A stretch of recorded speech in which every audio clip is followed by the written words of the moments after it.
from here. Mm-hmm. Great. Thank you so much for your help. Oh, no problem. Yeah, call back anytime. Okay. Have a great rest of your day. Look at that. That was like 5 minutes. Wow. Now, I will say this. And this is not a bad customer experience, but if I was going to give some advice to CyberPower's management, he should close that sale. Don't let someone get off the phone when you can take their money. But is that just how they operate, though? Because so many people, like I said, they've got the website up. They shouldn't operate like that. That's a business. They should close the sale. I don't disagree, but it's a business decision. Close the sale, CyberPower.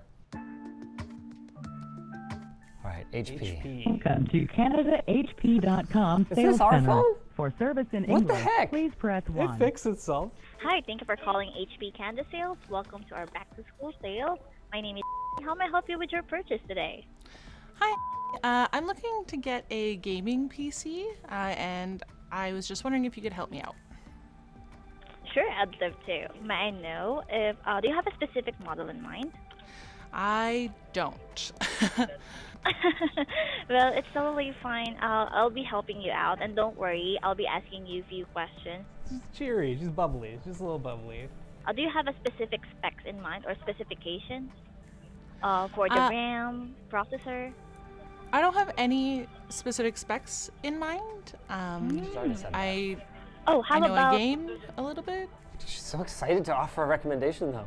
you mentioned that you were into Minecraft and also video streaming. I just want to confirm, are you into more on saving a lot of data aside of that?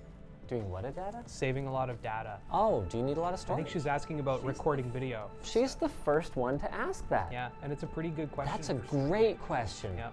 Do you consider some memory and graphics in mind? For example, 4 gigabytes for the graphics to ensure the display of the system? Or That is a great question, and I would love your advice on it. Oh, sure. Well, ideally, I- if you were into Minecraft. Yeah. Oh, well, I'd love to share it with you. Thank you so much for trusting me. Well, we have ideally for gaming. Me too, but I have a brother who's who's gaming on Minecraft as well. He have a 4 gigabytes, and based from him, he's doing well with that laptop. Well, that is not an HP. Full points for honesty. Yeah. She is genuinely digging into her personal experience to provide the best advice she can. Is it the best advice? Not necessarily. The frame buffer on your GPU is not the most important thing. No, especially At these all. days. Well, Not in the way that she thinks it is. sure. And how about for the memory? Is she asking about memory again? She's mentioned it quite a bit. I gotta give her full points for trying, but this feels a little bit like the blind leading the blind right now. I would have liked to see HP have a better support structure for this. They clearly have a phone rep here that is hyper enthusiastic and genuinely wants to help the customer, but they need internal resources where she can go, hey, let me put you on hold for a second. Look it up.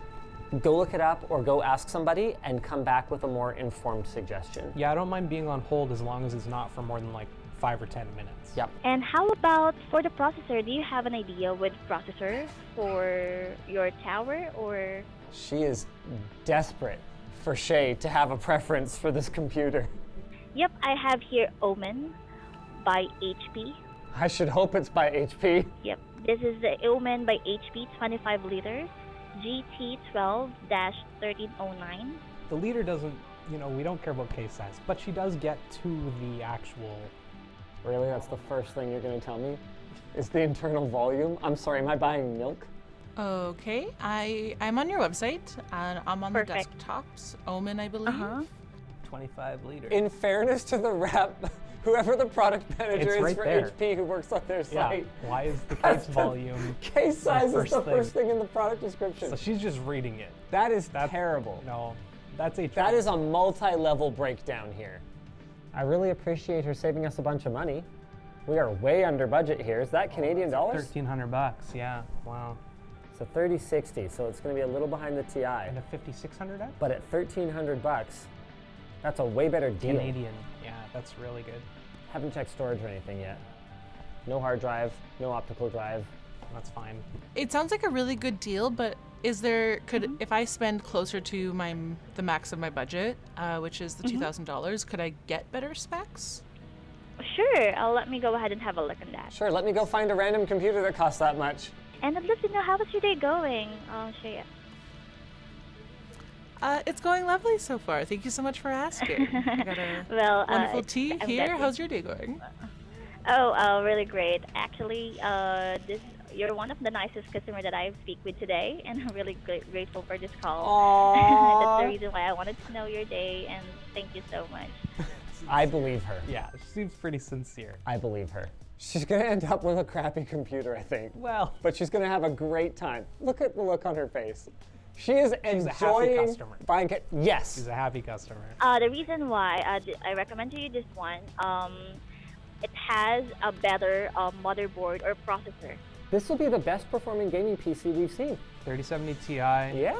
5800X, I think that's. Yeah. Above all, the reason why we choose this is because it has a better support system for the overall performance of the PC. The cold hard truth is that this sales rep doesn't know anything about computers, unfortunately. Yeah, probably not. She needs internal support. Needs a bit of training. She does a great job of making sure the customer has a fantastic experience, but she needs some help. We do also have a care pack, or like an extended warranty, which is the HP 2-year on-site hardware support service for this desktop for only $474.99. Did she just offer me a $500 warranty on this computer? Canadian. Sorry, excuse me. A $350 US warranty? Right now, Shaya, are you ready for the good news? All right, I am ready for the good news. Perfect. So, yep, I have here, as you see here, we have a 37% off for this specific omen. So I can provide to you an up to, hold on, yep, additional $200 off. Yo. How is that? That's free money. I'll take $200 off. That's amazing. Oh my Yeah, gosh, thank you. Sure. Yeah. The sale is already made. Okay, that's a big deal. Offering someone a discount up front before you've taken their payment information? Okay, sure. Offering someone a deal after you've taken their payment information? That is Sigma tier customer service. Above and beyond. Let's talk about this video's sponsor for a second, Ugreen. Ugreen's Nexode RG is a 65-watt GAN charger with a friendly little face that lets you know when your device is charging. It can charge all your devices, like phones, tablets, laptops, and more. And at 65 watts, it's able to charge up your iPhone 15 to 60% in just 30 minutes. And when charging is complete, the friendly face will change to let you know that you can unplug. The unique design of the robot GAN is also a protective shell for added durability. And of course, the RG employs all the Ugreen tech that you expect, like thermal guard protection, which checks temperatures 238 times per second, and GAN Fast Tech for fast, energy-efficient, cool, and compact devices. You can pick up one of these new RG chargers from Ugreen today by using the link and the code in the description below. I have a feeling this won't be quite the same. Thank you for calling Out by Power. How can I help you? Hi there. I'm looking to buy a desktop PC, and I was hoping that you could help me figure out what would be best within my budget. Of course. And okay, so to start, what is your budget? Oh, he's got the one I hate when you can hear Dang it. it. It's bad. Oh, man, going from to hi, how are you? I'm on a computer. And what will you be doing on the computer? Gaming, coding, work? Good question. Good start. It's for personal use, but for gaming, definitely things like Minecraft and Overwatch and Stardew and stuff. Quality is good otherwise. This is just like right by his mouth. So there's two ways that we could go about it. There are RDY systems that we offer. These ones are already packaged up, built, tested, ready to go. They ship out the next business day, and they have 2-day shipping. You cannot alter these in any way. They are just sold as is, but it would be the fastest way to get a system if you need one now. It's also going to be a little bit cheaper than a custom computer, as a custom computer might cost a little bit more even for the same specs, because we do build those made to order. That's a really, really good explanation of my options. Yeah. Gotcha. I think the first then, if that's the easiest route. All right. Are you on our website right now? I think so, yes. Okay, so what I have done is I went to RDY pre-built computers on the top of the page, and then the two that I am looking at, they're right next to each other. One of them is the Gaming RDY EMRRG213. Ermerger 213. Oh, I do not like their naming for this. No. Okay, so those are going to be the two systems that we're going to be looking at. 4060 Ti though. And I like that he's given us two options here. Both like under budget, and then one a little cheaper if I want to save a bit of money. That's not bad. Yep. The CPU that's in the SLM-BG221 is an Intel i7, which is a step above the previous or the other CPU in the other system, which would give you the benefits if you definitely are going to be streaming. He addresses her use case. He explains why the parts he's chosen are valid for her. That's a really clear explanation of why more cores is more good. Yeah. The better one that you were talking about looks like it would fit under my budget. Yeah, that would be the better one. And it's mainly just that CPU, like I said. They're essentially the same. I believe the case is different. So if the case is going to be a deal breaker, then go with the other one. That sounds great. And then, of course, all of these computers, they can be upgraded in the future, down the road, if you ever need to make upgrades. Especially because he said originally that these come like pre-built as a unit. I'm glad he clarified that. Oh, okay, cool. Great, that's good to know. Yeah. Did you have any other questions? I don't think so. I can just buy it through the site. Yeah. Buy it through the site. This guy's great. He just needs a new microphone. If you have any other questions, even before you purchase it, just go ahead and reach out to us. We are here to help you out. Once again, doesn't close the deal. Close the damn deal, bro. Thanks for calling me. This is you speaking. Hi, my name is Shay, and I'm looking to get a desktop PC, and I was hoping you could help me out with that. Absolutely. So were you looking at something specific? You had probably something in mind that I can help you with, or I could just give you some generous suggestions as well. That's good. Really low pressure. I like that. I have a budget, and that is all I have at the moment. Gotcha. Yeah, I mean that 100% works. So yeah, for that we could definitely take a look at one of our AMG1s, like the pre-configs. The only thing that I wonder, right, is the fees, right? Because once you're importing to Canada, there's shipping. Wow. I am detecting a genuine concern for the value that I'm going to be getting out of this transaction. I feel extremely cared about right now. No one else mentioned that. But there's also import taxes, right, which typically come about like 10-15%.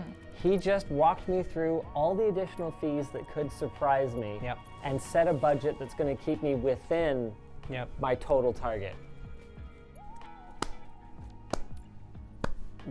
That said, the gold, it's right around that price range, just $12.99 US.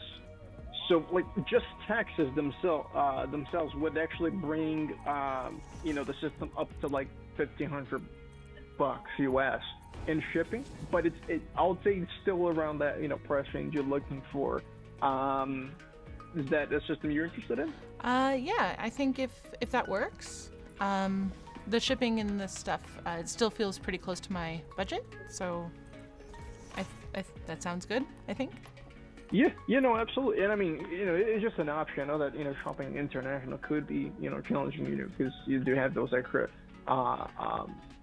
fees right there, so. He is doing the most humanly possible to talk us out of getting a bad deal here without just explicitly saying, do not buy from me. Go away, run. Yeah. The MG1, and then it's going to be the gold. 4060 Ti. It's not even that crappy. No. But we definitely skimped on the CPU. It's a 13400.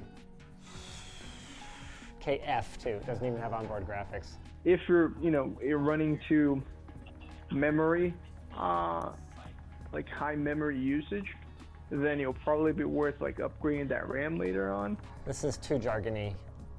He's an A- now. Yeah, she's He's already slipping. getting bored. She's tuning out. Yeah. Great, thank you for the recommendation. So I have it open here, and I will just press add to cart, and great, I guess I just go through the steps of checking out.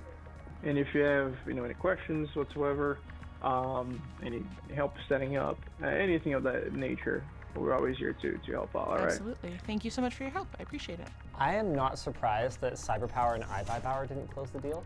I'm very surprised that Main Gear didn't close the deal. Really, why Main Gear?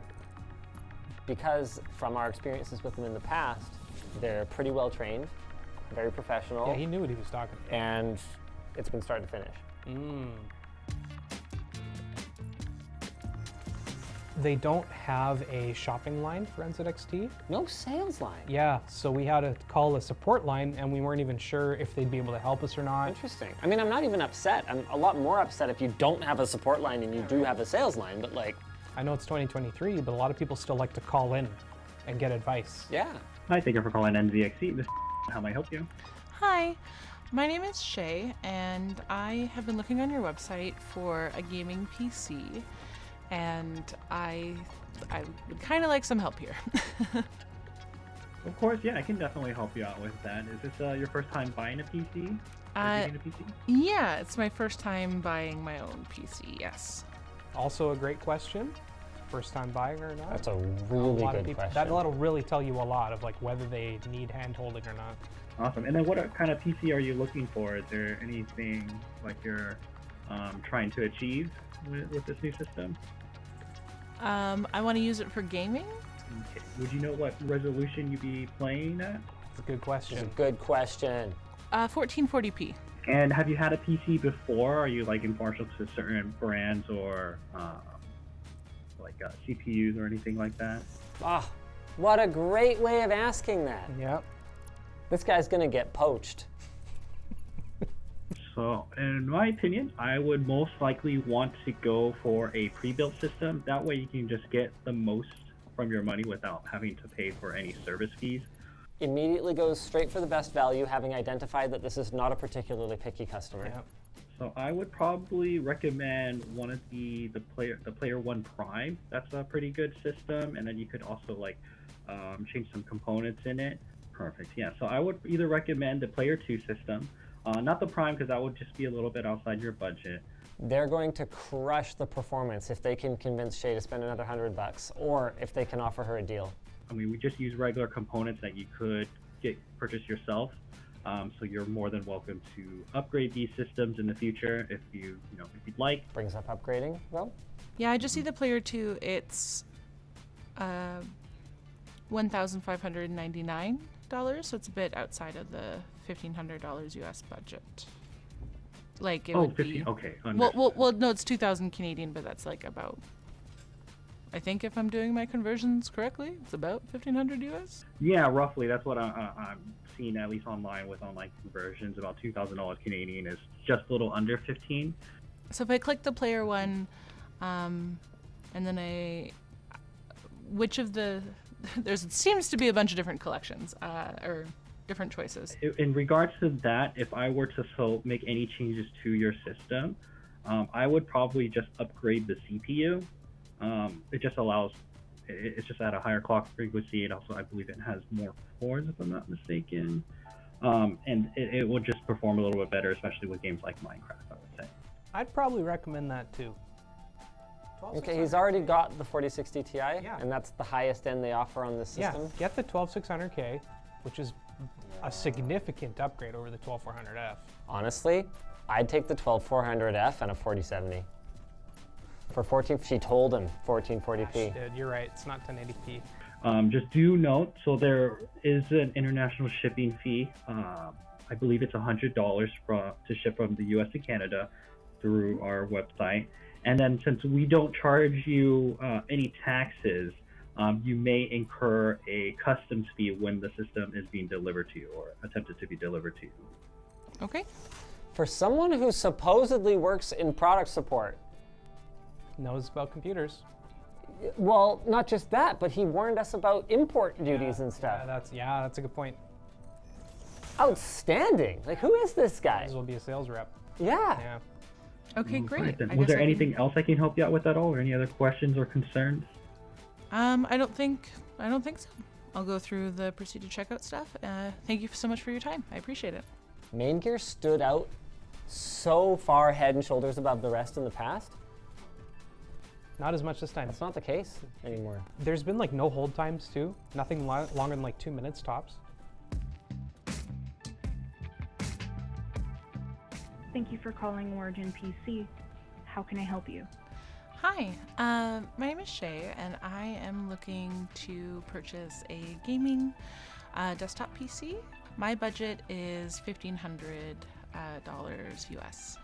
So for desktops, I don't believe we have any that would go that low just because we're a high-end.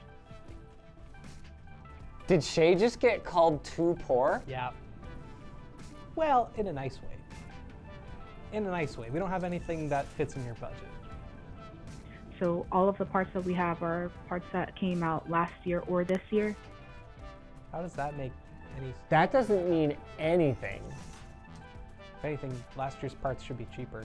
Lower end for us would be $1,700 with the $200 discount. So we wouldn't be able to make you a build that low or at the 1,500 USD. The rep sounds really uncomfortable. Yeah, she does. She doesn't want to tell someone, hey, I'm sorry, you can't afford our premium products. But it would be either under our gaming desktops, it would be either under the Neuron gaming desktops. So I would say just play around and see if you can find something that would work for you there, but otherwise it wouldn't be able to be lower than that for desktops. Okay. Thank you very much. I'll take a look and I'll call y'all back if I need. To Origin's credit, they have performed extremely poorly at our budget in previous Secret Shoppers, and maybe there's a degree of honor in just kind of bowing out and, hey, look, if this price point doesn't work for your margin model, just kind of going, okay, then we're not doing forget it. If we're not competitive, we're not going to sell something that sucks. But look at the look on Shay's face. Disappointment. So we ended up emailing Starforge because we couldn't find a number to call them with, just asking if there is a number to call because we want to purchase a computer, and they got back to us. So they said, thank you for reaching out. We appreciate your interest in us here at Starforge sincerely. I'd be happy to help make a recommendation for one of our systems based on a few factors. They asked what our budget is, what's the use case for our system, if we're gaming, creating content, streaming, or using it as a workstation for creative processes like 3D art. And then the last question is, what are our space constraints with the system? No one else has asked about space constraints. Well, HP made a point of 25. calling out how many liters their computer was. So we are replying to them, letting them know our budget is $1,500 US. Personal use is for internet surfing as well as gaming with games like Minecraft, Overwatch, and Stardew Valley. So Starforge responded. Oh yeah, They this got is back to like us like right away. half an hour, 10-minute response times. So like, okay, we couldn't call, but that's really fast email support. Yeah. They said, hey Shay, sure thing. Based on your wants and needs for a new system, I would highly recommend our Horizon 2 Prime. This system will perform fantastically in all of those use cases, especially in the gaming titles that you mentioned. For such, if you have the interest of pursuing more of your streaming endeavors to a greater depth, I would make the suggestion What is this email? for the Horizon 2 Ultra instead. This would allow for your stream to look flawless because of the additional VRAM. Okay, they've made good recommendations, but what's their pricing? Cool. Okay, so it looks like we have Horizon 2 Prime, which is $1,349.99 US, and the more expensive version that he suggested was the Horizon 2 Ultra. But no! Ooh, ouch! $2,099 US. Hey, couldn't help noticing that you don't have enough money for this system, but I'm gonna send it to you anyway. We're going with the Horizon 2 Prime because that fits within our $1,500 budget. It's like, you know, I hear your budget's $1,500, but we also offer this $3,000. When you compare that to the reps that were concerned about shipping and taxes and duties affecting our budgetary requirements. But you know what? This is like sheer 0 F's given. Yeah, I don't know. Here you go. One's in budget. I am very excited to see how these stack up in terms of performance. Unlike previous years, there's some trade-offs here that I'm looking at going, yeah, depending on what we play, this could be a pretty close race. Especially now that both DDR5 and DDR4 are both still on the market and being used in all of our systems. I'm also really interested to see how StarForge's build quality has improved since last time. Sure. I found errors that I had to fix the last time I bought a computer from them, and they said we're taking this very seriously. Yeah. Well, let's find out just how serious they take it. Yeah. That's it for now then. They're ordered. We're gonna see what shows up in a week or two, but first, we got to talk a little bit more about today's sponsor, Ugreen. Ugreen presents the world's first 300-watt 5-port GAN charger with a dedicated 140-watt output. This allows you to fast charge multiple laptops at once, streamlining your charging setup. You can charge a 16-inch MacBook Pro to 56% in just 30 minutes and power up to 5 devices simultaneously. Their thermal guard system ensures protection against overheating, overcharging, and excessive current with a robust flame-resistant shell, and their GAN technology is super efficient, which reduces wasted electricity. It also comes with a premium design with a sleek space gray matte finish and a convenient 2-meter power cord for flexible placement. You can check it out at the link down below. If you guys enjoyed this video, maybe go check out some previous Secret Shoppers. There aren't any more parts of this one to watch yet, but they will be coming hopefully over the next 3 to 4 weeks. So watch out, system integrators. We got our eye on you.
Can I come to your yoga retreat?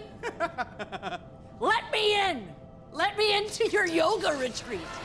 No one can pass up a Taco Bell steak quesadilla, especially not your favorite Chaos Goblin cooking duo. Okay, that's good. Stop! Ah! Sorry.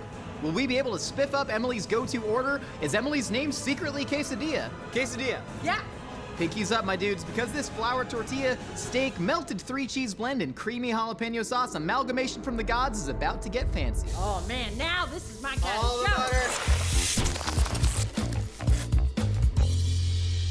Why, hello there. May I have 2 steak quesadillas, 2 sides of guacamole, and then an order of strawberry twists, please. That sounds like a delight. And can I get a nacho cheese sauce? Okay. Strawberry twist? Yes. And How then- many orders? Just one. Okay. We're gonna shoot it. 2 nacho cheese And then sauces. 2 sides of nacho cheese as well. The size of nacho cheese? Yes, sir. Emily, crack open them dias. All right. These are the twists that we got. They smell very artificial. Yes, it smells like breakfast cereal.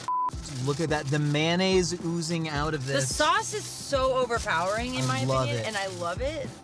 But did I tell you that this is my favorite Taco Bell thing to order? I did not know that about you. Well, I told Annalise I thought maybe he'd it's pick so this hot, just nacho for me. cheese. Well, I told you to wait. That's the shooter for after. Oh, you put the fire sauce in with the cheese? Float the fire sauce atop the nacho cheese. Can I dunk mine in yours? Please, please, please. Okay, cool. You gotta fold it like a New York pizza. This is what they do in New York. Ah! Gabagool. Gabagool. It's steaming.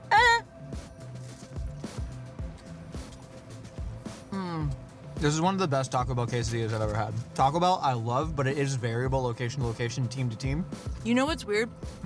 I even like it when it's cold. Taco Bell at any temperature is great. It's just a different experience. I don't think all Taco Bell at any temperature is great. I think the quesadilla is. I love Crunchwrap Supremes when they sit for like half an hour, and then the crunch just gets absorbed by the wet of the lettuce. Okay. The steak has made improvements. I think we can improve on the steak, though. Well, I'm positive that we can. Because every time we do something with meat, you end up doing something that's I love our otherworldly. I love our beef-based episodes because we can use really expensive steak. Yeah, I feel like everything we do is beef-based. Yeah, there's only so many fancy chickens you can get. Oh, Slancha. Cheers. Oh, why? Ah! I need a strawberry twist. Ooh, give me one. There's not enough Diet Pepsi in the world. I'm See you in the kitchen. gonna dunk it in here. Oh no. Yeah. Oh no. All right, wait. I got a great idea for an intro. Okay, I was gonna do this. alright. I was gonna go. Let's go. What's up? What's up? Are we rolling? What the fudge is up, Emily? Ow. Sorry. We both drank a lot of Red Bulls. Like, right, Yeah. She was chugging it and burping it, not 3 feet from here. Quesadilla. Yeah. What does it start with? I just responded to that like that's my name. Slay. Say it a little Quesadilla. bit. Say it more sensually. Quesadilla. Oh, hello. Yes, that's me. And I am Antonio Banderas. We are making a quesadilla. Quesadillas start with what? It's right, tortilla, Well, Emily, I and was tortilla means what? actually- Like little cake, technically, in Spanish. Oh, that's nice. You'll humor me. I had an epiphanal moment where I wanted to make tacos in the Mythical Kitchen for lunch one day because I was like, I love tacos, but we didn't have any packaged tortillas. We did have packaged chapati from a local Indian market, and I found out chapati, that might be better than tortillas. So we're making a fancy chapati right now. This is a delightful Indian flatbread. It is very layered. It's also common in other cuisines. You find it a lot in Caribbean food as well as Kenyan food. Ooh. I love me some chapati. You want to start making it? Yeah. Drink this, you'll get smashed, you'll get snookered, you get snockered, you'll be laughing at carpets, you'll be bit by a fox, don't you know? Sorry. Cool. I don't like that they put that in a bottle that looks like it's liquor, but it's just water. It's just water. That's Voss's domain. No, this is... Don't mess with Voss. 4 registered trademarks. Water for wellness, that's trademark. Those are just 3 common words. Nano pure. That means nothing. Restructured, I don't even know what the structure of my current water is. And then hyper oxygenated. That sounds like something Yeah, it's hype. Connor would tell the con heads to do to their wine in succession. Who is that? You just sounded like you told me the whitest man of Connor from Conheads. Connor from Succession, the con heads. Drink that water. You'll Oh. be regenerated, you'll be restructured, you'll be restored. I got that in my mouth. That was nice. I missed it. The water. I don't like that. It costs $15 just from Air One. This is fancy fast food. That tastes like hotel pool. It really does. So I'm adding a fair amount of Okinawan sea salt. Ooh, that's like wet salt. That's good to this whole wheat flour. So we got whole wheat flour. We got this from the Indian market. Chapati is typically made with whole wheat. Yeah. Add some of that hojicha green tea. So one of the reasons I want to use whole wheat in this, we're trying to dial every flavor up. We're using really strong flavors with the steak. I want to make sure there's strong flavors. Smell that. In this chapati, the whole wheat, it gives it this beautiful, like savory wheatiness. Hojicha's got this beautiful, deep, dark grassiness. Darker, more roasty than a matcha. Put some of that in there. You like that smell? Do we have to? Yes, no, we get to, Emily. It's fun for the kids. I wonder if we're making something good or if you're just trying to push people's buttons. Good, bad is a false binary. They're merely experiences. Submit it for the approval of the Midnight Society. Does anyone else know Are You Afraid of the Dark? No idea what you're talking about. Thank you. The elders have spoken. So we're gonna add some cold water. This is nano pure, and that's gonna make, that's perfect. I'll tell you when to add more though. Add a little bit more. Don't let Nicole's vexation get to you. Listen, cooking is about feel, and Emily has the feel. Keep going. Yeah, just dump it. Look at Nicole. Don't even look at this. We'll both look at Nicole. Okay, that's good. That's probably good. She goes, eek! She goes, eek! Nicole, you make one of the strongest eek sounds I've ever heard. Okay, that's good. Stop! Ah! Sorry. So the dough's come together. We're gonna add a little bit. Give me some ghee. Okay. Yeah, I'm gonna turn this out onto our nice, clean countertop here. We're gonna knead this by hand. Yeah, some of those gluten structures working. No, there's a lot of smells happening. What? The smells are good. These are just food smells. I don't know. The ghee smell, it was, that's some hot ghee. Ooh, that is pure. That is great. So we got Jivika Naturals Ghee cow ghee. Ghee, of course, is clarified butter, very common in Indian cooking, and it makes baked goods especially fantastic. So butter, right? It has milk, I feel like fat, I need solids, to apologize water. to everyone's culture right now. Yeah. I'm on my period, and everything makes me want to barf. It's not you, all of India.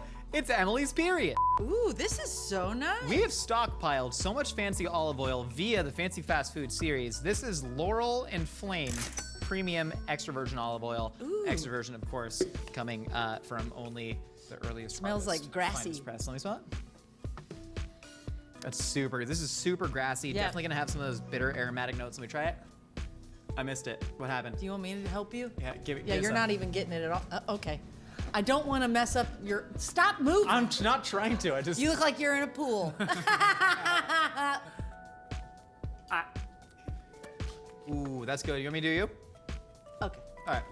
Now we're gonna That's good. poop. Down the hatch. That's Yeah. gonna make us. This is like that. Okay. That's great. Don't you do a lot of it? I'm not gonna do a lot of it. What, you don't trust me?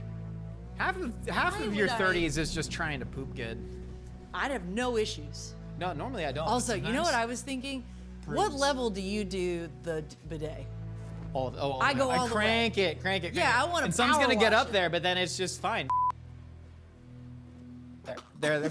You gagged before it entered. I know, Okay. because I could just tell it was coming. I need another Red Bull. No more Red Bulls. You're not allowed to have any more Red Bulls. Why? You drink too much and then you get aggressive. I am going to put this in a bowl. We're gonna. Oh no! Don't enable her. Thank you, Ben. You know, I'm very proud of myself. I haven't brought up dating at all because I'm just working on myself now. No! I'm working on myself and being like more, zen. Nicole was like, you should go to a yogurt. I'm going to Pinkberry to discover myself. She said you should go to a yoga retreat. You would get kicked out within 2 hours. Well, that's what I was gonna say. I was like, she goes, you'll find yourself, and I'm like, the problem is I have found myself. But maybe I could evolve into something else. So, can I come to your yoga retreat? Let me in. Let me into your yoga retreat. Let me into your. Okay. Los Angeles woman arrested in what can only be described as yoga riot. Could you imagine? No. Why are you scared? Have I ever threatened to stab you with a kitchen utensil? Not yet. No. We got the chapati slightly rolled out. I'm gonna now roll it into strips, roll it up. You want to smell it? Smell it. I want you to put that down first. Why put it down? Like, why do you need it at the moment? Can I do it? Like, have you been on the internet where the guys like spank all the food? Yeah, do it. and all Do that it. stuff? Make Have it you been sensual. doing it yet? No, I've never done that. What's his name? Donut Daddy or something? He's all There's a sensual. lot of daddies. Julia really likes him. Yeah. Okay. Really likes it. Okay. Well, there's Really. a lot of them Donut who do daddy. it. So I'm gonna be like, well, you got to do it like this, where they do this and they go. Yeah, they like make a butt crack, Yeah. and then they shove their face in it. Trevor got excited. I did it very respectfully. Yeah, though. yeah. No, you gotta, gauge the pain tolerance and then go up from there. And now you're wet. That's what happens. That's what happens. So what I'm gonna do is I'm gonna gradually roll this up. The Hey, idea. Josh, you don't think there's any way you could scoot over since I'm also in the show? I know, no, I'm just here, Emily. You keep doing that. Roll this up, try and make it as symmetrical as possible, Yeah. and then you're gonna get it up there. And then I'm gonna wrap mine around yours. Do you sometimes have dreams and fantasize about being the only one standing here? No, never. Do you? Yes. Is that good enough? Yeah, it's pretty good. What are we trying to achieve? So we're rolling this out, and then we're gonna wrap more around it. Then we're gonna flatten it, and then roll it with a rolling pin. So yeah, that's great. That's great. That's great. Why? Now we add this to this because that's gonna give it a layered effect. That's where the signature flakiness of chapati is created. Is in these rolls. Did you already tell me what chapati was? Oh my god. Oh my god. That's perfect. That's perfect. And This now what we're feels gonna like, do, what's the bubble tape? yeah, the bubble tape. Yeah. Okay, so you see how it's creating like a coil in there? And Yeah. then we're gonna roll it out, and gradually this is gonna get thinner and thinner. Uh-huh. And then this is going to act as our tortilla Mhm. for the quesadilla. Very nice. Thank you. Hey, do you remember after I fell through that wall at Good Mythical Evening, how I came in here crying and we did a bunch of shots? Not like a responsible amount of shots. We did a responsible amount of shots. But I was crying and I was real sad. Emily was definitely crying real sad, and the only way that I knew how to help her was more alcohol. But we made a couple videos. Hi, I'm licking my wounds with Josh over here, who always has his tits out, but he doesn't take down walls. I'm very titty positive. I think what Emily did was ultimately a good thing. Those walls needed to be taken down. The walls were a metaphor for the gender pay gap. Once again, standing in front of me. Just trying to cook.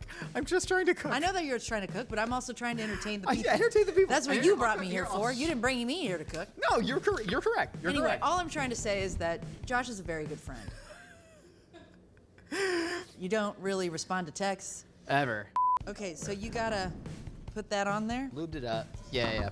I want to hear the sizzle. Eh. There we go. We're gonna Ooh, make now sure we get the that's- edges cooked. We're gonna make sure we get the edges That's cooked. what. Ooh. It's nice. The oil is burning me. I'm gonna switch sides. All right. Lube it up. Some more olive oil. Again, we got a lot of ghee in there, but we're also getting olive oil on that is burning me. You know, I used to be on this side. What? I used to be on this side Really? sometimes. I'm sorry. Do you want to be back on that side? I'd like to be on any side besides You can be on. I'm behind you. sorry. I just didn't. I don't. Okay. And now we're gonna flip it. Hot boy fingers getting weak. Let's huh? go. Okay. In your old age. We got some weird fringes. No, I saw hot boy fingers. You like that? You like that? No, that's enough. They know you have hot boy fingers. So this chapati's looking pretty nice, right? It looks great. I don't know what it's supposed to look like, because again, don't know what it is. Emily, I know this is gonna be incredibly difficult. I need your utmost concentration on this task because I actually need you to do things now. Okay, I'm gonna explain what you're gonna do. So we're making a sofrito right now, which is like a heavily spiced paste created by aromatics, used a lot I associate it with Puerto Rican cooking, but also Spanish cooking. It's in a lot of places. So you're gonna do half an onion, peeled. You can throw it in your hole because it's just gonna blend up. I can put it in whole? Yeah, well, a whole half. Okay. 1 clove of elephant garlic. This is big ass garlic. It's a little Whoa! bit milder. Yeah, this is cool. It's one of my favorite Whoa! products. You I like- cannot palm heel strike this. I bet. Oh, I can absolutely. Do you give me that? Boom, Whoa! got him. Strong. Look, I already peeled the garlic for you. So we're doing I that. have back problems, but man, your joints and stuff are Thank doing you. great. Body, That's good. spirit, broken. Yeah, your cartilage. is doing Cilantro. okay. You're gonna chuck all that in there. You're gonna Okay. core that tomato. Chuck that in there. Each of these spices. What does we that got, mean? What? Core that. Core the tomato. You're just like take this part out. What I would do is like. Oh, you we're cut gonna the cook all pit? this down. Take so that it's pit fine. out? Yeah. So you're just gonna put that in there. I love how twist I'm the just tomato asking questions. around. Thus he does the thing. And then boom, And I boom, don't do boom. anything. Let me hear you say wayo. Wayo. And you're gonna take the stem off of this here Fresno pepper. Woo! Look at that, you did it. And then now all you gotta do, I want you to do that though. Got that happen. Then we're gonna put some Zanzibar peppercorns. We've got Ras El Hanout, one of my favorite spice blends coming out of Egypt. And what does it mean, Nicole, in Arabic? I thought it was top of the shelf. I did it. Look, Google what Ras El Hanout actually means. Look at Emily, she's going. So what I'm gonna do, Is that how much do I need to take off of it though? How do you know when Dang it's it. peeled? cut it the wrong way. I did? You cut an onion like to be symmetrical. You cut it like root to stem. I don't like Okay. onions. Why? Okay. Oh yeah, you said they're rude. I don't So get it. they are rude. I need to cook. I need to cook. So we got Wagyu ribeye here. We got a raw Make it out Wagyu with somebody who filet. eats onions. I would rather, like, it's a fate worse than I love it. Kimchi makeouts are the best. Ugh, no, I no, want to Josh. taste all your experiences, including your Korean barbecue. So God, we got a hummus. Wagyu ribeye. We got Wagyu filet. they go we for have the Wagyu hummus. skirt steak here. Not What getting we're going to do is we're going to pound all of these out until they're sheets. We're going to rub the sofrito in there after it's been cooked down. We're going to roll it. We're going to tie it. We're going to make what I like to call meat spin or meat It's also tornado. coffee. And then we're going to put that If you right drink into the coffee cast before iron. making out, what are you doing? What do you like, Emily? I mean, I'd do a fried chicken makeout. Fried chicken make. Oh, those are good ones. You're all Pizza you're a little makeout, hot and greasy. always good. How do I know when the skin is off? It just feels like it's all skin. Don't take one more layer off. You're so close. I'm so close. So we've Just went butterflied in this the juice ribeye. in my but mouth. Right here, I gotta go over here real quick. And I'm putting the whole thing in there? The whole half. You're Okay. putting in a whole half. How much of the elephant?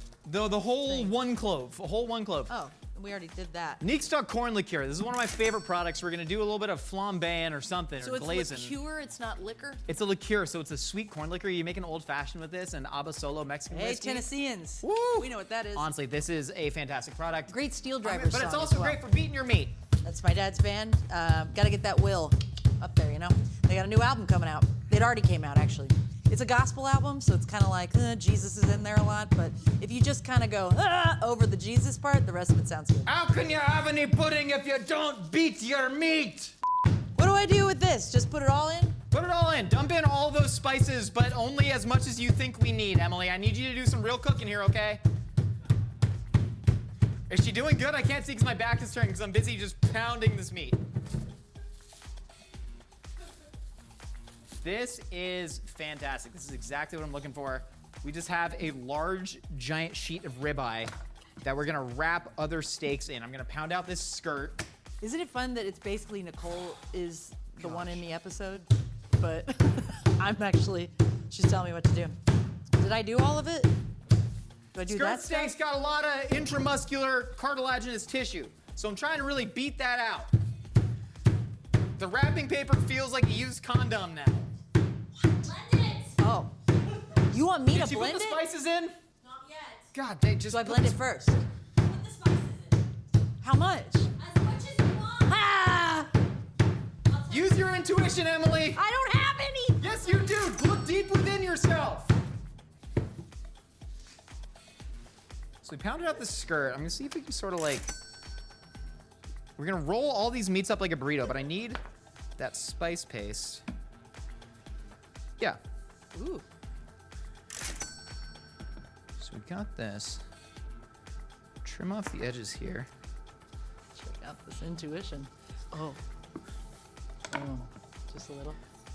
Yeah, so here is our meat spin or meat tornado, whatever you want to call it. We have the filet inside, we got the skirt on the outside, we have the ribeye. Now I'm just gonna unfurl this. This is for snacking. I love how you literally showed me how to use. And now a all I pepper need is grinder. that spice I know paste, how to that do that. delicious sofrito. She was like, and then we're all good. I know how to do that part. I'm realizing that I have a lot of abandonment issues. I've been going to therapy, and I'm sorry, and do you so feel that with me when I don't respond to your texts? Yes, definitely, definitely. Or when I put a joke in the writer's Slack and no one puts the smiley face underneath it. Yeah. Oof, that's the worst. I think about that for days. Annalise goes, oh. Luckily, I do have very good friends. One of them is Jenna Purdy. We have sleepovers, and we're gonna paint pumpkins soon. That's gonna be fun. We have I sleep on the couch. It's a leather couch though, so my skin sticks to it. Not a huge fan of it. But if I put a blanket on the couch and then I get another blanket. But you know what Jenna does? She gives me a silk pillowcase for the pillow so that my hair doesn't get dry. I'm trying my best. And then I have a silk pillow. And the problem is I'm a drooler. Mythical Kitchen Salt Well, now available at mythical.com. The good thing is you don't even have to put salt in it. You can put anything in there. Not illegal substances, but we're putting fleur de sel in there. I think that I could work at the Ren Fair. If this doesn't work out, I'm probably gonna do Ren Fair stuff. What's your job at the Ren Fair? Oh, I'm definitely gonna be the lady in the dunking booth that insults everyone. Yeah. So right now, when I order this from Taco Bell, like I said, it's my favorite thing. I always order other stuff, and because I eat like 2 things, and it's always like at 2 a.m. You know, that's kind of when you do it. And then I always get 2 zero sugar Baja Blasts. So we got the sofrito. If you wanna layered in between, keep yourself regular. Pounded out Wagyu ribeye. There's a reason why they call it Baja Seasoned with Blast. fleur de sel. Layered in between a pounded out Wagyu skirt. This is like the turducken. It's like the of turducken. beef. It's the meat spin, baby. All right, so we're gonna go ahead and wrap You gotta all this make up. everything a little cinnamon roll, don't we, for this This episode? is literally the cinnamon roll. Are we gonna pound it out like the way we did with the, what was it again? Actually, that might be smart. No, what I was gonna do is tie this up. So can you, Ooh, Emily, I wanna you're- do that. You little rope bunny, get over here. So, oh God. Okay, Emily, we got a smoking hot pan. We got our twine here. I'm gonna lay this down and you're gonna help me tie it up, okay? Should I, okay. So what I'm gonna do is I'm gonna start tying. I know how to tie. Okay, you here, tie it then. Here, put your finger there. How deep? That's perfect, that's perfect. We just want this to stay together. Put your finger there. I'm gonna come around. I feel and then like I'm we're gonna apply wrapping some presents. It's gonna be a 1, okay, on 3 I'm gonna pull, all right? 1, 2. 3, there it is, perfect, perfect. We right. gotta do this 4 times, then I'm gonna get, you see that screaming Now hot pan? this is some primo content here. Watch closely. Countdown. 1, 2, 3. Oh! There it is, almost got you, all right. Okay. 2 more, 2 more, 2 more. I love this. Okay, hold on, let me get set.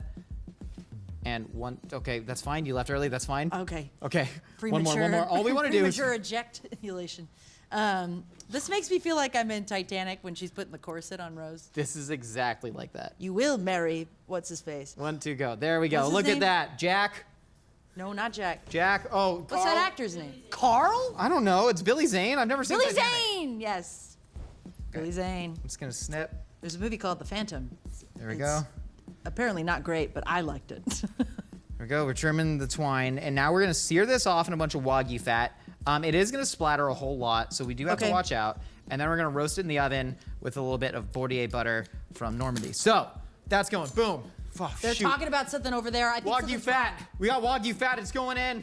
It smells like my Okay. deadbeat grandpa's trailer. That's going in. It's smoky. And Emily, we're going to put this in, run away.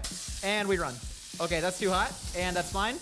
That's fine. It's cooking in Wagyu fat. That pan got very hot. And that's a lesson for everybody. Emily, unwrap all the butter. We're going to throw all the butter in there. All of it? All of it. Oh, man. Now this is my kind All of the show. butter. We want to sort of cook this heavily in beef fat, get a nice sear. We're getting there. Then we're going to lay butter in there and then roast it off at 350 for about 20 minutes so we get mid-rare.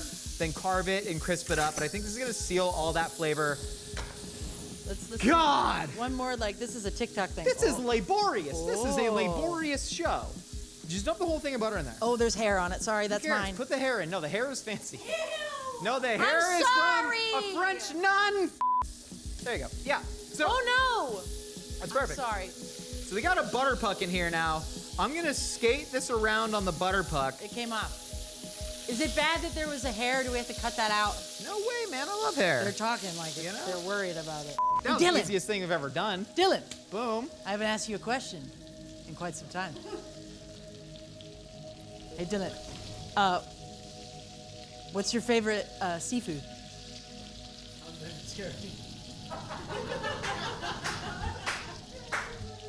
Taco Bell, the greatest scientific innovation they did was put mayonnaise in quesadillas. That sauce is so good. Creamy jalapeno sauce is so good, so we're gonna make our own. So what we're gonna do is we're gonna start with a couple egg yolks. You are going to make a lovely dipping sauce. Wait, am I supposed to put it in there? I'm gonna just grab another egg. I don't have anything to scoop stuff with. I'm gonna just grab another No one gave me egg. any spoons. Do you just like expect me to do this with my hands? Where's the eggs? Oh, there's stuff down here. Hey, Dylan. Leave Dylan alone. Why? He works hard. I know he works hard. We're just getting to hard. know him. It's not like I'm doing anything wrong. Now the eggs are egg, and we're gonna wipe the raw egg on me. Dylan, what's your favorite season? Gonna slowly drizzle in oil. That's the first thing. I was like, all right. Why? Why is it your favorite season? We're creating an emulsification. Shush, I'm talking to Dylan. What? Because it gets more green. And we're back where we started, huh? We're getting faster. So I scooped all this out. Am I supposed to chop that up? Yeah, buddy. Yeah, buddy. What am I doing with that? The acid helps tighten the proteins then why did I in your do this? emulsification. Oh, I mashed it? Mash it, man. I love this. Do I do anything with this? Yeah. Oh yeah, Emily, you're doing good. I did a lot. Hey, where'd that liqueur stuff go? Did we ever use it? Oh, it's around. Now I'm gonna switch to macadamia nut oil. It's fancy.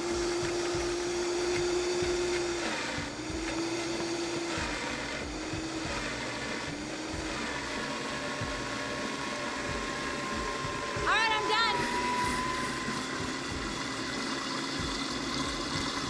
Ah! Add a boba powder? Emily, gotta add the peppers. Okay, well, she told me not to. I'm adding the barley grass powder. Yeah? We have Air Jing Tao peppers from Fly by Jing. Shout out to Jing, friend of the show. I Jing. met her once at a Thai restaurant. Hey! Very nice.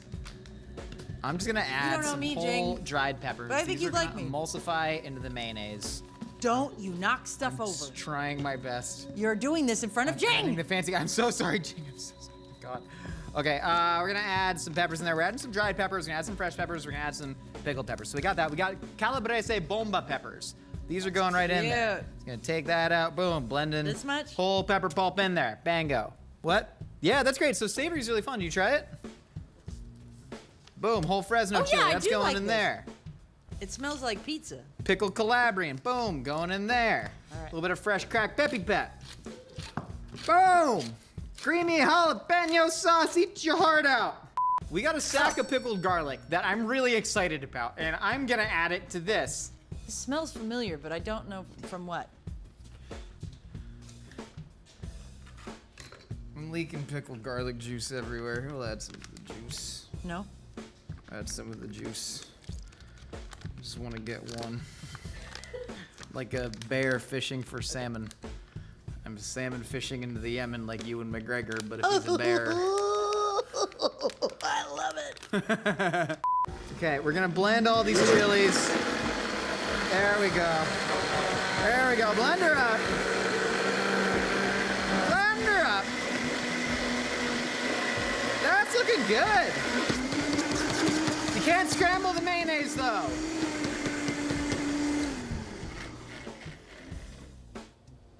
I don't have anything to do. Oh, that's pretty primo, dude. Try that. Oh! Oh, it's the pickled garlic. Wait, I didn't even add this yet.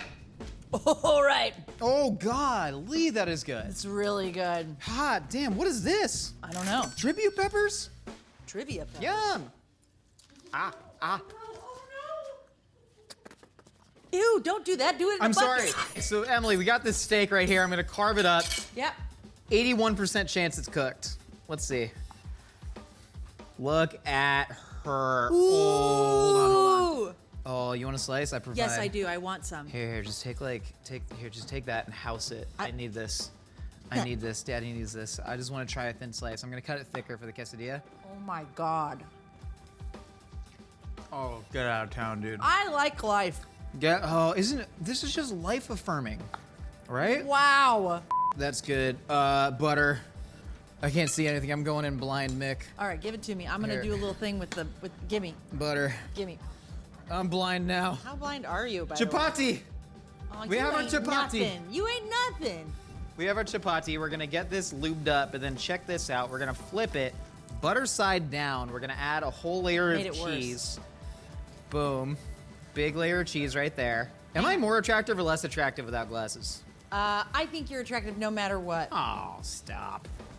Here you go. No, keep going. Okay. Oh man. Okay. A lot of Yeah. cheese. Give me your face. A lot of steak. Face. I'm trying. Okay. Oh God, I still can't see anything. Okay, that's Sorry, good. I made it worse. That's good. Oh, look at this, the sizzling butter. Look the at this chunk. steak. Oh, I'm gonna do this baby chunk girl. with this. What's your name? Steak quesadilla, that's what it is. It tore a little bit. That's fine. That's fine. Shh, shh, shh. Shh, shh, shh. Oh, God, talk to me.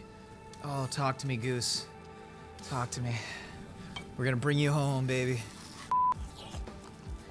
Should we even make this anymore, or just eat the beef I wanna and go. the? No, I think this is gonna be too beautiful to eat. We don't deserve this. Sometimes I think about I could just live here.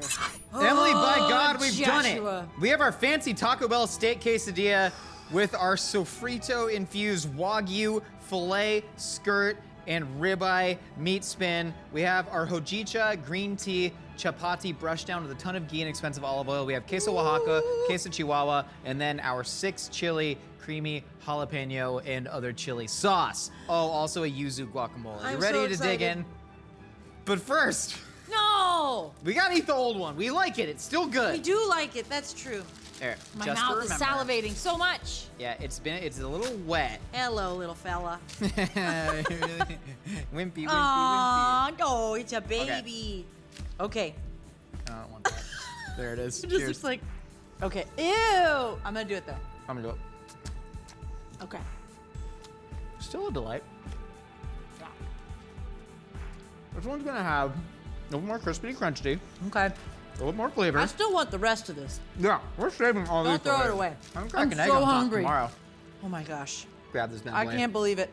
I can't believe it. Oh my god. Oh, the pockets of grease and butter and mayonnaise in here. Josh is the most excited I've ever been to eat something today.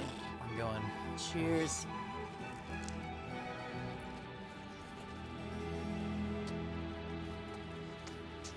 Friendship. Oh. Okay. Oh, baby.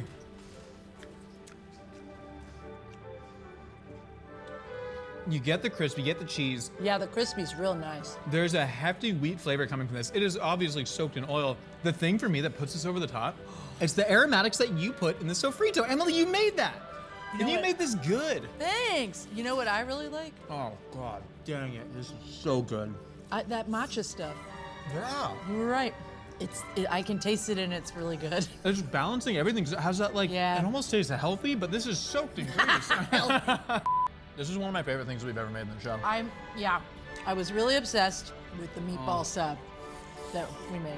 Oh. I think about it often, but this, I gotta tell you, it's my new favorite. It's my new favorite. Do confetti. Do confetti everywhere that's fake. Oh, it's so greasy. My God. I'm gonna try to poop my pants after this, too. I don't care. Do you eat on the toilet ever? I once spilled a whole bowl of Special K red berries right in the caboose. Just picking strawberries out with tweezers just before I had to go to school. Can I tell you? I've definitely I'm in a rush and stuff, so then I'll eat on the toilet sometimes. Usually it's like, I don't need to talk about what it was. But here's the fun thing. On Monday, I fell asleep on the toilet. I was so tired, you guys. We're very busy right now. And you know how I woke up? It's because I dropped my phone on the ground and I went, ugh! I was in the middle of playing Candy Crush, as per usual. And then there's something very soothing about Candy Crush. You fall right to sleep. And right to sleep. And I fell asleep and dropped my phone, then I was like, okay, we gotta get it together, Fleming. So then I took a nap. That's the thing, I shouldn't have said that. I work very hard, but I did take a nap midday. Sometimes I take a nap here. But I didn't fall asleep on the toilet here, I fell asleep on the toilet at home. $189.47. Oh yeah, how much is this? $189.47. I did it, Annalise, I remembered.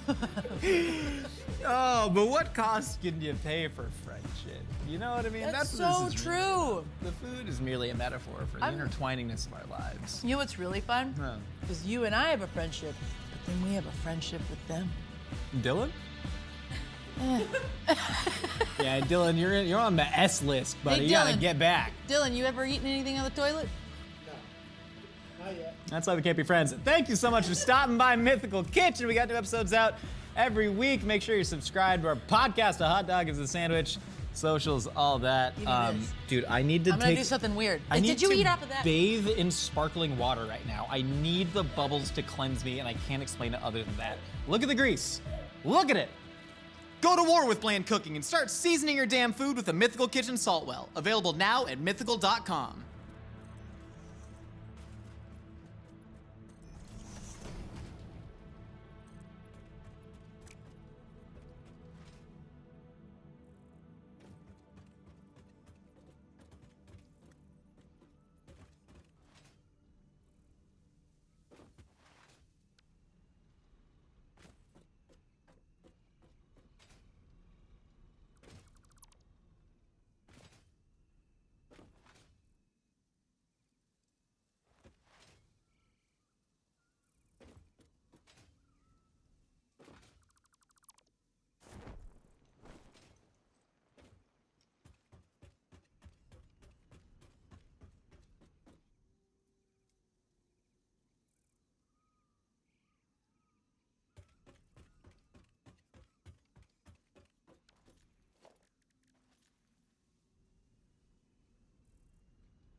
Tech YouTube channels can be some of the most comforting places on the platform. The fun visuals, bouncy music, and exciting future tech is perfect when you just want to watch something positive for a change. Well, don't look behind the curtain, because you may find horrors beyond your imagination. Hi, I'm Austin. You're probably new because over half my subscribers have joined within the past week, and thank you so much. There's been so much unbelievable internet drama lately that I might as well turn this into my full-time job. And today, we're talking about the Linus Tech Tips scandal, how what started as just accusations of misinformation and product review malpractice quickly snowballed into some of the most serious criminal allegations in the history of YouTube.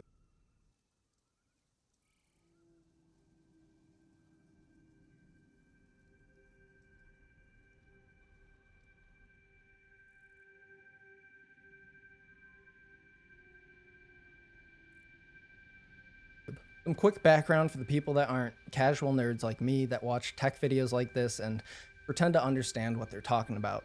Linus Tech Tips is one of the original tech channels on YouTube, founded all the way back in November 2008. Fast forward to 2023, and they're now at 15.5 million subscribers, 6,500 videos, with even more on all their affiliate channels. The massive YouTube empire now goes by the name LMG, or Linus Media Group, and they have over 120 employees. It's not like this is a small story by any means. So let's get into the controversy. This mostly starts as drama, but at a certain point, we're gonna shift into serious allegations. This all started at the end of July when a video was posted in which a Linus Tech Tips employee took a few cheap shots at the competition.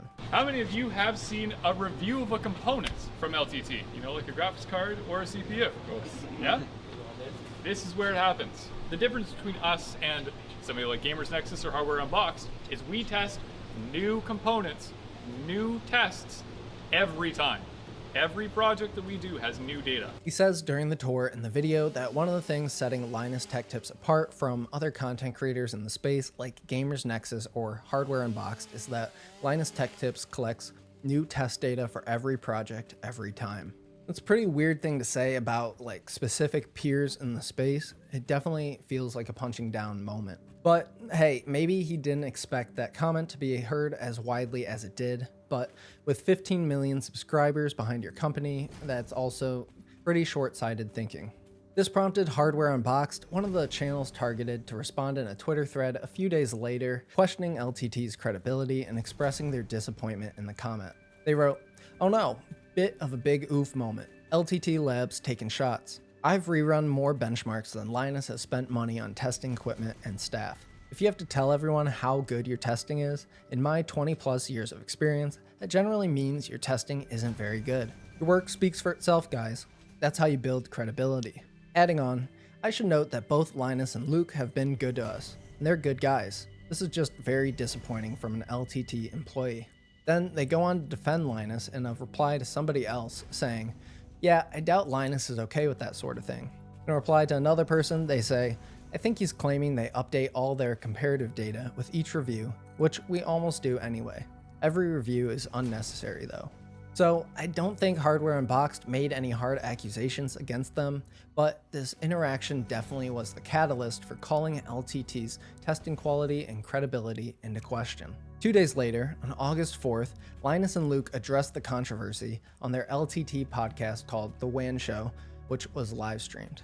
In this stream, Linus, talking about the situation, points out Tim immediately and defends his comment, saying that throughout the day he was repeatedly asked how their testing was different from other peers in the industry, specifically Gamers Nexus and Hardware Unboxed for some reason. Someone who was here for a tour prior to LTX uploaded a video of their tour, which included Tim from our labs team, who had been asked several times throughout the day about how our testing is different from our peers in the industry like Gamers Nexus and Hardware Unboxed. Personally, I don't know why anybody would ask that, because nobody would assume that Linus Tech Tips knows anything about what's going on behind the scenes of these smaller YouTube channels. But Linus goes on to explain that what Tim said about them collecting new data for every project is technically true, but unfortunately, the way that he presented it was not particularly tactful. And I can see how, while he was simply stating a fact, it could have been interpreted the wrong way. Basically explaining that they'll update data if there's software or driver updates. So Linus says, strictly speaking, what Tim said was not true, but then they go on to talk about how LTT should never be making comparisons like this. I don't think we should ever make a comparison that is, you know, a good thing we do compared to those other guys. If anything, we should be trying to build each other up. We respect Gamers Nexus and Hardware Unboxed a lot, which were the two particular outlets that were referenced by Tim. And then Linus goes on to shit on his employee Tim more, saying, back to Tim's wording, I didn't hire him to be a PR representative, which is good because clearly that's not where his experience is. I hired him to work on mechanical engineering and other engineering tasks as well, which is good because rightly he's really proud of the work that he and the team have been doing, both publicly facing and behind the scenes. They've been on this segment for less than 3 minutes, and the number of times Linus throws Tim under the bus for a minor mistake is sounding a lot of alarm bells. Then Linus goes on to reiterate in this segment that their testing is better than their peers, and that's what makes LTT different. But other channels may have stuff that they do better. He also is right that retesting every time is better, and it's something that we're putting a lot of effort and a lot of resources into doing. But that doesn't mean that, you know, other publications don't have things that they're doing that are better than us. So that just shouldn't be the way that we frame it, because obviously everyone is out there trying to do their best and trying to differentiate. Which is not a route I'd go down right now, man. Just move on from this. And notably, Linus continues by reading a promise statement from the company to do better and strive to meet or raise the bar when it comes to testing. And if corrections are needed, we will not sweep things under the rug. Remember that one for later.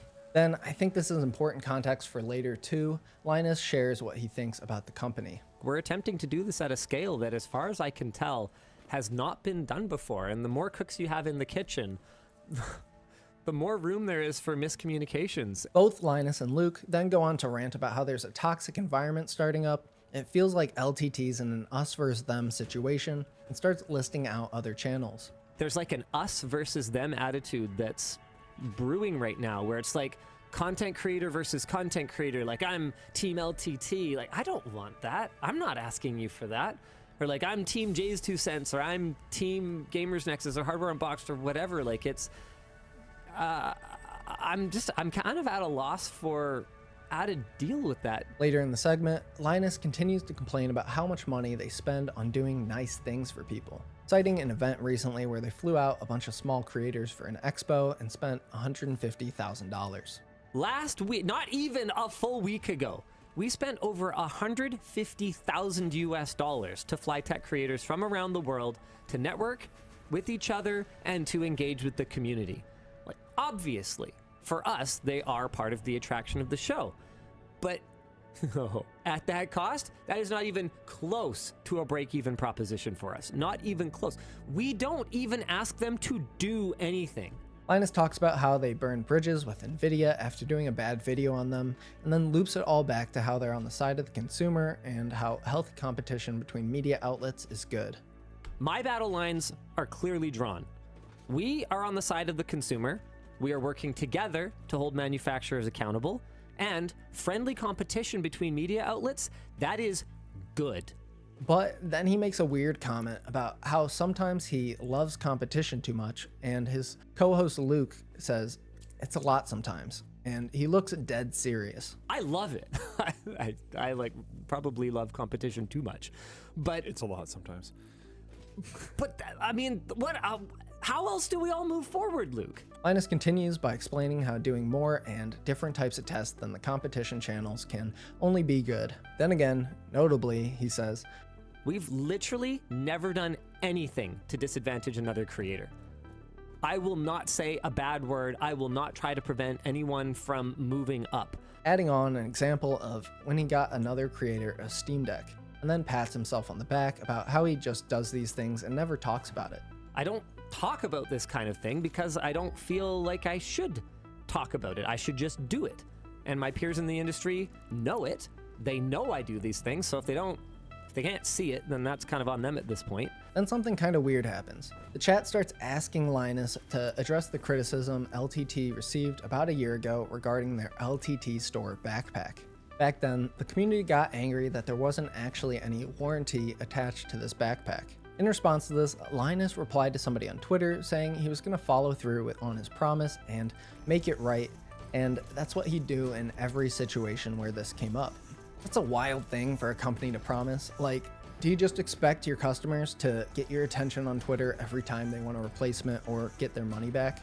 In the end, the community took this as Linus saying, "Trust me, bro." And in response, LTT mocked their own community on Twitter by saying things like, "Warranty period means nothing, I could just fold the company and you'd be shit out of luck. So at the end of the day, you either trust me to do the right thing or you don't. It doesn't actually make a difference if we have a formal warranty policy." And then continued to argue with community members over whether warranty means anything, stating that there's many ways we could weasel our way out of warranty coverage if we didn't care. You either trust me, bro, or you don't. Which we're gonna learn is how he tends to run most of his business. However, the backlash from the community forced LTT to launch a limited lifetime warranty, but not before they launched a very real line of $20 Trust Me Bro warranty t-shirts to directly mock and profit off of the community. The move was so bad, the entire live chat roasted the t-shirt, including LTT's current CTO and podcast co-host, Luke. Sure. I spent an embarrassing amount of time verifying that this was actually our website, because the first time I ever saw this, someone posted it in Floatplane chat, and I was like, you must be kidding me. There's no way we're actually releasing this. And it's our website. It's definitely it. It's real. I don't think this is a worse idea than making the shirt in the first place, so, you know. Yeah. All while Linus is cracking up and acting like it's the funniest thing he's ever seen. And if you don't think it could get worse, Linus is caught again in a later podcast episode trying to convince Luke it was a good idea by bragging about how many they sold. As far as the public can tell, it was asked for by a fan on Twitter. Is that true? Yes. It was actually requested. I thought it was hilarious, and so I did it.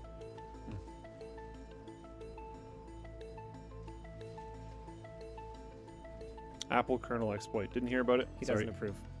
No, I don't. But It's that's sold okay. really well. People love it. It's a smash hit. Great then. I don't know. I don't have to like everything that we do. We're a big company at this point. We sold 100 of them for every person who has said it was childish or petty. I'm serious. It's like not even close. Well, maybe there's a lot of childish, petty people out there. That's okay. Oh, yeah. He just seems like he'd be so much fun to work for, doesn't he? And Linus somehow just keeps digging a deeper hole in this situation by keep going back to the Trust Me Bro warranty controversy.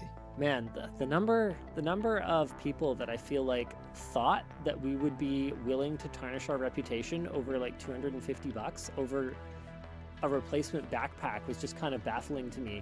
I don't want to sound out of touch, but in the context of the scale of this operation. I don't think that was the point. I can't believe we're getting back on this topic. We're not. Okay. But in the context of the scale of this operation, in the context of the damage that it could do to our brand, $250 is nothing. Right.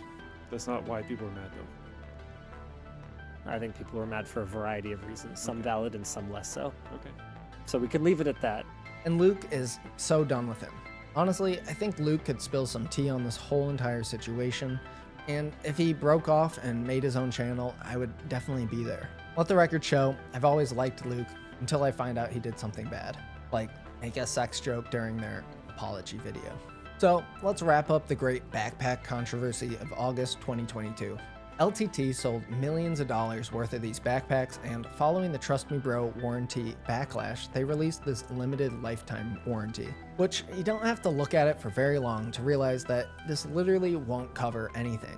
Damages caused by misuse, abuse, or by accident or negligence. This line alone could probably reject 90% of the claims. And each tiny detail listed here would make getting anything replaced a complete nightmare. Why would you not do like a 60-day money-back guarantee or something if you've literally sold millions of dollars worth of these backpacks so far? What kind of person would get a backpack, get some use out of it, and then intentionally take advantage of like a 30 or 60-day return policy? It's a backpack.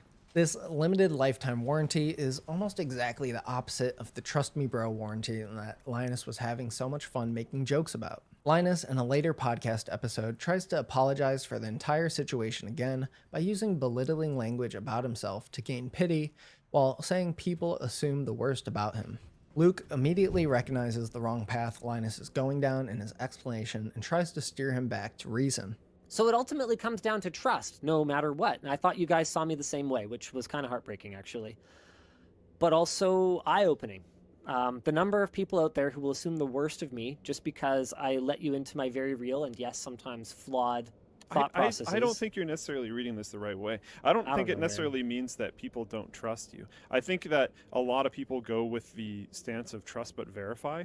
And the verify in this situation would be to have a warranty that they... I think reacting to mild criticism like this is extremely concerning for somebody that's running a company the size of LTT. And thinking like this would make it extremely hard to approach Linus with any workplace concerns. But let's get back to present day Linus again and see what he had to say regarding the Trust Me Bro warranty situation and creators like Gamers Nexus that covered the story unbiased with their own criticism.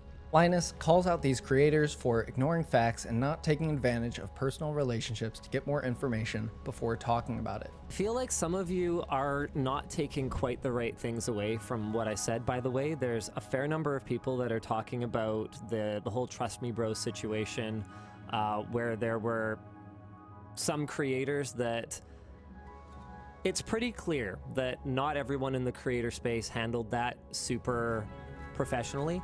I don't obviously agree with some of the takes that were out there. I don't think that it's particularly journalistic, for example, to ignore facts, to ignore personal relationships that you have every opportunity to take advantage of to get more information. I don't actually agree with that. I think that's objectively not correct. Then he says the point is he wants to move on and everyone makes mistakes and they make a lot of mistakes, but he doesn't want to stir up drama. The point is not to dwell on that. Like, good Lord, that was like, how long ago was that? It feels like it was quite a while ago. Who cares? I never even drew attention to any of that intentionally because it doesn't matter. I don't want to stir up drama. Which is crazy to call basic criticism some big drama. It's only big because you're the largest tech channel doing merch at this scale on the platform, and you're wronging consumers in some way, so you have to own up to the criticism. Not just say, let's all just move forward, it doesn't matter. So following the podcast episode, a whole 10 days passed and nothing really happened with this situation. But then on August 14th, Gamers Nexus posted a nearly 45-minute response video to the LTT employees' comments, as well as what Linus just said on the podcast related to the Trust Me Bro warranty situation. The video titled "The Problem with Linus Tech Tips" is a detailed breakdown of multiple recent instances in which LTT posted wildly incorrect data or irresponsibly handled the reviews of products in often malicious ways. This is Steve, the man behind the 2 million subscriber channel, Gamers Nexus. Steve starts by acknowledging the comments that the LTT employee made in the lab tour video, as well as the response thread posted a few days later by Hardware Unboxed. He says that Gamers Nexus has yet to comment on the situation, despite LTT claims not actually being true. We didn't say anything at all, anywhere. Even though it's not actually true, they don't collect new data and new tests every single time, and it's not always necessary anyway. He then gets into Linus's comments that accused creators like Gamers Nexus of doing journalistic malpractice. I don't think that it's particularly journalistic, for example, to ignore facts, to ignore personal relationships. It is my job to ignore personal relationships. Yeah, if LMG is going to make false accusations and wants to try and use personal relationships to gain favor so that we don't cover something we think is not okay, it's not going to work with us. We don't play that game. And he's right. Tech review channels should only give objective criticism when talking about a product that their audience could buy. Taking into account friendships with people behind those products will only lead to exaggerating the truth in order to save face.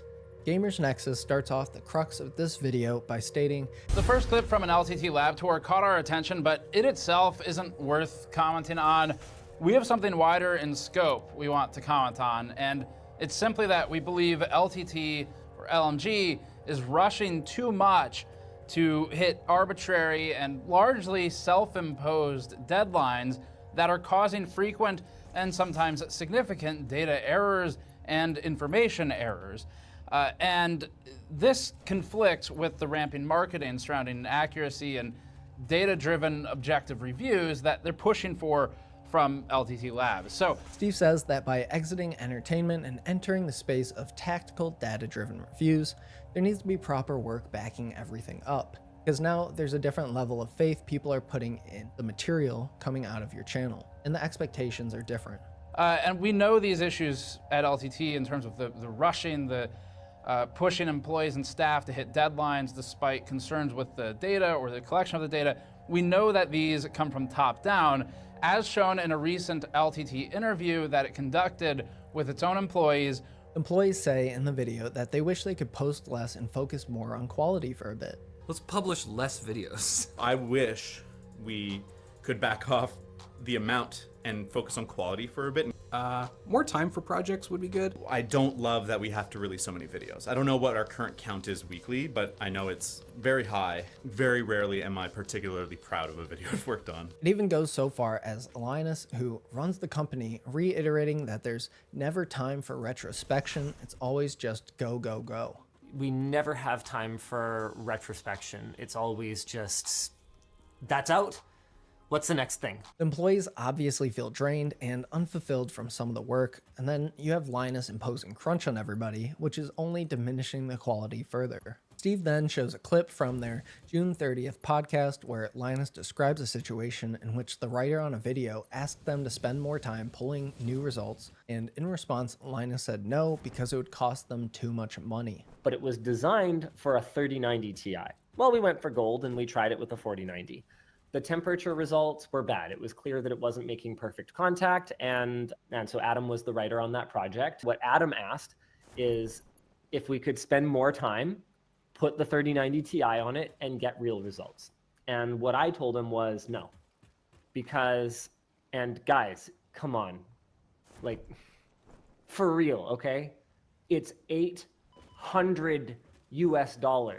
I don't know, guys. I'm not sure if I can apologize for not spending another $100, $200, $300, $500 of various people's time. Despite them sometimes pulling in hundreds of thousands of dollars per video. Linus, for some reason, is like the anti-Mr. Beast. Instead of spending company money on improving the video quality, Linus just makes his return by denying his workers basic needs. Steve states correctly, and that's an important indicator of mindset that comes from ownership of the company. We'll come back to that clip later though. They are choosing to publish sometimes known bad or known incorrectly acquired data. That's different from a mistake, which all of us do in fact make, yes. Steve argues that in the end, these poor quality controls are misleading consumers, whether they're intentional or not. He includes a disclaimer before dropping all the evidence that this is not drama. This is a very uncomfortable video for me to make. I haven't enjoyed the process of it, but this is something we feel is desperately needed, otherwise we wouldn't be doing it. And it is not simply drama to talk about errors and factual testing issues in a way that hopefully brings to light the problems so that the media organization, LMG, can attempt to rectify them if it in fact wishes to do so. We stand to lose a lot here. We risk pissing off people with direct and very valuable and useful to us connections to YouTube. Steve adds that the company is now over 120 people and is led by a new CEO who has a past of working high up at companies like Dell and Corsair, as well as a current marketing director that came from Asus. And LMG as a whole clearly has the resources to do far better. Okay, so with that, let's actually get into the evidence of the bad data presented by LTT.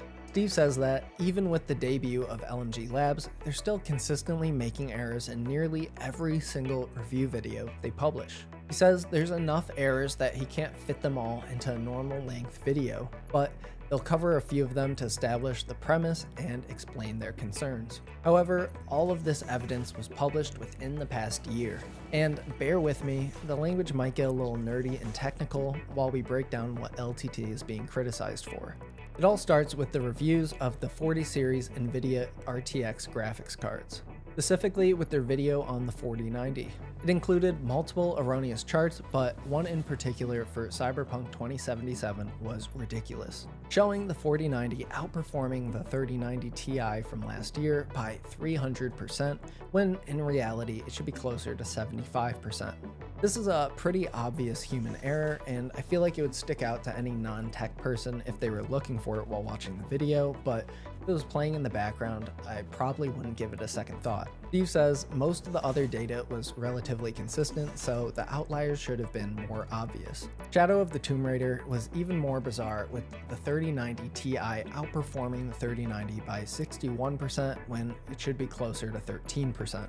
The flaws are so blatant that for anybody watching with technical knowledge, there's a lack of basic attention to detail. When these flaws were pointed out by the community, it took LTT days to fix it. They didn't think to delete the video, but eventually posted a comment with corrections, but didn't even pin it until people started getting mad. And the comment didn't even correct all the errors, just the Cyberpunk test. Eventually, they were able to swap the video in place for an updated version, but only after 1 million people saw it. There was never enough active outreach to get in front of this bad data and alert those million-plus people that their purchasing decisions may need to be re-evaluated. In another example, during their 4060 review, this chart showed that an A750 is better than an RTX 4060 Ti with ray tracing, which no other public data seemed to support. In their GTX 1060 test in this review, when being compared to the test in their 7600 review video, it was more than a 20% gain despite being the exact same test. And to round out the bad data section of this critique video, Steve describes another instance where LTT used the wrong data for both the 4060 and 4060 Ti videos, even after having to issue a post-upload correction the first time they made the mistake, saying, LTT had already corrected this once before, which indicates to us that they are once again lacking the proper processes to ensure learned lessons carry forward, which once again starts to become reckless, irresponsible, and concerning for a company branding itself in this position. Going on to explain that this inconsistency in data is further proven in a CPU cooler test video where obvious misinformation is being spread, which could easily have been spotted if anybody gave it a second look. He goes on to show more examples of blatantly wrong CPU test data, which he can tell is due to setting up the test wrong.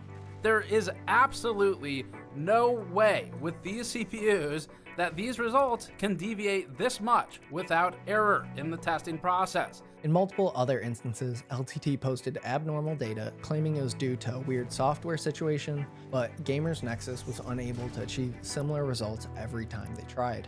Steve says, and it's not proper to just blame the product because you don't want to control your test environment and you don't want to use it the way it's designed. This point alone calls all data into all of these charts into question. In some situations, incorrect data is being shared in regards to products that they have close ties with, and products are being recommended more highly than they should be. We're a bit baffled by how huge the endorsement was for the Noctua NHD 15 given their own data, but Noctua has close ties with LTT, so that may subconsciously be influencing the interpretation. And even if it's not, it's still unfair to Noctua because now it's calling into question a positive comment because of those ties. That's why it cuts both ways when you have a conflict this deep. It's not just advertising anymore. His final point in the CPU cooler section goes over their review for the Peerless Assassin, which LTT tested backwards, blaming the lack of instructions. Gamers Nexus also suspects that there is a mounting issue due to the 10-degree difference between the max and average temperatures, adding that a good lab methodology would have redundancies for redundancies to safeguard against human error or perceived instructions error. Okay, so moving on from CPU coolers, which I'm sure you think about all the time. Steve shares a recent example where Linus got the model of a power supply they were reviewing wrong, mixing up two different models with drastically different quality levels. However, he commends them for pinning a correction comment pretty quickly, while still adding that pinning a correction is the right move, and they haven't always immediately done that, like we saw with the 4090 review. So that's an improvement, but they need to at least get these basic attention to detail items right. This isn't even the hard part. Jumping into the CPU reviews, Gamers Nexus quickly locates a series of lies told during the 5600X review, in which the video host states, quote, the lab put it through its paces, indicating this is a piece that the lab specifically contributed to, which is marketed on accuracy. Then immediately after, showing graphics on screen with incorrect numbers across the board. This lack of interest in reporting correct data continued in LTT's review of the 7950X3D. They blamed a bad CPU for their delay in uploading, but Steve notes what seemed weird through the entire video is they seemed hyper worried about trying to get more specific testing data than what AMD is advertising, even when those differences are just single-digit percentages off. If you're trying to nail the exact differences down to a single percent of a first-party claim, then you aren't providing any value as a third-party reviewer. AMD might as well publish its own review. It's not weird at all to have a few percentage points different, or even upwards of 30%. They make the thing. They're gonna test it in ways that benefit them. It makes way more sense to consistently test the product and compare it to the competitors rather than spend resources trying to out-test the manufacturer. Steve then shows a clip noting LTT's concern for the opinion of their peers when it comes to reviews, stating, they shouldn't be worried about what everyone else is saying in a popularity contest. They should be worried about reporting the truth of their own findings and then trying to explain them if they're different. Then he wraps up the CPU review portion by showing LTT's email to AMD contains multiple abnormal claims that indicate the team's lack of experience when it comes to understanding the manufacturer's testing process. Okay, so breathe for a second. We made it out of all the nerdy technical speak, and we can get back to the criticism that doesn't make my head hurt from just trying to understand what they're saying. The next section, Steve breaks down multiple instances of asterisk errors. He notes that you can't do text on the screen anymore in YouTube after you upload, so all of this is done before the upload, which means that when doing an asterisk correction, a creator is aware of that correction. Oftentimes, these asterisk errors are far bigger than a one-sentence text correction. In the first case, in one instance, LTT states that the keys have, quote, stickers. Curiously cheap printing on some of the keycaps. Look Actually, at this. it's double shot PBT. Yeah, they're double shot except where they put stickers on them. Oh my gosh, yeah.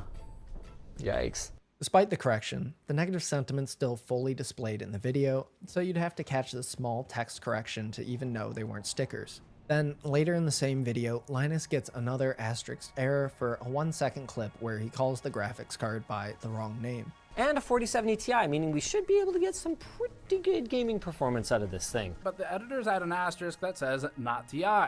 Something that could easily have been re-recorded. Steve relates these quick corrections back to the earlier talked about LTT employee interview, where they admit they're moving so fast that they don't have time to properly go back and correct something. This is a huge problem for a company that's built on the back of testing and reviewing products. Steve brings up another example from just last week where LMG's Tech Quickie channel covered large language model hardware, and within the just under 5-minute video, they had on-screen text correcting 312 teraflops to 624. Especially in this circumstance, it would have been extremely easy for the host to sit down and just re-record the line. This is just further proof that the company's rushing its content and unable to slow down for even a single sentence. Something that wouldn't be such a big issue if they weren't marketed on being a reliable source. But this is a company with the resources to do things right. Now we can move on to the last chunk of the Gamers Nexus video. Steve describes a few recent situations that call into question the ethics of LTT as it relates to their corporate connections, their flow of money, and the potential bias as a result of those things. He notes that they've been looking into this, so there may be more to come in a future video. But some of these concerns stem from how Linus has personally invested $200,000 into the laptop maker framework, and yet he's still reviewing their products and competitor products. Also, LMG has a cross-branded screwdriver with the company Noctua, while they're also reviewing Noctua products favorably even when it's shown by their own data to be hitting 100 degrees Celsius. Which becomes problematic for brands like Noctua as well, because now it is less clear if the praise is genuine or if it is biased, whether intentional or unintentional. But Gamers Nexus says they won't be getting into all these corporate connections concerns in this video because we're going to focus on the consequences of irresponsible reporting and bad data and how that influences the purchasing decisions of millions of people. First situation has to do with a product review published on June 24th. It's a video about a copper water block made by a small company called Billet Labs, founded just last year by 2 people. LTT took one of the company's first prototypes to test, valued in the thousands of dollars for manufacturing. In the video, LTT had the genius idea of sticking this special 3090 Ti water block on an RTX 4090.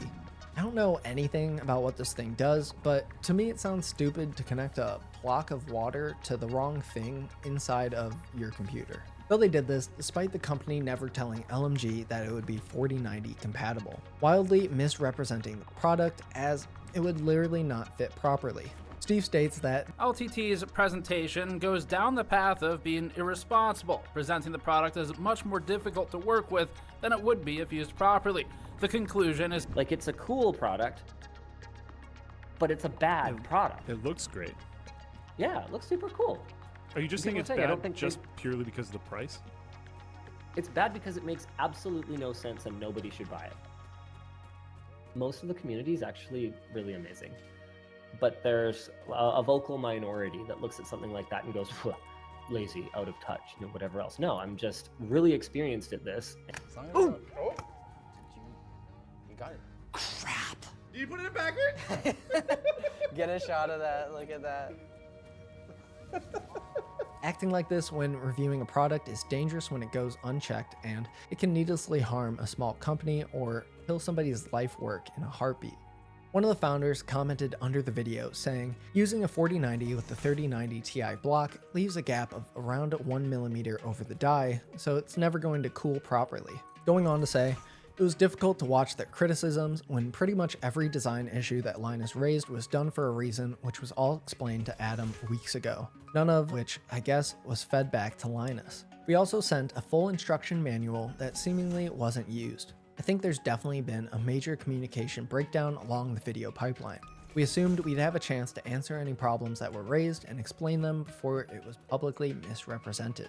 Following this, the community complained about the improper review, and Linus went on to recklessly double down and bash the company's product further. Nothing would have changed. Nothing that obeys the laws of physics would have changed the conclusion. If the GPU had been 5 degrees cooler, that would have been the conclusion. If it had been 10 degrees cooler, that would have been the conclusion. If it had been 20 degrees cooler, that would have been the conclusion. Again, Luke had to speak up and be the voice of reason. I also get not wanting to retest, but I do think probably just testing it with the thing that they knew it worked with in the first place probably would have made sense. Because like you're saying, the test result itself doesn't matter, but if it's just supposed to look cool, then it should be seated properly so it looks cool. With Linus again getting worked up and ranting about being criticized for something minor. It's one thing for Linus to react like this in the face of criticism. It's immature and represents poor leadership skills. But it's another thing for that immature reaction to then be the fuel for targeting a completely innocent small company of just 2 guys. He continues ranting by explaining that it wouldn't be worth spending a few $100 to just test it properly. But I'm not. I don't know, guys. I'm not sure if I can apologize for not spending another $100, $200, $300, $500 of various people's time sitting and engineering a workaround to a product that no matter the result, nobody should buy. Product would still be trash no matter what. What Linus is saying here is clearly malicious, and he intends to harm the company's sales in some way by doing so, all just to save face about how reliable his reviews actually are. Steve goes on to explain that, making matters worse, in conversations with Billet Labs, Gamers Nexus learned that the company asked for the prototype back on June 28th. Since then, LMG has agreed at least twice to return the product, first agreeing on June 30th. At LTX, Linus Media Group put the one-of-a-kind water block up for auction at its Extra Life auction event, without the permission of Billet Labs. And they didn't even learn about this until August 11th, at which point they were told the block was gone. Billet told Gamers Nexus that the company's now stalled as it no longer has its best prototype available for continued development. No one knows where the product even ended up, and it could very well be shipped off to a competitor and copied from. This is by far one of the more egregious offenses done by LTT so far in the story. They knowingly misrepresented a small company's product, then doubled down maliciously after being called out for being wrong.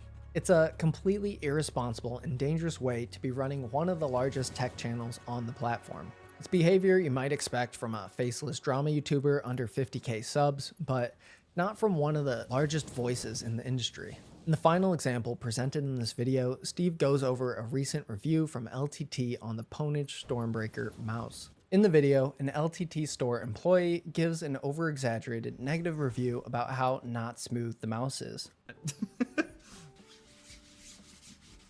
This is not a smooth mouse, and that's really disappointing, especially on like a premium gaming mouse. That should be one of the primary focuses. The company followed up by reaching out to notify LTT that they had not removed the protective film from the bottom of the mouse. Linus then responded in a later podcast, noting that they added a pinned comment to say, in fact, that there weren't any stickers on the mouse during testing. The bigger issue here is that our initial correction, which was posted, said, hey, no, it is high friction, and we did test it, and there were no films on the feet. This caused Ponage to reply in a tweet fairly criticizing the credibility of the channel. Eventually, in classic LTT fashion, they updated the video to remove the glide part while making an edit to the pinned comment that the plastic film actually was still on the mouse when the initial test was done. Despite this, they still chose to leave the review live, knowing the conclusions were partially derived by wildly misrepresenting the product's main selling point.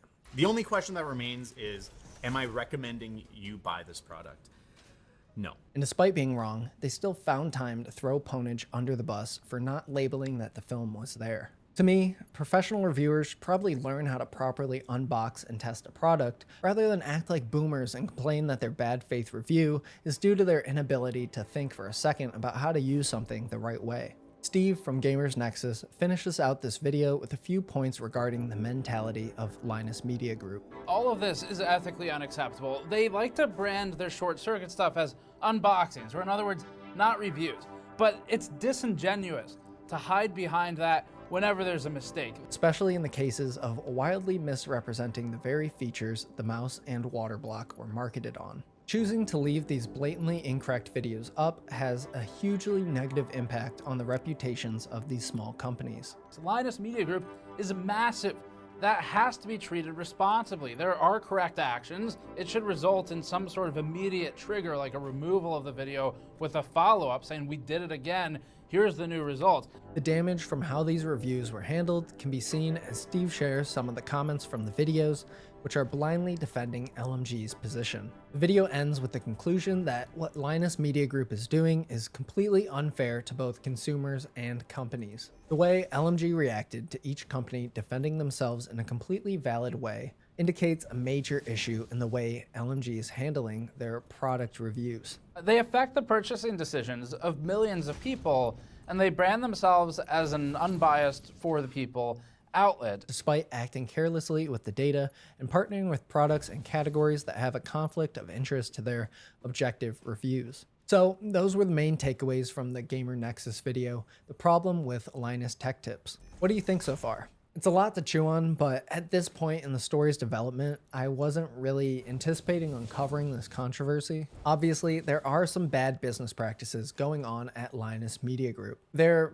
rushing videos, which has led to bad data reporting, and in the face of criticism, Linus has often doubled down rather than owned up to their mistakes. But that's not necessarily in the realm of internet drama. It's more just legitimate criticism, and I don't think anything Gamers Nexus said in their video is claiming anything other than what people can just straight up see by watching the videos themselves. But in true Linus fashion, he came back and responded in a massive forum post expressing disappointment and alleging journalistic malpractice against Gamers Nexus. He starts by saying, "There won't be a big WAN show segment about this or anything. Most of what I have to say, I've already said, and I've done so privately." He says, "To Steve, I expressed my disappointment that he didn't go through proper journalistic practices in creating this piece, claiming that he could have asked Linus or the team for context, like the fact that they didn't sell the water block, but rather auctioned it for charity." Adding, "We have already agreed to compensate Billet Labs for the cost of their prototype," which is completely not the issue, and it doesn't resolve that situation in the slightest. Billet Labs is still indefinitely paused while they're trying to produce a whole new prototype, all because your company acted in a completely illegal way that sold off their IP. He says in the next paragraph that he stressed to his team the importance of diligence in their work because there's so many eyes on them, saying they have a lot of work to do on internal processes and communications. Then he addresses the community saying, "We know that we're not perfect. We wear our imperfection on our sleeves in the interest of ensuring that we stay accountable to you. But it's sad and unfortunate when this transparency gets warped into a bad thing. Yeah, Linus, I don't know what you're talking about. Making obvious errors when testing and reviewing products can't just get swept under the rug by saying you wear your imperfection on your sleeve. But he goes on to completely sidestep the clear evidence of errors by saying they pin comments and add on-screen text corrections because they're striving for transparency and improvement. He continues to write off the many examples of them putting incorrect data on screen by saying it doesn't materially change the recommendation. Then he has the audacity to write, "You haven't seen the improvement. Frankly, I wonder if you're really looking for it." As if he's not responding to a 44-minute video displaying example after example of them using bad data intentionally. But wait, his response gets worse, because he writes, "With all of that said, I still disagree that the Billet Labs video is an accuracy issue. We could have retested it with perfect accuracy, but to do so properly would have been impossible, and also didn't affect the conclusion of the video," saying, "I wanted to evaluate it as a product, and as a product, it still wouldn't make sense to buy. So from my point of view, retesting it and finding out that, yes, it did in fact run cooler made no difference to the conclusion, though it didn't really make a difference." This entire rebuttal feels like it was written by a high school sophomore in debate class. He goes on to bash Billet Labs further, comparing the product to a supercar, writing, "It doesn't matter if no one watching will buy it, they just want to see it rip. Clearly my bad. But my intention was never to harm Billet Labs. I specifically called out their incredible machining skills because I wanted to see them create something with a viable market for it, and was hoping others would appreciate the fineness of the craftsmanship even if the product was impractical." Jesus, Linus. Learn how to not give a backhanded compliment. He continues, "Either way, I'm sorry I got the community's priorities mixed up on this one, and that we didn't show Billet in the best light. Our intention wasn't to hurt anyone. We wanted no one to buy it, because it's an egregious waste of money, no matter what the temps it runs at. And we wanted Billet to make something marketable, so they can, eat." Somebody needs to take Linus's phone away, and replace it with like a PR manager. Because holy shit, how do you respond to obviously being in the wrong like this? This isn't an apology in the slightest, and his opinions on the situation are still clearly influenced by his emotions, rather than taking into consideration any of the facts presented. He says, "With all of this in mind, it saddens me how quickly the pitchforks were raised over this. It also comes across as a touch hypocritical when some basic due diligence could have helped clarify much of it. It's incredible how much Linus manages to kick and scream every single time there's any minor criticism of his company. I have a long history of meeting issues head on, and I've never been afraid to answer questions, which lands me in hot water regularly, but helps keep me in tune with my peers and with the community. If by meeting issues head on, you mean adding on-screen text corrections, pinning comments, and mocking your own community, then sure, you have a super long history of meeting issues head on." He finishes up the post with more baby language, saying, "Will the 'it was a mistake and they're taking care of it' reality manage to have the same reach? Let's see if anyone actually wants to know what happened. I hope so, but it's disheartening seeing how many people were willing to jump on us here. Believe it or not, I'm a real person, and so is the rest of my team. We are trying our best, and if what we are doing was easy, everyone would do it. Today sucks. Linus, you're 36 years old. Why do you whine about people pointing out your company's errors like this? You aren't some teenager running a YouTube channel. You have over 120 employees whose lives are impacted by your demonstrated inability to actually look inward and improve upon your content. People aren't slinging mud trying to create drama online. They're merely calling you out for misleading the same audience that watches their videos. If you claim to like competition so much, why don't you actually get better?" This subpar apology from Linus prompted Gamers Nexus to create another 12-minute segment in their video the very next day, reacting to the forum post. He starts by saying, "Linus hastily posted a statement about 3.5 hours after our video went live. The video raised concerns again about an incredibly large amount of testing inaccuracy issues, alongside what we believe to be unethical actions and just issues with responsibility as a large outlet in general." He calls Linus's statement an unhinged, unapologetic rant where he shirks responsibility and blames others. Which is pretty on par with what I thought about it. He mentions Linus is playing weird semantic games by saying, "We didn't sell the Billet Labs product, we auctioned it." Then Steve comments on Linus tripling down on the Billet Labs situation. We could have retested it with perfect accuracy, but to do so would have been impossible, is nonsense. And it's very difficult to engage with nonsense. I don't know what that means. Thank God he also thought this paragraph was nonsense. I felt like I was going crazy just sitting here trying to understand what Linus was saying. Then Steve points out that Linus largely ignores all of the criticism they made related to LTT's data reporting problems, other than the usual platitudes of we wear our imperfection on our sleeves in the interest of ensuring that we stay accountable to you. But he fails to explain what happened or how they'll actually fix it. Steve labels the response as is immature, it's blaming others, and it's irresponsible to the community they've built. So for the main point of this video, Gamers Nexus wants to clear up more information around the Billet Labs situation. He says, first of all, we're not going to argue the semantics about an item being sold against the will of a company versus being auctioned, and being for charity, which we already said doesn't make that better, it makes it worse, because now you're roping in an innocent third party into a very awkward situation. But furthermore, Steve replays the first video, proving that he originally said correctly that the block was up for auction.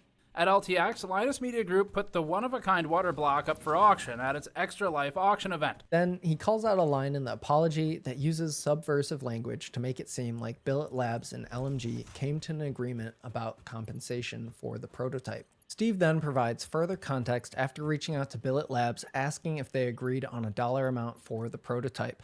They responded, no, absolutely not, no, no, no. The only mention of any money to do with the prototype was our response to them after they said they'd auctioned it. And we basically said, you know, that was a really expensive prototype, stating the dollar amount it was worth.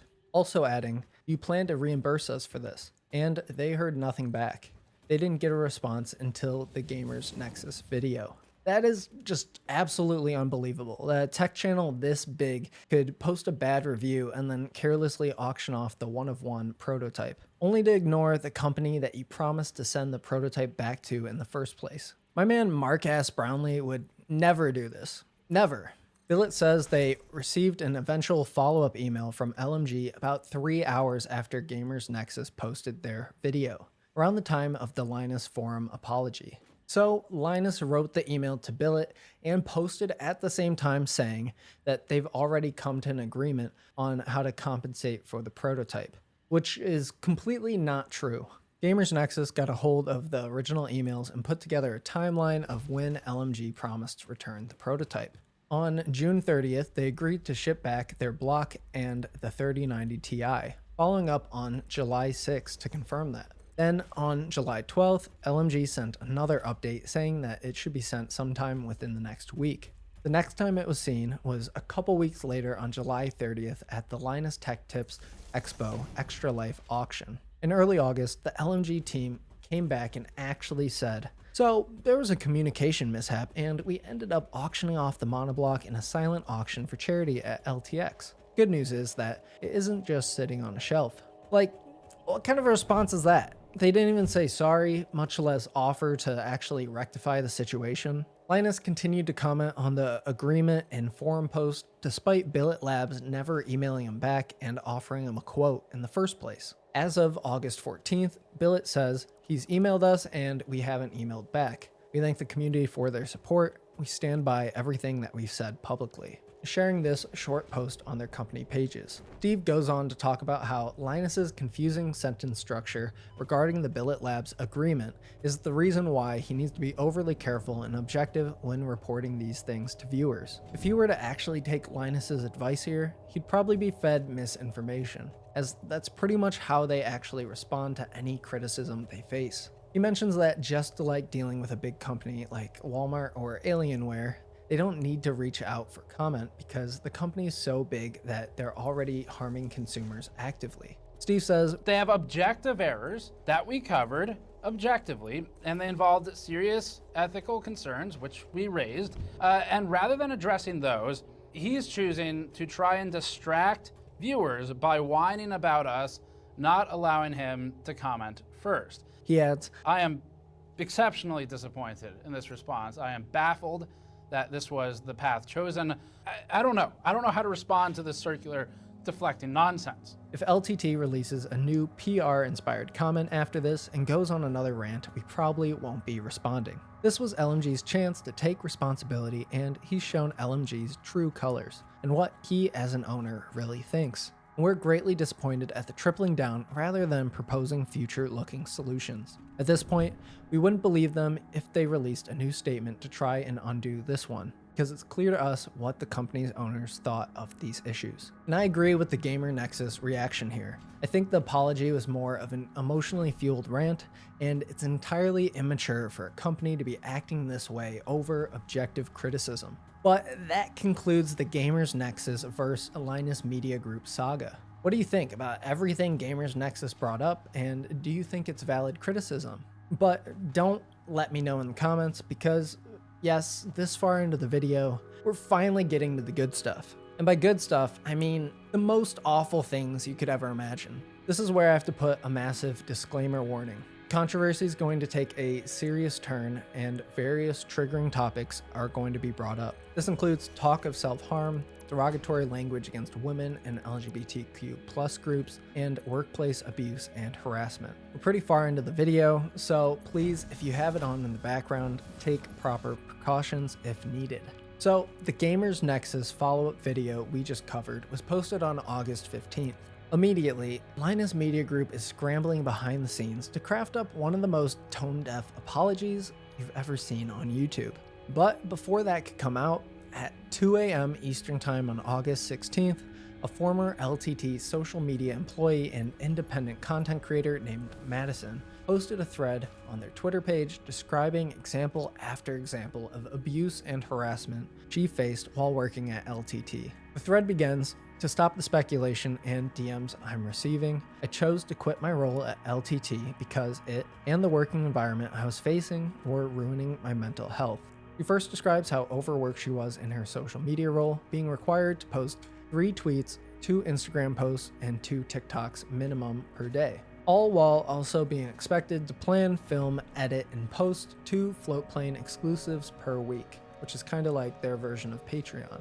This included getting people to be in the videos, even when those people are also struggling to get their work done. On top of all this, she was also expected to manage, plan, come up with, execute, get approval for, and schedule out all sponsored content on socials outside of YouTube, all while being told not to complain because her job was the fun job. You can't say what it's like now, but they have an entire team working on what she was expected to accomplish alone. She never came out about what happened to her at LTT because she feared even more backlash from a community that was already attacking, defaming, and sending her death threats. She also feared for her future given LTT's size and connections. And this is only referring to the abuse related to the job requirements that were placed on her. He goes on to describe legitimately criminal allegations. And if LTT is going to survive this at all, they're going to need to purge more than a few people.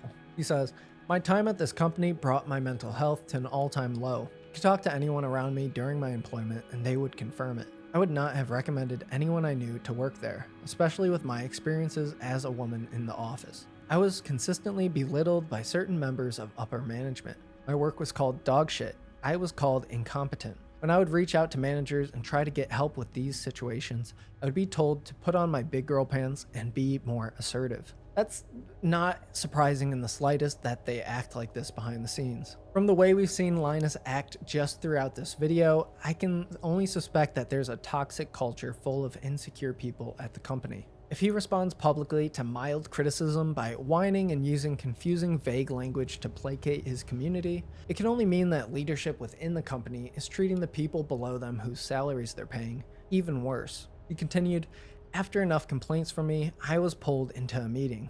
In that meeting, the writer's room was pointed to and I was asked, 'Do you think any of these people would have a hard time getting a job?'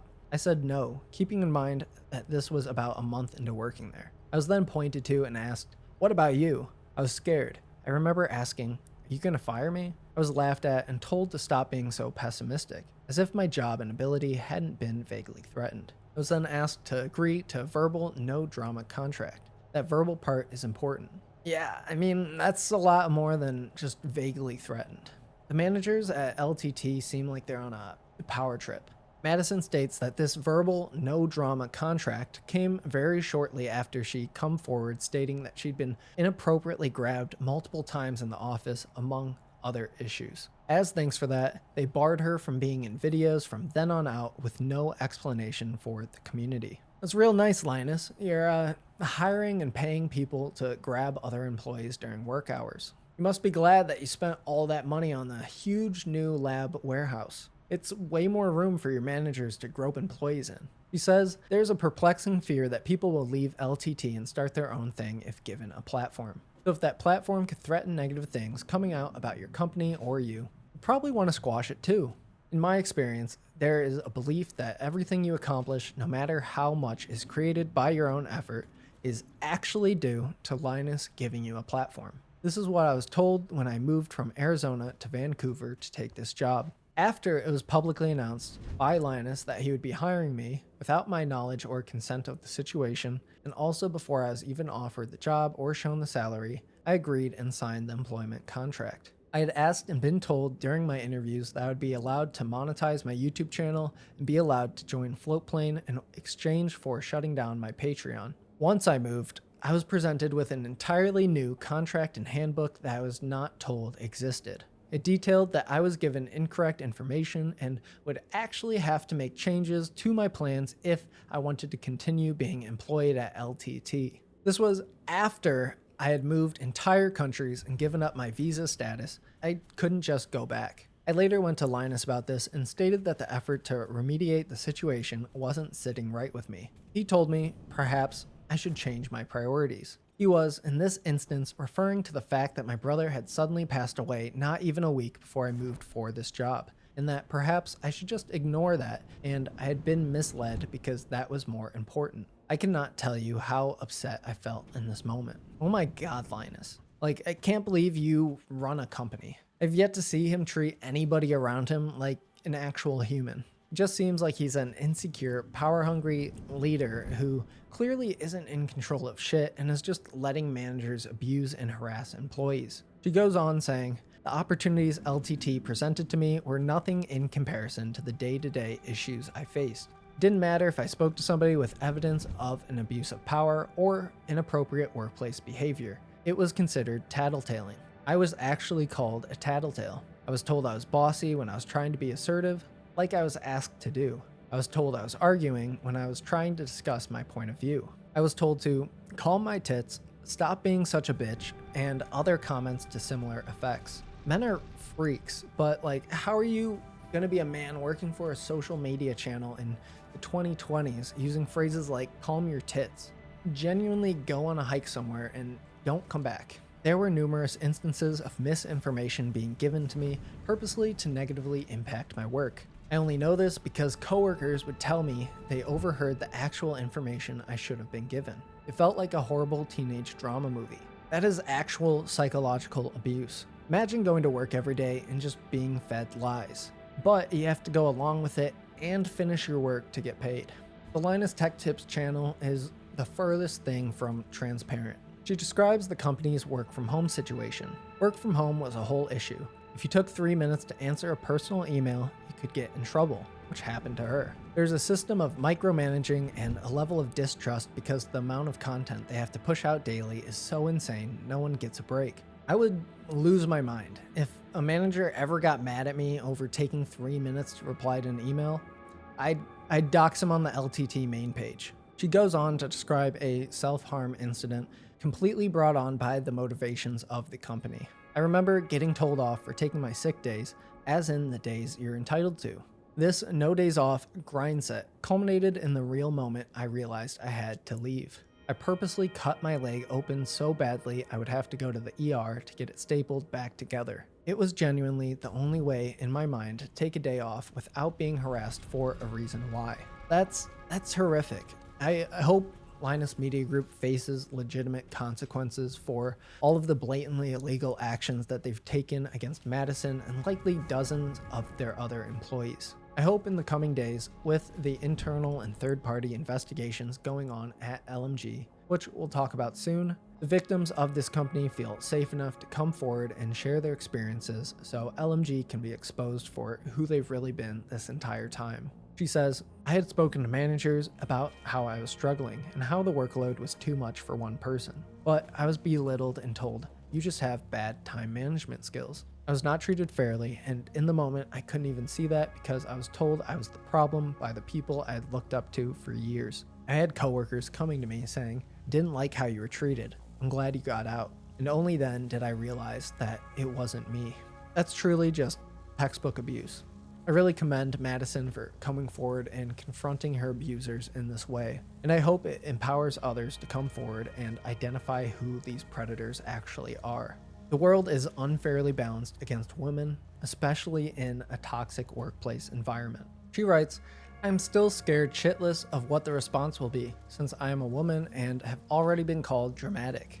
I'm not stating what happened to me because I'm seeking clout, I'm stating it because it's been eating away at me for 2 years. From the stories Madison shared so far, it's impossible to write off these experiences as untrue. Nobody would be able to lie in this much detail about trauma they personally experienced. She continues, there are genuinely amazing, compassionate, and incredibly intelligent people who work at this company and are driven to just share the cool tech they love. It sucks that ego and a bottom line are slowly destroying some of them and hurting the entire reputation of the company. Yeah, I feel like there's been some extremely talented faces that I've seen come across their videos over the past couple years, and it feels weird that they're restrained from speaking out about the company, and I know many of them could go on to create their own thing outside of LMG if given the opportunity.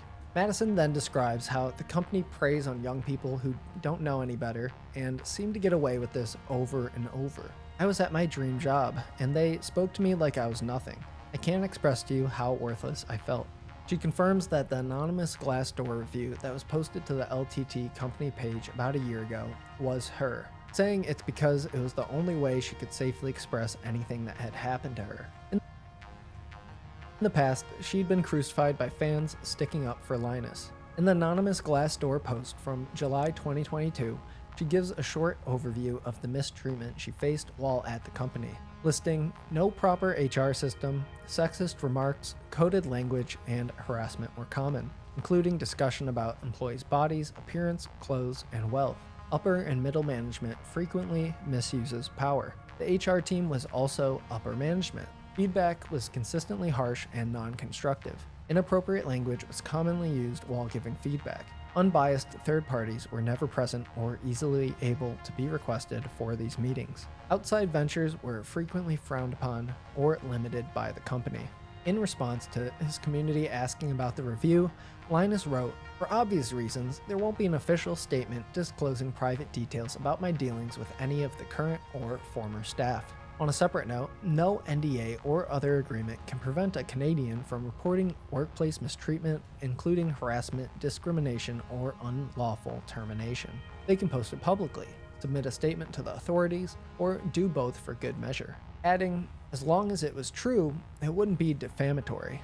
If I'm ever actually accused of a crime or other misdemeanor, including any violation of employment law, I'm sure you'll read all about it on Dexerto. For now, it appears that we're in the clear. Yeah, that's the most guilty thing I've ever heard.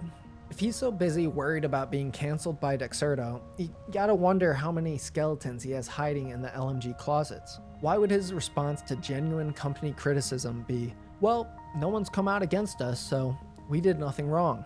Madison goes on to describe even more unbelievably disgusting instances of workplace harassment and abuse. I was asked about my sexual history, my boyfriend's sexual history, how I like to fuck. I was told that certain issues were sexual tension and I should take the coworker out on a coffee date to ease it out. I was asked to twerk for a coworker at one point. I was told I was chunky, fat, ugly, stupid. I was called the R word. I was called the F slur. And at any point, if I brought up these comments, I would get told, oh, we'll have a chat with them. And nothing ever came of it. The day I handed in my notice was when somebody who constantly overstepped me, misled what I was working on and who I was, said to me, I think the reason you try to be funny is because you lack any other skills. Smiled and then walked away. I quit 15 minutes later. This company sounds like an absolute nightmare. And this is run by a guy who, if you didn't hear, just found out at age 35 that the hard R refers to the N word and not the R word. She continues detailing more highly illegal things that they made her do. I was also the one tasked with managing the OnlyFans account, something I said I didn't want to do. I had to read comments from people talking about how they wanted to fuck me and my coworkers. I saw people's dicks and vaginas. I said no and was told only a little longer. Why the hell does Linus Tech Tips have an OnlyFans account? And you're making your employees run that. That's unreal. Lock this man up. Like, no wonder they switched CEOs a few months ago. Linus obviously needed a fall guy for when all of this came out. In terms of her personal content, Madison says LMG forced her to have them as her representation for any sponsors on her personal Twitch or YouTube channels. Originally, she had been told she just had to okay deals with them for non-compete issues. Then they changed it up on her when she moved to take the job. They prevented her from seeking out any companies to bring her brand deals or sponsorships, all while doing nothing to actually represent her or bring her deals themselves. They were just going to take the traffic she worked for and take a cut of every deal. Absolutely predatory behavior. On top of this, the cut they calculated was before budgeting the cost of supplies for the videos Madison was making, which was included in the contract. Meaning that for a long time, LMG was holding back thousands of dollars worth of pay, totally illegally, from one of their employees. Eventually, they returned the money that came about because of the miscalculation, only after she noticed it and called them out for it. She describes the situation more. For example, a company's paying you $600 and $100 they're giving you to specifically spend on their platform for the content. The cut LTT was trying to take was of the total $700 and not the $600. That was the actual payment, saying that she had to talk to multiple people before this was rectified. Absolutely insane behavior from the data-driven tech guys. She goes on to list more instances of harassment, saying, also, apparently some managers didn't like me because I hadn't gotten drunk with them before, which was said in a haha just joking but I'm actually serious tone. These managers sound like they've never talked to or seen a woman before. Why are all these 30-year-old social media people going through their high school phases now? And I forgot to talk about this during the initial recording, but she describes this incident involving Linus where after she'd come forward about being assaulted, somebody accused Linus of inappropriate conduct on Twitter. Following that, he came over to her corner and started berating her, calling the woman on Twitter insane, mentally ill, an attention seeker, and just digging into this poor woman who had felt wronged by him. Absolutely unreal behavior from Linus, but not the most surprising reaction. He continues to give examples of multiple situations in which basic workplace requests were ignored for months, saying, also, remember the corner I was in? People would sneak up on and try to scare me. After the incident, I was nervous about this, so I requested a mirror so I could see behind me. I watched 2 coworkers get what I had asked for weeks before they did. It took 2 months to get mine. Similar things would happen whenever I requested anything. I needed more RAM installed in my PC for months because I was expected to edit red footage. It took 5 months and a writer being kind enough to do it for me when the numerous requests I sent in were ignored or put off. I would go to management for help and get told I could handle it myself. Eventually, I was pulled into a meeting for insubordination because I had gone around the system for requesting RAM after I was ignored for months and dealing with my PC crashing and losing work daily. This is unbelievably frustrating. It seems like a few of the managers at LMG had a weird vendetta against Madison, on top of being extremely predatory, creepy guys in general. She describes another instance like this where she requested a $15 notebook, only after maybe making $25 worth of purchases so far at the company. She requested the notebook to help with her, quote, poor time management skills. And they denied it, saying, you don't need it, you have lined paper. It's amazing how cheap this company can sound with every single response they give.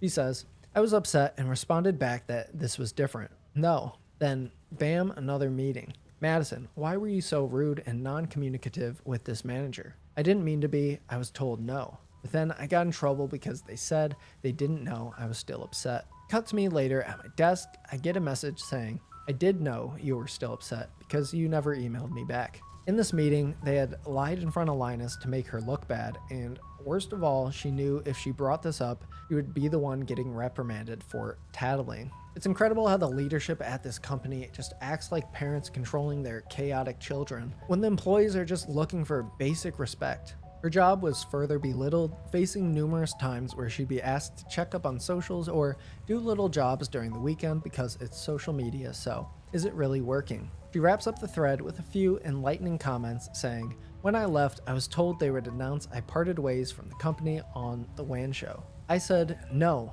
unless you make sure you clearly state I quit. Then they never mentioned it on the WAN show." She then talks about an HR meeting recording which leaked shortly after Madison left the company in 2021.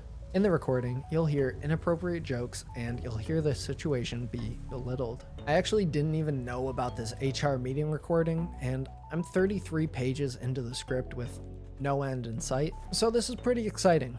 Let's talk about what happens in this short 4-minute behind the scenes audio tape from 2021 shortly after Madison left the company. Linus starts by saying, "We need to have a quick chat about the best way to handle HR related feedback and rumors. We won't be giving any names for what I hope are extraordinarily obvious reasons, but what we can do is give you the following guidelines for problem solving and conflict resolution. Sorry that this is all boring and corporate, but here we are." First he says, "Always stand up for what's right. We're only a team as long as we're all working together and looking out for each other. That's the most important." Linus sounds like he's running a startup company where they try to get away with overworking and harassing you because you're all part of one big happy family. Second, he says, "Always reflect on your own personal experiences and use your common sense." Hey, that's kind of like how Linus reflected and used his common sense when telling Madison to ignore the recent passing of her brother. He continues, "Few things in life are always black and white." Few things in life are truly black and white. Immediately trying to throw shade on any legitimate concerns the Glassdoor review might have. Then he adds, "Always wait to hear both sides of the story before passing your own judgment." "Always wait for both sides of the story before passing judgment." Why is he giving his managers marching orders like this? Like they saw the Glassdoor review with the complaints, and he's trying to Men in Black erase their minds with a memory flash or whatever. Continuing with, "Be cautious when you know that one side is bound by legal and ethical disclosure guidelines when the other is not." he has such a way of explaining every criticism of the company in the most guilty sounding way possible, only to add, "Carefully consider what it says about the character of someone who would engage in that type of gossip against someone who has no power to protect themselves." like, come on. This is unbelievably toxic abuser manipulation language, and he hasn't even explained what the meeting's about yet. How are you even gonna say a sentence like this as if the company is the one that has no power to defend themselves? You're a complete idiot. Then he recommends that If you receive feedback about somebody else at this company, the first response is, "Have you spoken with this person?" followed closely by, "You need to speak with this person." Yeah, Linus, that sounds like a great freaking idea, to tell your creepy managers to go solve their groping problems by directly talking to their victims. He explains the process. "So first, you advise them to take the problem to their manager, followed by me or Yvonne, followed by our third-party HR firm." I imagine if you can't go to your asshole manager or ignore your dead brother, Linus, the HR firm is just gonna collect your complaints and then, I guess, send them back to Linus. Since I'm not at liberty to share any details about what occurred, all I can do is ask that you trust me and Yvonne.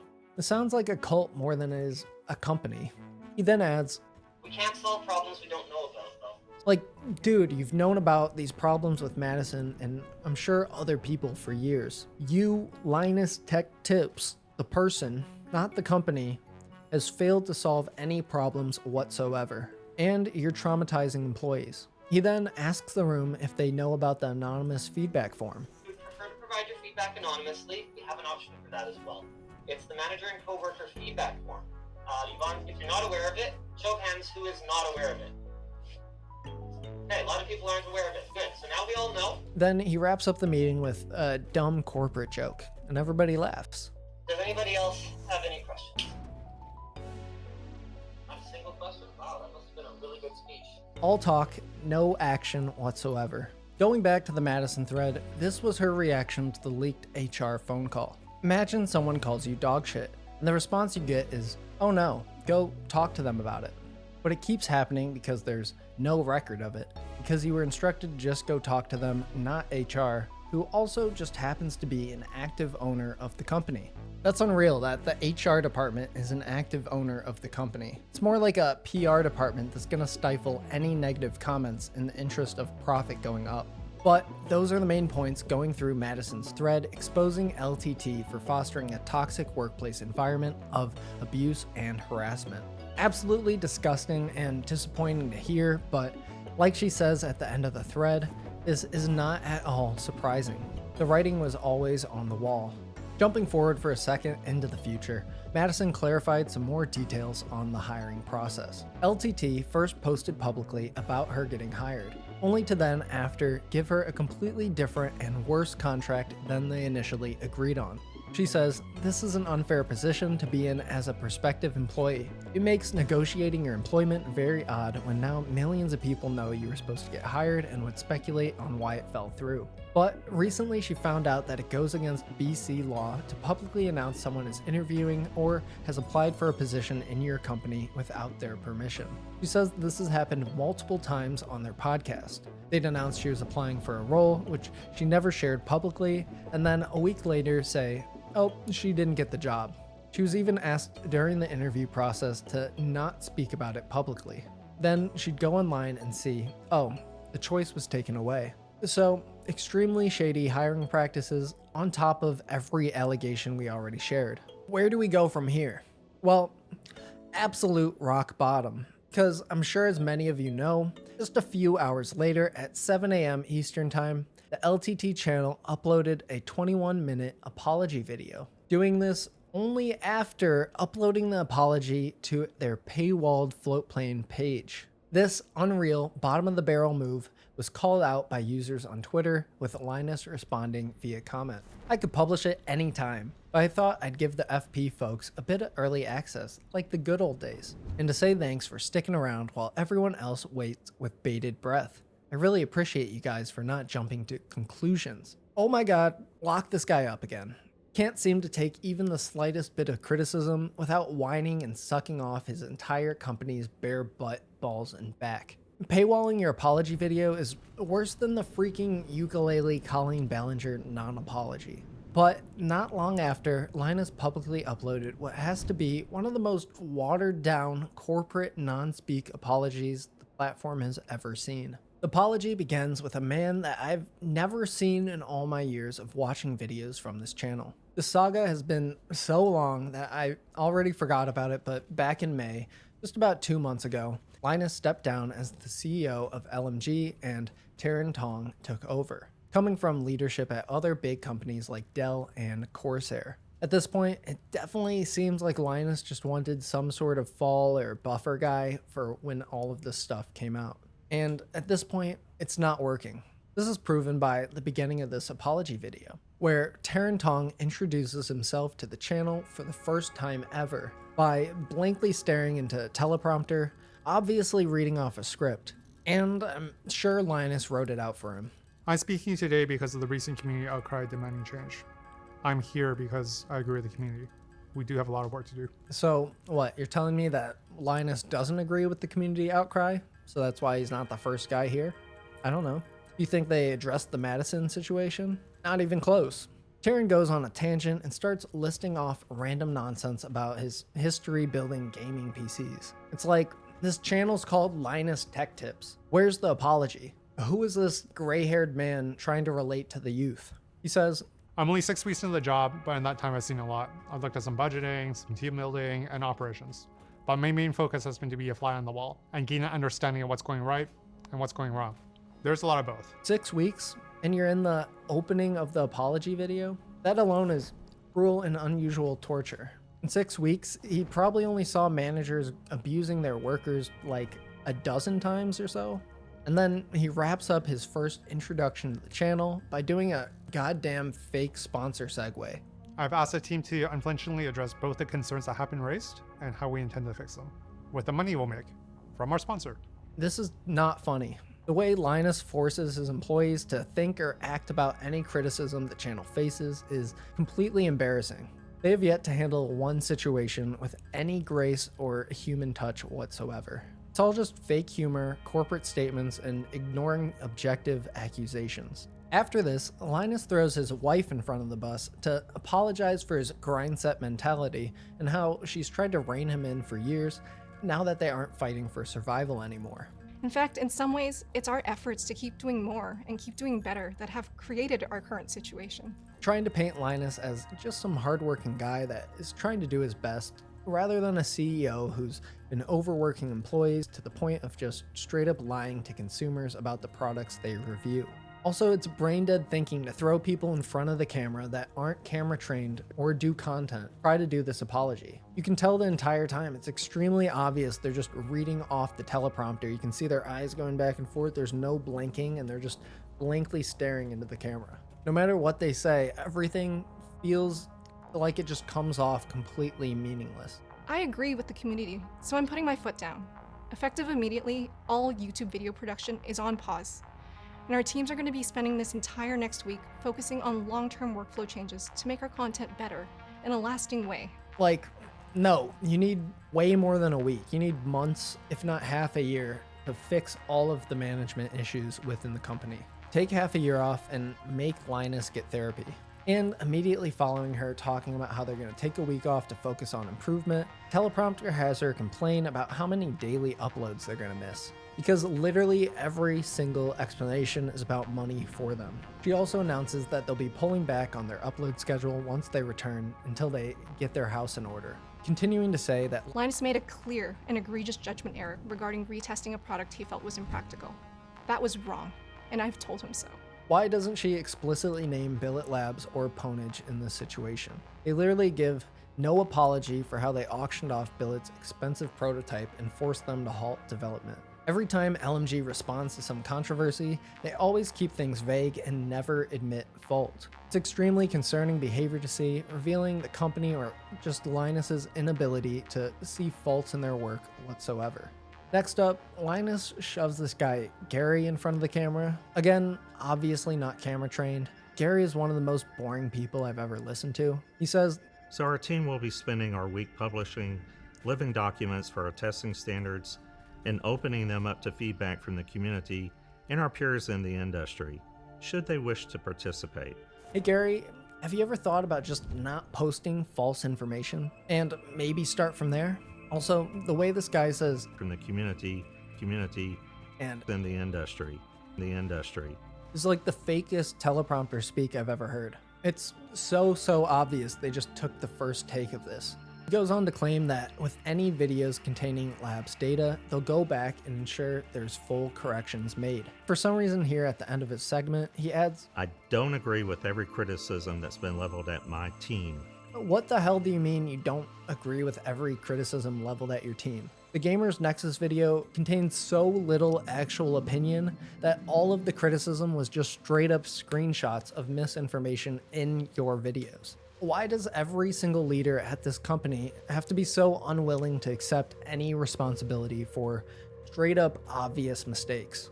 He goes on to make more meaningless semantics arguments about how they don't test for every video, but they test for every project. Nobody knows what you're talking about, Gary. Just stop posting obviously fake test results. He says "We will do a vlog-style video on Floatplane about our testing from start to finish, so you can see how the sausage is actually made." Thanks, Gary. That sounds creepy, and it's paywalled. He ends by again whining about how it'll be a busy week for them, not making videos. And finally, Linus shows up in this apology. Psych, it's this guy James, who immediately starts, and I don't know where the hell he's looking. "My eyes are up here, James. My eyes are up here."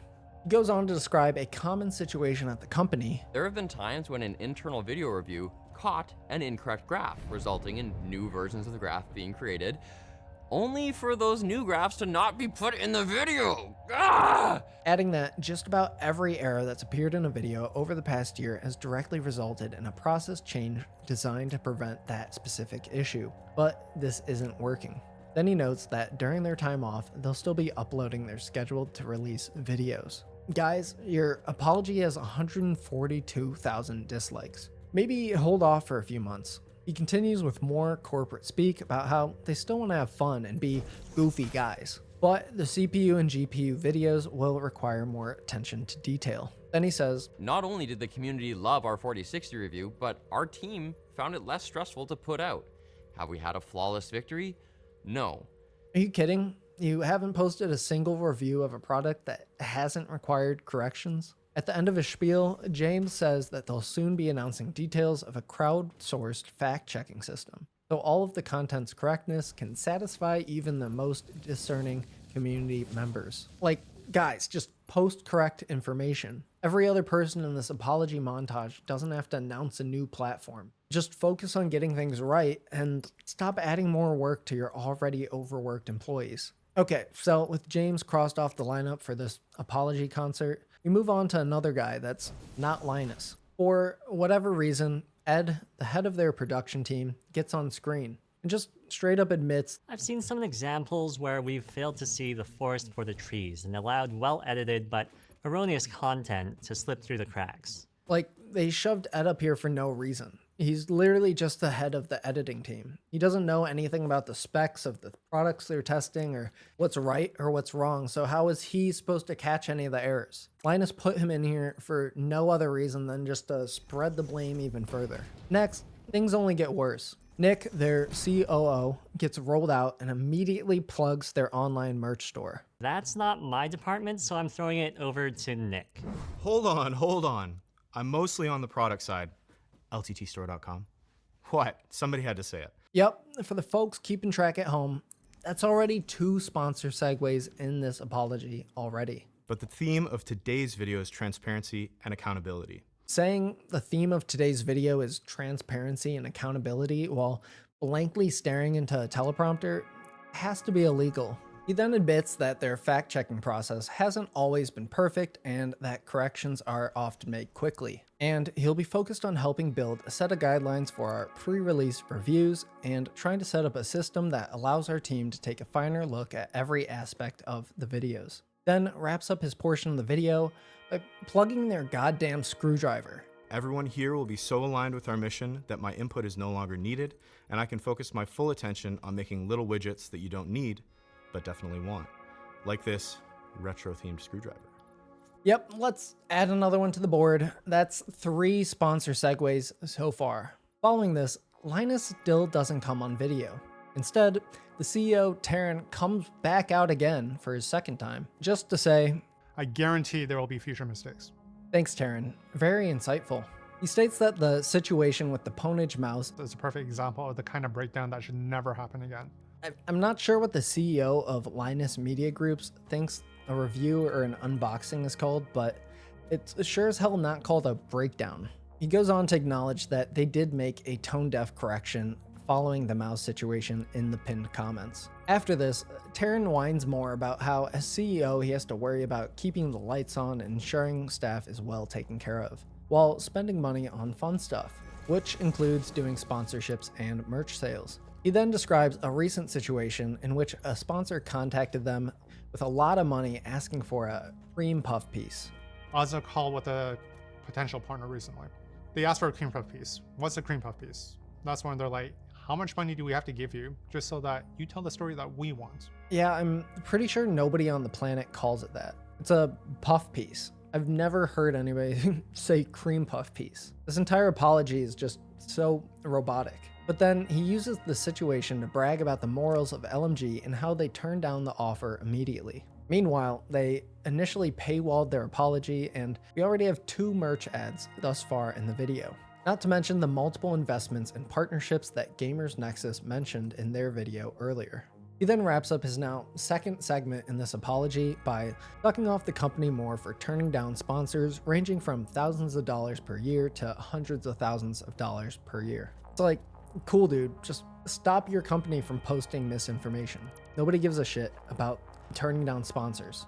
So who do you think we have next? Because it's sure as shit not Linus Tech Tips. It's Colton. Apparently the guy in charge of their incredible HR department. And this guy shuffles out to promote LinusTechTips.com, giving people some random ass forum thread to post their complaints in. It's up to my team to vet incoming sponsor requests and deal with issues that you, our viewers, have with our brand partners. One way we do that is using our LMG sponsor discussion subforum on LinusTechTips.com to create a dialogue between our business team and the community. Yeah, guys, don't go on Twitter and complain where everybody can see it.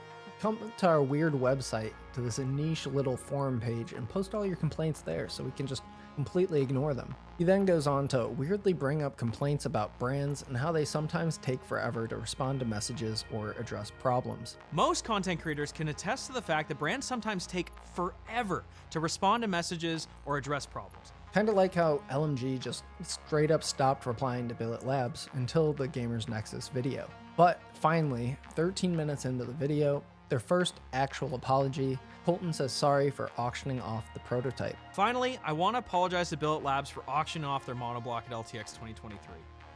Our process has failed when I was selecting items to include in the charity auction, but then it was compounded because when the issue was brought up to me via email, even though I replied 2 hours later apologizing and offering to pay for the component, I forgot to actually include our contact in that email. Which, I don't understand how this actually happens. How do you mess up this bad and then not follow up the next day trying to ensure that you get an invoice to rectify the situation? They just let this situation go until the Gamers Nexus video came out. And then at the end of his segment, Colton disgustingly tries to throw Billet Labs under the bus for not coming to LMG to find out who won the silent auction. Side note, that same team, God bless them, didn't ask our event team who won the silent auction items and proceeded to email everyone asking. We don't need any of that. Certainly not for tax purposes. Colton, you're in an entirely backward situation right now. Genuinely, I would shut up. Nothing about what you did was right. Just take the L and grow up.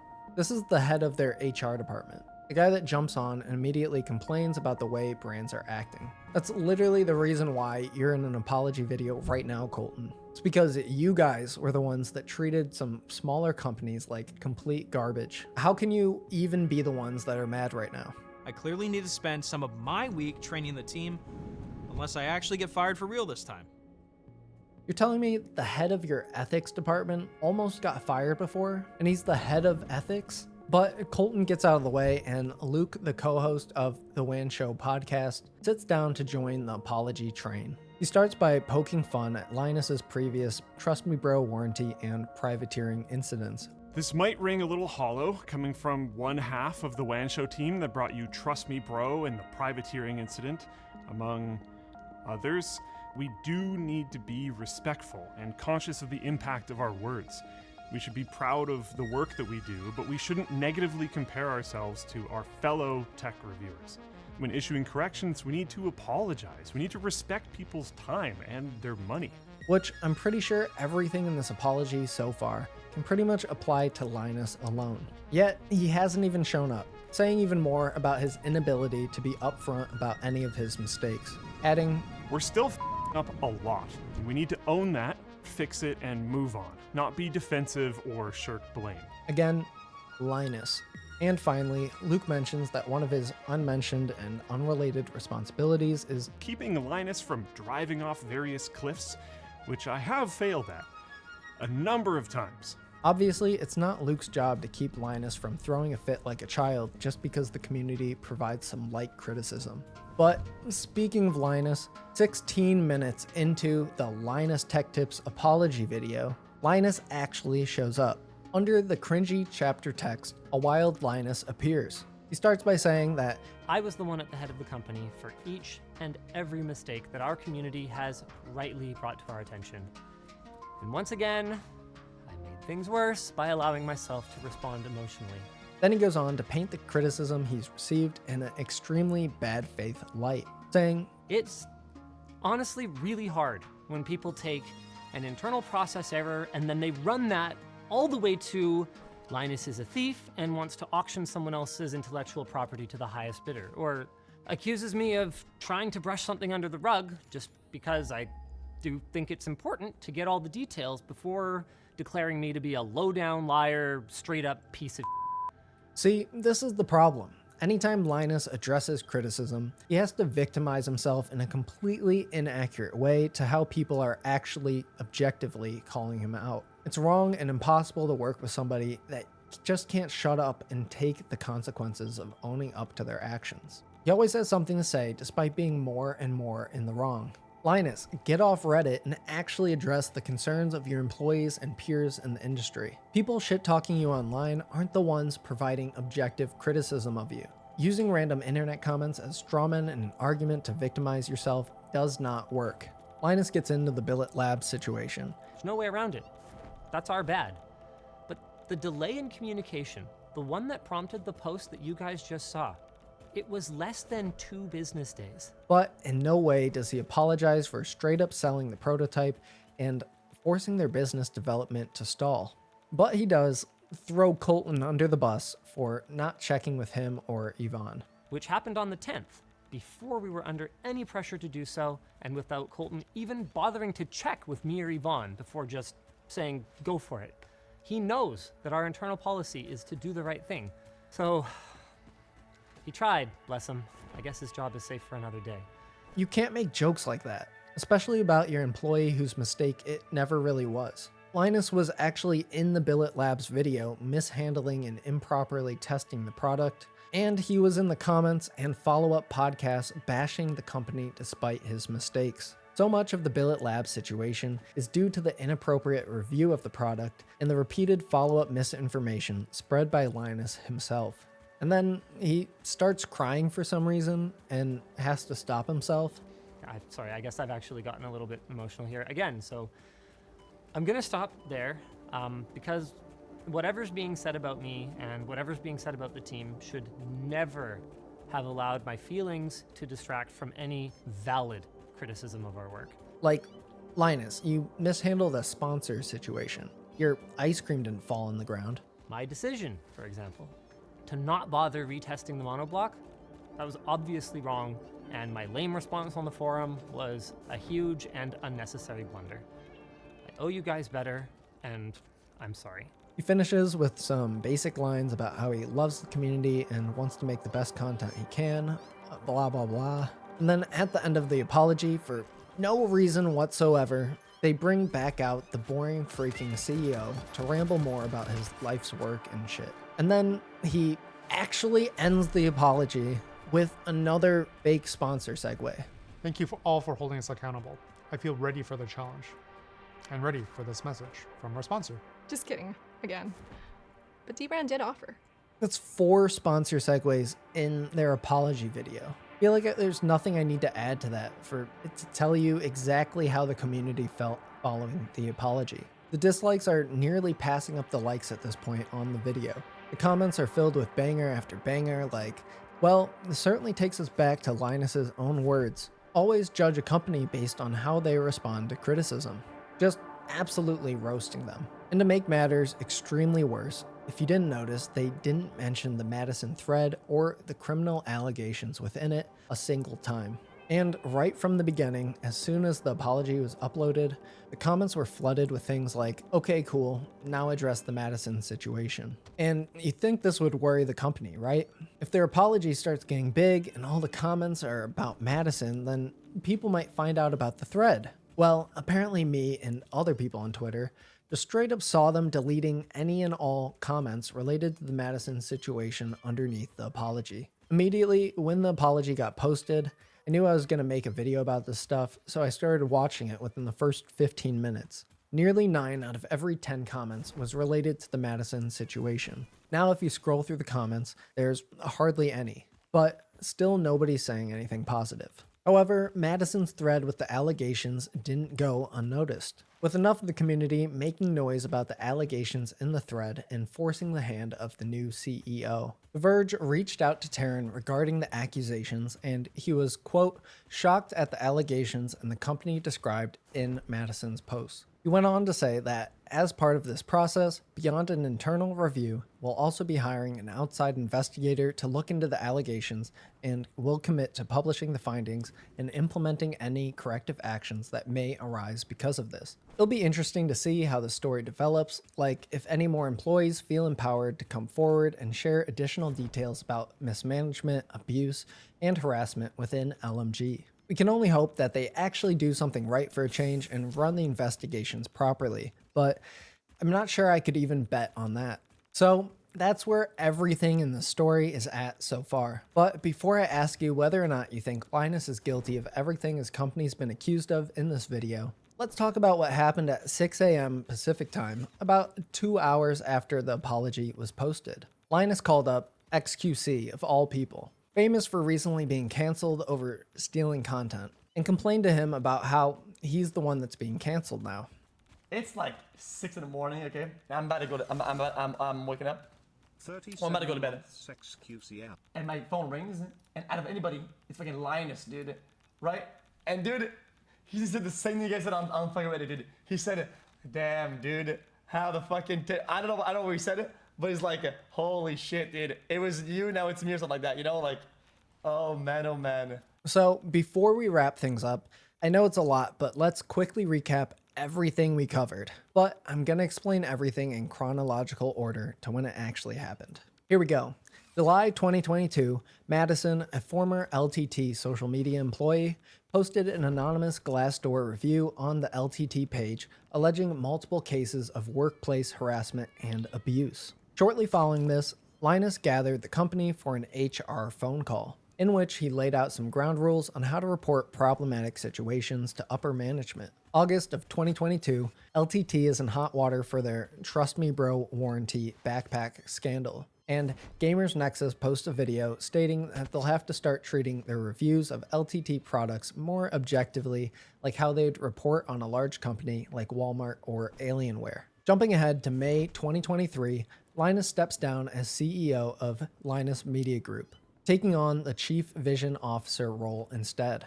Fast forward to the end of July 2023, an LTT employee says during a video tour of one of its testing labs, what sets LTT apart from other content creators in the space like Gamers Nexus and Hardware Unboxed is that LTT runs new tests for every project, every time. 4 days later, on August 2nd, Hardware Unboxed responded in a Twitter thread questioning LTT's credibility and expressing their disappointment in the comment. 2 days after that, on the 4th, Linus comments on the situation during a live stream of the WAN Show podcast, also bringing up past controversy with the Trust Me Bro warranty backpack situation and how Gamers Nexus covered them back then. After that, 10 full days go by, and on August 14th, Gamers Nexus responds to the LTT employee's comments in the tour video and Linus's comments on the podcast in a 44-minute video detailing multiple issues with LTT's data reporting and testing, as well as 2 notable problems with recent product reviews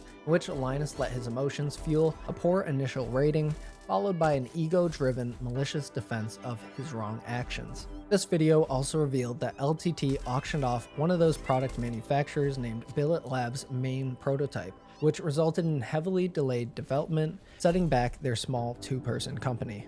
Linus responded not long after with an emotion-driven forum post in which he claims journalistic malpractice against Gamers Nexus, but he recognizes that he needs to do better, but then he triples down on the Billet Labs situation. The very next day, Gamers Nexus comes back and responds in their next video, strongly condemning Linus's forum response for its purposely misleading wording and inability to own up to objective criticism. And the next day, on August 16th at 2 a.m. Eastern Time, a former LTT social media employee named Madison posted a thread on Twitter with many allegations involving workplace abuse and harassment she faced from coworkers and managers while employed at LTT. A few hours later, users on Twitter revealed that LTT had uploaded their 21-minute apology video under their Floatplane paywall, with Linus leaving a poor taste comment as his defense. Soon after, at 7 a.m. Eastern Time, the full apology video went public on YouTube. Throughout the video, multiple off-camera LTT workers are made to read corporate statements off teleprompters, while others come in for just a moment to take on some of the blame. All while Mr. Linus Tech Tips himself doesn't come on screen until 16 minutes into the video. Despite this entire apology being a reaction to his inaccurate, emotion-driven rants on both the forum and podcasts, they also find a way to fit 2 fake sponsor segments and 2 real merch ads inside their apology video. Following this, LTT is found responding to comments under the apology defensively, as well as scrambling to delete any and all comments related to the Madison situation, which they failed to address at all in their apology video. Later that day, the media outlet The Verge reached out to the new CEO of LMG, Taryn Tong, for comment on the Madison allegations. He responded, saying he was shocked by the allegations and promised to hire an outside investigator to look into them and will commit to publishing any of the findings and implementing any corrective actions that may arise because of it. Following the CEO's email getting released by The Verge, we found XQC running his mouth that Linus was calling him hours after the LTT apology went public, complaining about being canceled. And there we go. That is everything I could put together on the situation so far. There may be more details to come, but that was definitely my biggest video ever. But I felt that it was a story that needed all of the details to come to light, and there's just layers upon layers of context. If you made it to the end, I genuinely appreciate you watching everything. I probably spent literally like 40 hours worth of work by the end of editing this video. I hope it was worth it. Let me know your comments on the entire situation. What surprised you the most about this story? What didn't surprise you? And if you in any way want more random internet drama or news coverage, please, please, please subscribe. And send me any news topics that you'd like me to cover over on my TikTok, Instagram, or Twitter. And I'll see you in the next one. Peace. Seth MacFarlane, I wanna make you my Seth MacDarlin. I'm just now getting things started. I'm making heat like it's porridge. Cause I'm ahead of the game. Ahead of the game. I got a head of hair, but I'm losing it.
Just like Valve, we have decided 10 years of WAN Show is enough. It's time for WAN Show 2. It's basically just like the old WAN Show, but with better water effects. 2. Yeah, that's right. We'll be talking about the launch of, I almost called it CSGO 2. That would have been very unfortunate. Also, Samsung has been experiencing a rash of monitors cracking.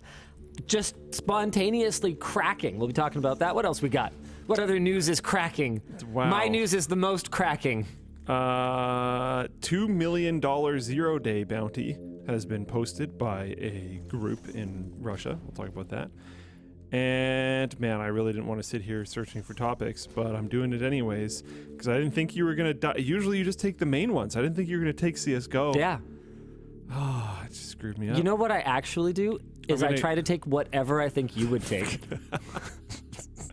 Those were the two I was going to take. So I'm going to get back at you and pick This Week in AI because there's been a lot of amazing updates that Linus is going to be so excited to hear about. It's so good. It's so interesting.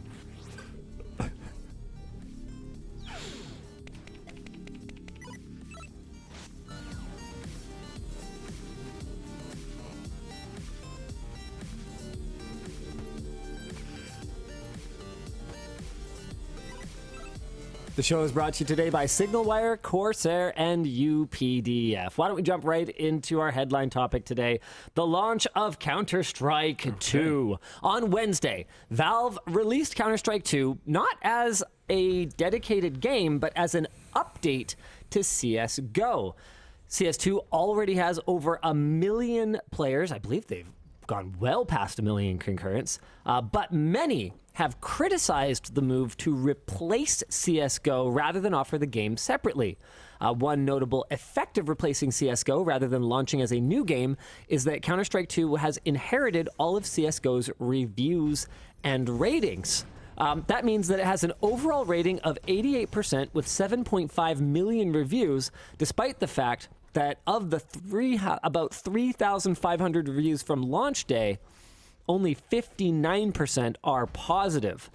The game is free to play, but is also at the top of Steam's top sellers list, possibly indicating that Valve is already making a ton of money through loot boxes, and players have likewise criticized the game's lack of features that were present on CSGO, like left-handed mode, many popular CSGO maps, and macOS support. Have you played yet? I have. I assumed you would have. I'm gonna insert some stuff before I go. I like checking this. I've brought it up on stream before. Well, can we give a high-level overview of the game first, and then can you do your whole thing that you do with Starfield and Baldur's Gate 3 and now Counter-Strike 2? Yeah, it's gonna be that again. So it's Counter-Strike, right? Yeah. We've been through, I mean, how many major iterations would you say there have been of Counter-Strike? I think if you ask the hardcores, 1.6 was obviously hugely important. Yeah. I don't think anyone really cared about Condition 0. Source was sort of a mid. Yeah, I think it release. was the 1.x. Yep. Source, Go, and now 2. I think those would be the important steps. So Condition 0, we're going to kind of ignore. I don't think anyone cares. Did anyone care about Source? Because from what I can recall, the esports scene was all CS 1.6. A lot of it still stayed back, but people did care about Source. It wasn't Condition 0-2. People played Source for sure. Okay, fine, fair enough. Yeah. And then CSGO has obviously been by far the biggest. I mean, I think if step after 1, I think. I think if you would take the size of gaming as it was in, what would that be? The early 2000s when 1.6 was the ruler of the roost, right? Relative to the size of gaming as a market, it was probably as big or a bigger deal than CSGO was towards the end of its life. But given how much gaming as a whole has grown, I think it's hard to argue that CSGO is the biggest Counter-Strike. I think that's fair. Yeah, I think that's fair. So with that in mind, I would actually argue in that realm then that Go wasn't the biggest one. I'd say it was 1.6. Sure. 1.6 dominated gaming. That's what I mean. Relative to the size of gaming, then 1.6 I think it's was 1.6 for sure. Sure. Yeah. 1.6 monstrous, but in terms of just actual size, right? Not relative to how big gaming is now. I think it's pretty clear CSGO is the biggest Counter-Strike ever. So what is Counter-Strike 2? Well, we get the Source 2 engine, which is, the first major update to, it's been updated, but this is the first integer revision to Source since, Source launched with CS Source, did it not? I think so. Or was it Half-Life 2? What's the first game with the Source engine? Chat, you're going to have to help us out here. Yeah. Unless we beat you to it. First game with Source engine is... Oh, lordy, my... Counter-Strike Source. Yes, it was. Back in 2000. 2004. Luke, it's been 19 years since the Source engine launched. Oh, God. That is amazing. So with it comes... Chat was saying Half-Life 2. With it comes a lot of more modern features, right? Like one of the big things that Valve talked about was way better volumetric effects, for example. Yeah. But I've already seen criticism of those volumetric effects, saying that they alter gameplay in a way that is not pleasing to some of the players. So Interesting. Can you tell me about what immediately jumped out of the screen at you as better and what immediately jumped out as worse? I'm sure chat's going to get in on this as well. This might be because I haven't played for a very long time, but the hitboxes felt different. For some reason, I felt like I had a significantly easier time than I normally do when I'm playing Counter-Strike picking heads. Well, you know they've locked in tick rate, right? So it's consistent. Wonder if something like that. I'm not sure what it was, but I could like think in my head, I'm just gonna, like at one point in time when I started kind of sniffing this out, I decided to only play with a deagle. Because I was like, let's see how well this goes. And I was just ripping heads off. Right. And I'm like, this isn't normal. Like, I am okay at Counter-Strike, but I'm not that great. Can I propose an alternate theory? CS2 just launched. A whole bunch of bad people players. who haven't played in a long time or haven't played at all are sitting there being flopping fish in the barrel for you. Maybe. Bow, Maybe bow, that's it. Man, I'm good. Bow, bow, bow. Could be a little bit of that. But yeah, it was interesting. I felt like something was going on there. Maybe it was that. I don't know what it was. I didn't look into it at all. I don't care. But I noticed that right away. I personally love the smokes. I know smokes are a huge part of gameplay. I know like the really good players will know very specific, like stand on this pixel, throw at that pixel, it lands on this exact spot to perfectly cover blah, blah, blah, blah, blah. It's always been a really big part of highly competitive gameplay. Right. But I never cared because I wasn't playing highly competitive. So you were just throwing a smoke grenade. Yeah, whatever. But now hope for the best. Now they're like fun, and you can do weird tactics with it because you can throw a smoke and then throw an HE like next to it, and it'll blow off like part of it, so you can see for a quick second. But you knew where you threw that HE, high explosive, whatever. So like you can be ready and aiming at the spot that you know is going to clear. Then it clears it and you can take out people through the smoke. Like I find the tactics of that to be more interesting than, every pro has just memorized 10 billion exact perfect locations to throw things to cover areas. And it also adds some counterplay to the players that didn't throw the smokes. Because you can also throw a nade and then plan to push right when it clears. And like, it's just, things like that is very interesting. Yeah, Conrad pointed out you can shoot the smoke and it creates a little hole that you can see through briefly. Yeah, so you could have a like rifleman up front create a little zone for your opper to look through for a second and see if you can pick someone really quick. There's a lot of what I find to be very interesting playmaking mechanics in the new stuff that might frustrate extremely veteran players, but in my opinion will make the game more fun, more active, and potentially more dynamic. Potentially more interesting to watch because of how dynamic it would be. So I'm interested to see how this will play out over time. Small correction, everyone was right.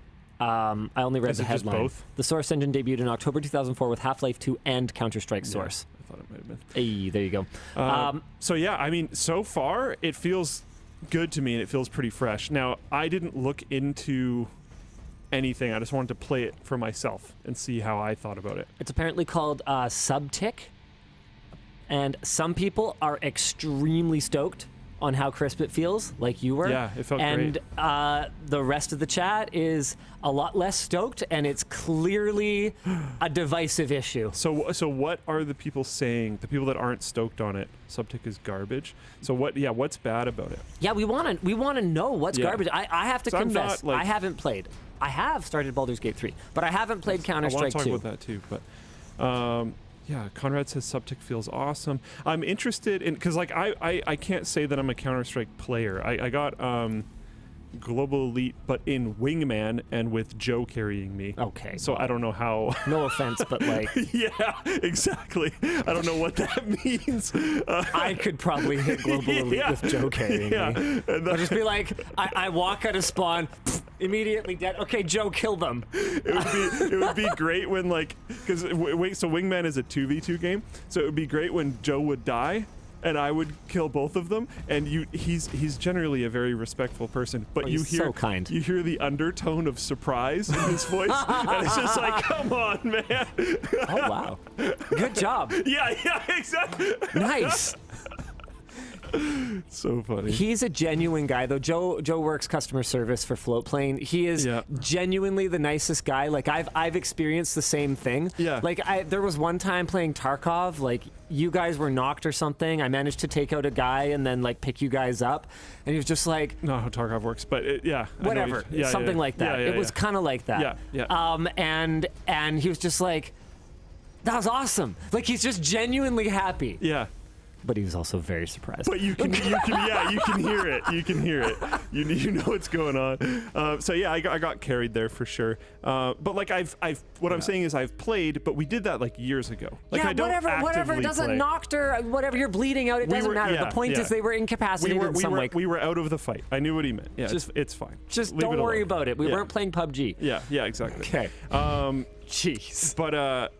But as someone who doesn't play Counter-Strike but has played quite a bit, I have a few hundred hours in Me too. It's amazing how bad I am. I liked it a lot. The subtick or whatever it was felt great to me. I'm sure there's people who actively play that don't like it for whatever reason. I don't know what they are, but it felt great to me. I really, really like the smokes. Mm-hmm. No one's giving a good reason to not like it so far. And Poisons in Floatplane chat says, I actually like it too, but I think people are mad that it's different and they spent so much time to learn the old one for nothing.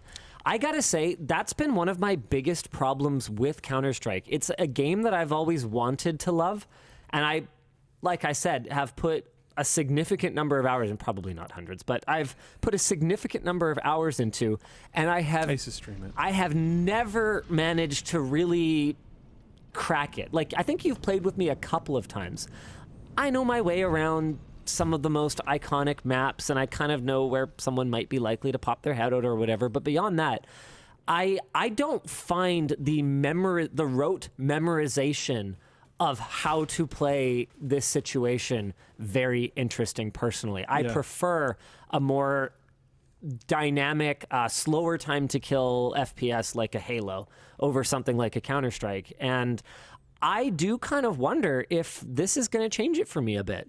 Maybe I would actually prefer this, because one of the things that drives me most crazy, or has driven me most crazy about Counter-Strike, is I'd be sitting there at my good computer with my good internet connection, lining up someone's head in my crosshair, pulling the trigger, and it's like, nah, dog. I feel like that person should be dead.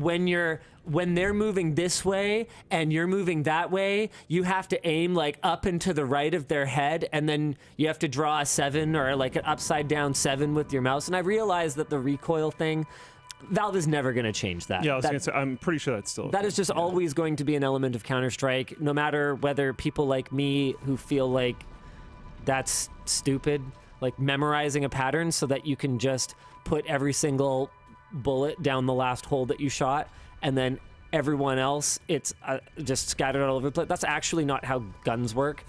You don't just like have more strength to hold a gun steady because you. Anyway, the point is that's never going away, and that's always going to be a barrier to entry for people like me who just want to, Quake style line up the crosshair and bullet go like kind of where you were aiming it. But I do feel like you said, eliminating a little bit of that, okay, well, this is exactly the right pixel to stand on type of gameplay could be a good thing. I'm sure that will still happen to a certain degree at high-level lobbies. And honestly, I don't think it's like a new game or anything. It's still Counter-Strike.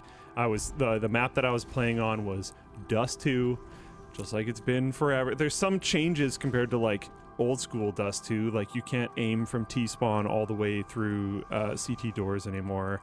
Because there's that block there, but you can just jump over the thing and then you can see it anyways. I don't know. I don't think it's a fundamentally different game. I just think of the things that they could do to make it interesting and fresh, I really like what they did with smokes.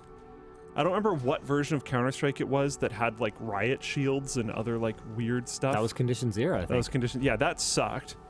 So it doesn't feel like that. Tell me how you really feel. That's just dumb. Was it Go? No way. Luke hasn't played Dust 2 since that update. I have. I was just saying, like, it's... I don't know if Linus has. Oh, maybe I'm wrong about that. People are saying it was 1.6. 1.6 had riot shields? I don't know. Yeah, that shows you what I know. I don't know. I know I started playing pre 1.6, so maybe that's the case. It was amazing watching the two different chats, watching Floatplane and Twitch chat, and their different reactions to me talking about recoil management in Counter-Strike. Floatplane's just like neutral or, yeah, that kind of makes sense. Twitch chat's like, get good. Memorizing shit is not being good. That's memorizing. That's not actually skill. That's memorization. I've never been a fan of the recoil pattern thing either. No, man. It's like, from my point of view, recoil is supposed to be recoil. There's supposed to be an element of randomness to it. People gamed that, right? Like that's to me, fixing that is patching a glitch. It's like in a high-level RTS, if there's a particular, path that you can follow with one of your characters that makes it travel faster from your spawn so that you can rush the enemy's spawn like really, really fast with a Zergling or something. And it's by memorizing something, you can go a little bit faster. It's like, yeah, that should just be patched though. Like, I'm sorry, I don't agree. I think there's some counterplay because being able to employ the expertise of following that pattern while also needing to move and being under the stress of being shot and stuff like that is the argument for Sure. the skill. But then you could make a similar argument for burst fire or for, squatting or going prone or whatever the case may be. Like, it's just, that's the particular skill in Counter-Strike, and it's not one that I find appealing. It doesn't interest Linus, which is fair enough. Yeah, I'm not a fan of it either. I understand it. Yeah, I'm not going to sit and practice something that is only applicable to one game. Squatting, crouching, whatever, they're the same thing. It all just depends if there's an opponent under you. Okay. What I will show is this thing that I like: the most played top 100 games by current players. Counter-Strike is currently sitting at over 700,000 and peaked today, which isn't the release date, at 1.3 million. That is freaking wild. That's huge. That's actually crazy. What was the actual release date? It was like Tuesday or something, wasn't it? CSGO to release date. I sent a screenshot to one of my buddies. September 27th. So, where's my calendar? It's Friday. Yesterday. So Wednesday. I sent a screenshot to someone, I remember who, but I was like, guess Counter-Strike released. There's some achievement that you get for like opening the game. And I clicked on Counter-Strike 2, whatever, on my games list, and it shows like all the people that have recently gotten achievements, and it's just like, like everyone on my Steam list had this achievement for opening the game. I was like, wow. Did I just say CSGO 2? Man, that's going to be really annoying to get used to. That's amazing. By the way, Migor brought up a really good point in Floatplane chat that validates my point. Predictable recoil patterns allow for macro cheating. Oh, yeah. I feel like that's pretty decently easy to detect, but yes. I'm sure it's been done, at least at some point. Yeah. One of the big points Floatplane chat just brought up is apparently CS2 made something like $40 million in its first 40 minutes. It's amazing how much money you can make with a free game these days, isn't it? Oh my god. You freaking dummies. He said it, not me, not me. It's just so... It wasn't me. It's so annoying. I think you're the dumb one, Linus, for not exploiting these people. What? And being evil. Yeah. Is he? Can we hear him? I don't know if we should hear that.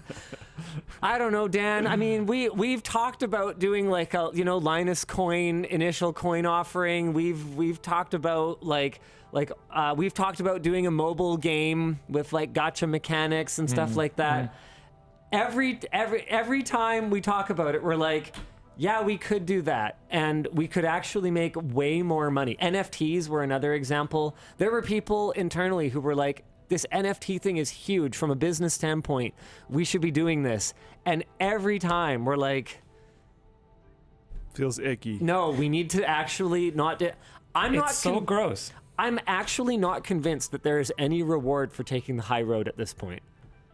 There Yeah, I are know. major streamers with major contracts, none of whose names I will mention right now, who make their entire living promoting gambling to children. And everyone's just chill with it. And everyone's totally cool with it. Yeah. I don't understand. Yeah, it's weird to me. Oh, sorry. It's genuinely weird to me. We're still not going to change, guys. We're not going to change. It's just frustrating. It's just That's all. really frustrating. Yeah, I don't know. I had a good time. I'm planning on playing this weekend. We have the technical Nope. capabilities to do a coin or a VPN or like. Oh, yeah. God, running a VPN is a license to print money as far as I can tell. Oh my god, what if you had a VPN that you somehow generated NFTs through? I mean, NFTs are kind of dead at this point, but I get it. I get it. I know what you mean. I just. Okay, so VPN. Can we? Yeah, I feel like that's pretty decently easy to detect, but yes. 2 3 million. Show. Squatting, crouching, whatever. They're the same thing. It all just depends if there's an opponent under you. Okay. What I will show is this thing that I like: the most played top 100 games by current players. So Yeah. Counter-Strike is currently sitting at over 700,000 and peaked today, which isn't the release date, at 1.3 million. That is freaking wild. That's huge. That's actually crazy. What was the actual release date? It was like Tuesday or something, wasn't it? CSGO to release date. I sent a screenshot to one of my buddies, September 27th. So, where's my calendar? It's Friday, yesterday, so Wednesday. I sent a screenshot to someone, I remember who, but I was like, guess Counter-Strike released. There's some achievement that you get for like opening the game.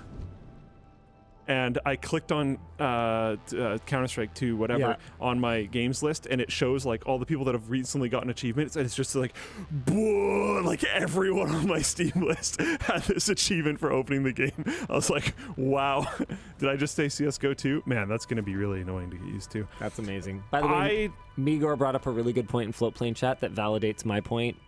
Predictable recoil patterns allow for macro cheating. Oh, yeah. I feel like that's pretty decently easy to detect, but yes. I'm sure it's been done, at least at some point. Yeah. One of the big points Floatplane chat just brought up is apparently CS2 made something like $40 million in its first 40 minutes. It's amazing how much money you can make with a free game these days, isn't it? Oh my god. You freaking dummies. He said it, not me, not me. It's just so... It wasn't me. It's so... These days. It's amazing how much money you can make with a free game these days, isn't it? Oh my god. You freaking dummies.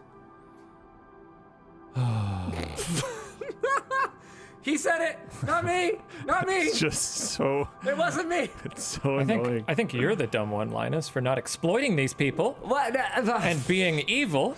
Yeah. Is he? Can we hear him? I don't know if we should hear that. I don't know, Dan. I mean, we've talked about doing like a Linus coin initial coin offering. We've talked about we've talked about doing a mobile game with like gacha mechanics and stuff like that. Every time we talk about it, we're like, yeah, we could do that, and we could actually make way more money. NFTs were another example. There were people internally who were like, this NFT thing is huge from a business standpoint. We should be doing this. And every time we're like, Feels icky. No, we need to actually not do. It's so gross. I'm actually not convinced that there is any reward for taking the high road at this point. There are major streamers with major contracts, none of whose names I will mention right now, who make their entire living promoting gambling to children.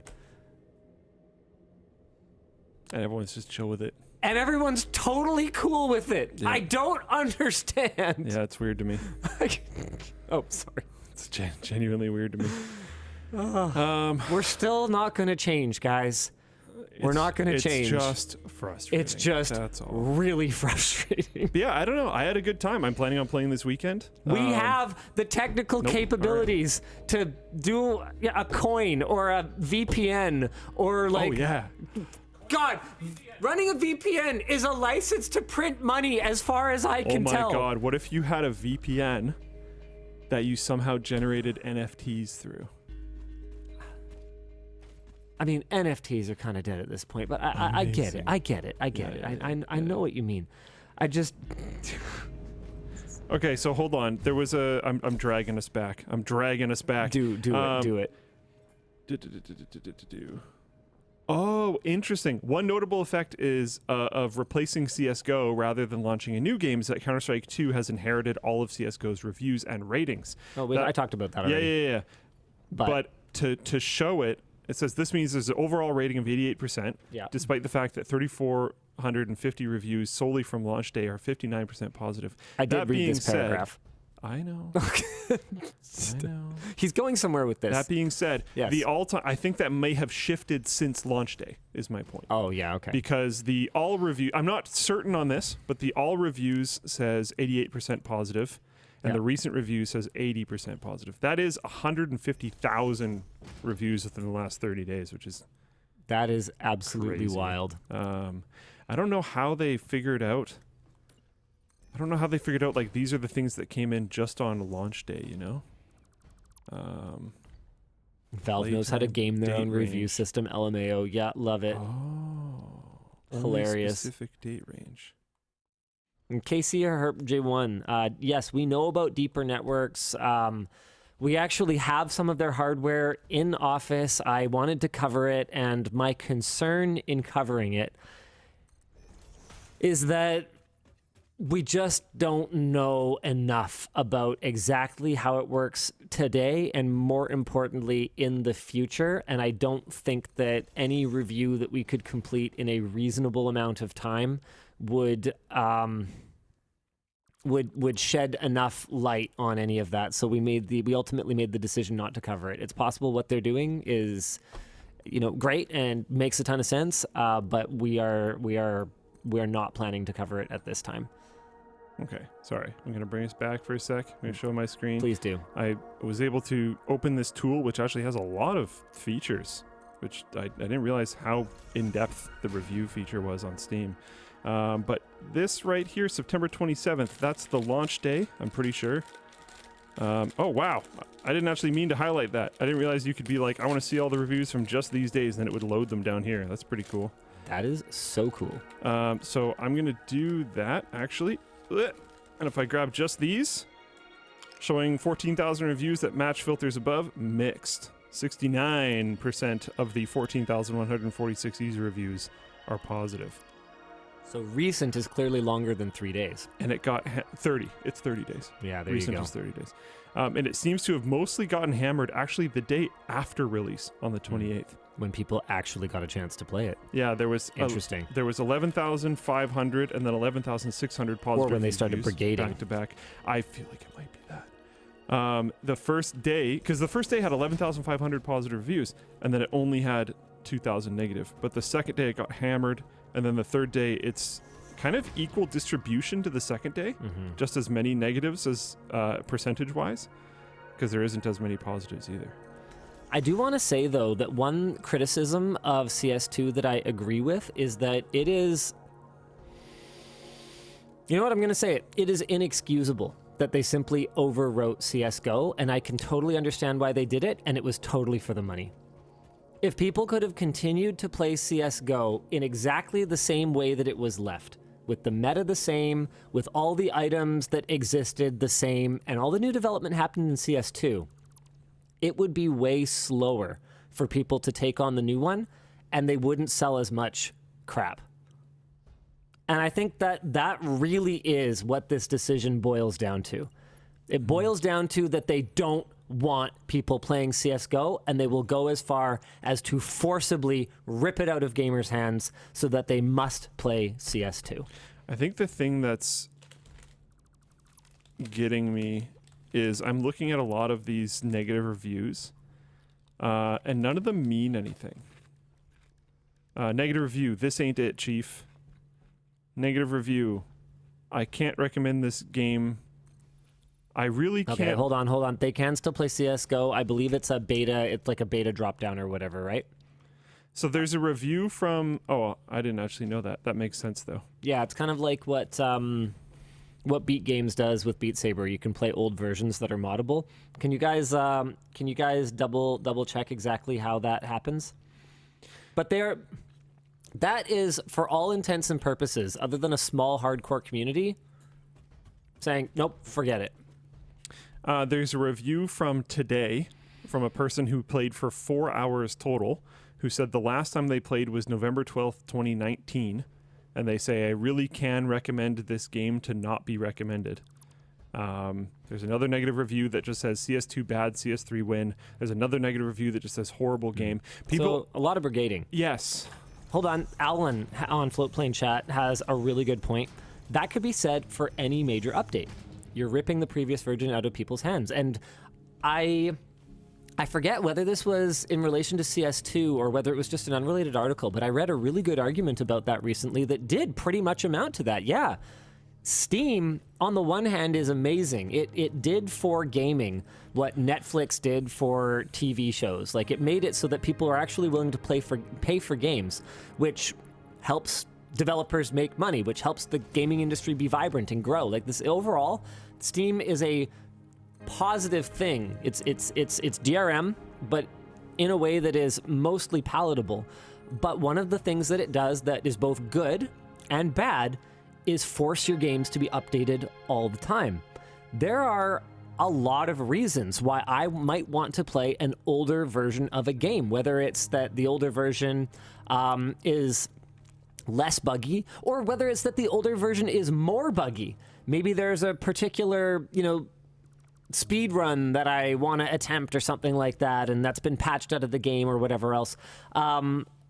This whole games as a service where they just slowly evolve. I mean, okay, Fortnite's a perfect example of this. What is Fortnite? At some point, wasn't it like a single player game? Yeah, it was like a zombie defense. And then there's like these in-game... I think it was a 4-player co-op zombie defense tower game. And then there's these in-game like concerts and virtual events, and didn't they have one season where they like outright removed building or something like that? I can't remember. I don't even know. For a period of time. Yeah, as someone who's not constantly playing it, I don't even know all the permutations of Fortnite. But what it is clearly to me is a way to keep you absolutely hooked all the time so that you don't fall behind the meta. And as someone with kids and who runs a business and who just kind of has other things going on, I mean, I think if I had to guess, I'd say that's a significant part of the perception that Fortnite's for kids, because who other than kids has time to keep up with that stuff? Some people do. Some people are really, really into gaming, and that's totally cool. That's your thing. I happen to be really into some other things, and for me, gaming is something that I jump into. Apparently there's build and no build game modes now. That's cool. I would prefer the no build. I was actually very interested in Fortnite and had linked it to a bunch of my friends and was following its development before it became a battle royale. And then when it became a battle royale, I was like, oh, I don't care anymore. But I was interested in this, like, hey, there's a co-op like tower building, base building defense game. That sounds cool. I found a review that I think is pretty good. From King Muffin. Luke Lap. Here we go. What was the point of releasing this? A large amount of features and modes that were in CSGO are just gone. War games and most of its associated maps are removed. All the local Ts and CTs are missing, even the ones they remade for Dust 2 and Nuke a while back.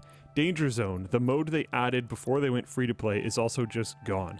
The loadout system is odd and a bit pointless. Why would I ever use a PP Bison or a sawed-off over any other SMG or shotgun? It just made these guns you would buy on a whim utterly useless, since they now take a slot where an objectively better gun could have been.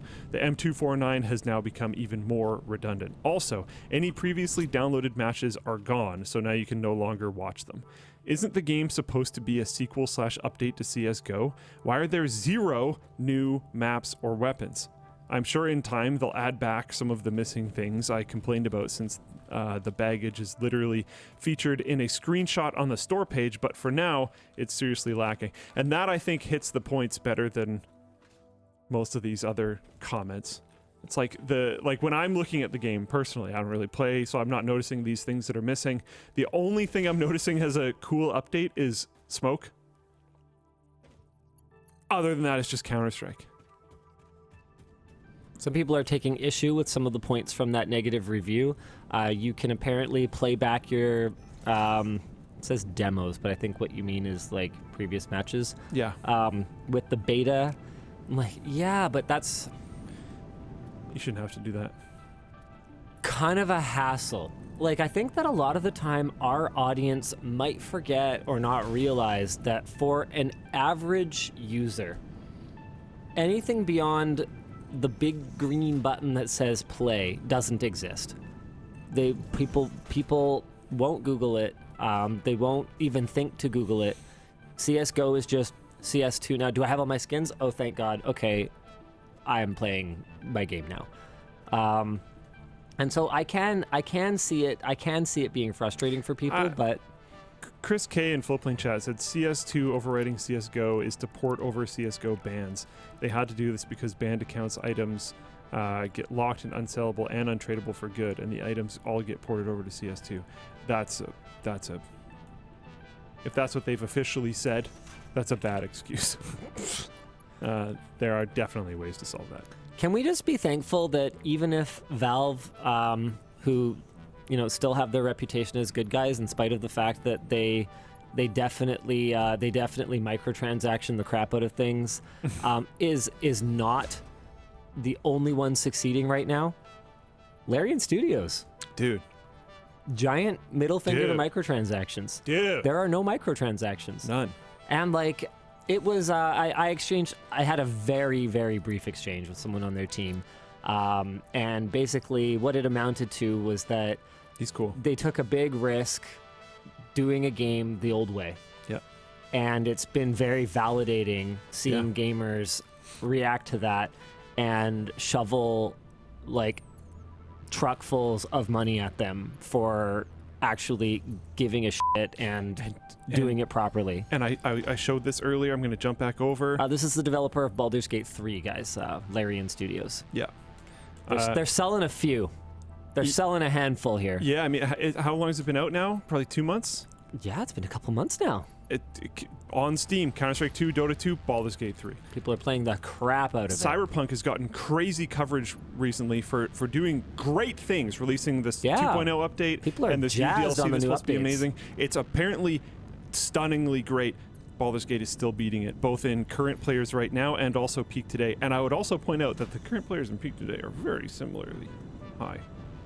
Oh yeah, so people are just turning on Baldur's Gate 3 and then just eating at their computer. Yeah. And running quickly to go pee-pee and getting back to their computer. And I know a lot of people that are running like second, third, full campaigns at this point, whether with a different mix of people or even just by themselves and just doing different actions or playing with different characters in their party. I love that it's co-op friendly. It's super co-op. I started it with the wife. Yeah. Yeah. It's been a challenge. Yeah. I have some counterpoints. I didn't want to actually talk about it because I wanted to talk about it. I noticed that. You're like, how's Baldur's Gate 3? Hold on, this is worth looking at. Luke and I are chatting on Discord. I mean, I'm gonna pull this up. You're just gonna have to deal with this, okay? Here we go. This is amazing. Okay, so here's my phone. Okay, this is thoughts on BG3. Here's a wall of text I sent back to him, thoughtfully crafted. I thought we were having a conversation. I don't think you should show the next line. His next message goes, unrelated to your above post, some other stuff. There you go. Yeah, some other stuff. Are you kidding me? Okay, what you said was too interesting, so I was like, I can't talk about this. We have to wait until WAN. No, a good employee. I think you should put it because it's good for WAN. Because you had a lot of. I thought you were gonna be like, it's good. I didn't think you were gonna like write a novel. So I think we should talk about it. He goes, unrelated to your above post, something he said. And I'm like, but you mean that, but like not in Baldur's Gate 3? And he's like, I mean, that's also true in Baldur's Gate 3 sometimes. I go, any context? And he's just like, a different convo that was going on. I'm like, what the f are you talking about? Okay, fine. What do you want to talk about then? Why don't I read out what I said? Pretty much the whole thing, yeah. Okay. Definitely Let's go point by point. Definitely some quality of life things are annoying. The camera controls are driving me nuts. Okay, so I completely agree. The camera controls were, I think, if I had to take a complete guess, I think they were just taken directly out of Divinity Original Sin 2. Well, they suck. They have the same kind of problems. I don't know how far you are in, but there's this gate that you go through at some point. I'm not going to be too specific. Sure. But like Baldur's by any chance? No, actually, I'm talking about one before that. Wait, do you just mean like in the tutorial mission, like very early? Because you definitely go through a gate like very early on. There's one particular one I'm talking about. I don't want to get into it, but getting through it is so annoying. It was annoying. It was hard to click on it because Yeah. you just click on the arch above it and you're trying to click on the ground past it. Yeah. So that I mean, that's like, well, okay, for us it's about 2 hours in, but I think it's probably about 20 minutes in for people It actually who are really not depends. playing with Yvonne. Boom. It really depends. You could go a route that gets you there pretty late, but I think we're talking about the same gate. But it's like pretty annoying to get through. So yeah, I think the camera controls could be a bit better, but honestly though, they're fine. I hate the camera controls in pretty much any top-down game that isn't Supreme Commander. Yeah. Once you use what they call strategic zoom, is what they called the camera controls in Supreme Commander. Once you use anything else, once you use that, everything else seems just designed to frustrate you. It's amazing. With the scroll wheel, you can go in pretty much an instant, all the way out so that your entire screen is the entire area map with, you know, fog of war or unexplored areas covered as applicable. And then every playable anything or every character, every unit is like represented by an icon that just shows you what kind of unit it is and what tier level it is. And then you can go from there. You can just flick your wheel. So wherever your mouse is, you flick your wheel and it goes, you can go all the way down to just that one individual unit and absolutely everywhere in between. Very with seamless. Pretty much infinite granularity. Not infinite, but definitely enough granularity that you can do and see anything you'd want to see. You can also grab the camera and adjust it down if you want to just watch a battle take place or whatever it is. It is a spectacular It's really good camera. And so for something like Baldur's Gate 3, I am constantly like, what if I wanted to see more than a dozen steps in front of my character right now? But what if I didn't wish I want could zoom to... out. Yeah. I wish I could zoom out, and even if they're like, part of the tactical nature of the game is that you can't see that far or whatever, just fog a war it or something. Yeah, I don't... But let me zoom out. Yeah, especially because a lot of the time, there is no fog of war excuse for it because I have a character over there. I just don't happen to have that one selected right now. So, no, I don't actually, no, I don't buy that at all. Like, Anno 1800 didn't have a far enough zoom out at launch. And the reason for it was just that it was a really demanding game and they had performance concerns. So because that team has done an amazing job with that game, by the way. They've built so much content for it. Huge labor. Expansion packs, but not like... The tactical view, I don't think is exactly what he's asking for. Microtransaction sort of crap. And so basically, they listened to their players and they built an extended zoom out. And they're just like, when you click it, it just says, hey, this may have a performance impact. Boom, problem solved. You can see so much more of the map and you can comfortably tactically manipulate things. I find it very frustrating. So do you know about the tactical view? No, I haven't used the tactical view. Okay, so that can help. I still don't like it for things like getting through the gate. that we were talking about. Sure. But it definitely can help for sure. It gives you like a more combat styled top-down vertical view that has more of a That's still not far enough. Yeah. Not even close. Yeah, that's what I was saying. It can help, but it doesn't solve. I need to be able to. I need to be able to see to. Oh, that is BG3. Like, I thought that was Divinity for a second. Here. At least, like right now, this is one movement and change. Mm-hmm. That's nothing. Yeah, I wish I could see a little bit more. Yeah, definitely. Okay, keep going. All right. I want to invert the middle mouse button camera drag. Didn't see an option for that. Need to look into it more. Is there a way to do that? Yeah. It's driving me know. absolutely crazy. So I hold middle mouse to move the camera around, and I want it the other way. I wouldn't be surprised. Maybe I'm. There's probably a mod or something. I was going to say, there are. I just looked it up. There are currently 2,200 mods for Baldur's Gate 3 on Nexus. Yeah, so I said, I hadn't looked into it at all. I bet you there's a camera zoom one. I wouldn't be surprised. I said it was couples gaming night, so I didn't want to tinker with dumb stuff like that. Otherwise, I would spend all of couples gaming night tinkering with the interface of my game and us doing absolutely no gaming together. Yeah, Jean-Luc, he wants to invert that. He knows that that's how that works. He wants to invert it. Yeah, I want to invert the horizontal, the x-axis movement. Lack of a tutorial is kind of stupid, IMO. Apparently they have addressed this and it increases playtime, but... Okay, I didn't know they had addressed this. I was going to say, the tutorial thing is always really funky because I feel this way with Starfield and BG3, but there was an era, I'm going to guess, but I have no idea, 5 years ago, where everyone was raging at games for having these like way too ridiculous tutorials. Sure. I find in a lot of shooter games, having any tutorial just annoys me. Yeah, that's fair. Obviously, control or C crouches. Obviously, fire is left click. Sure. Obviously, I do all these various things. Counterpoint. Not obvious to everyone. I've played Dragon Age Origins, and that's it. Anytime I've tried to do a more hardcore Dungeons and Dragons game, whether it's KOTOR or whether it was Neverwinter Nights 2. What was confusing to you about the Dungeons and Dragons portion? Because... Well, no, hold on. I'm not done yet, though. Okay. So I've played Dragon Age Origins, but I have never made it into like a hardcore D&D game.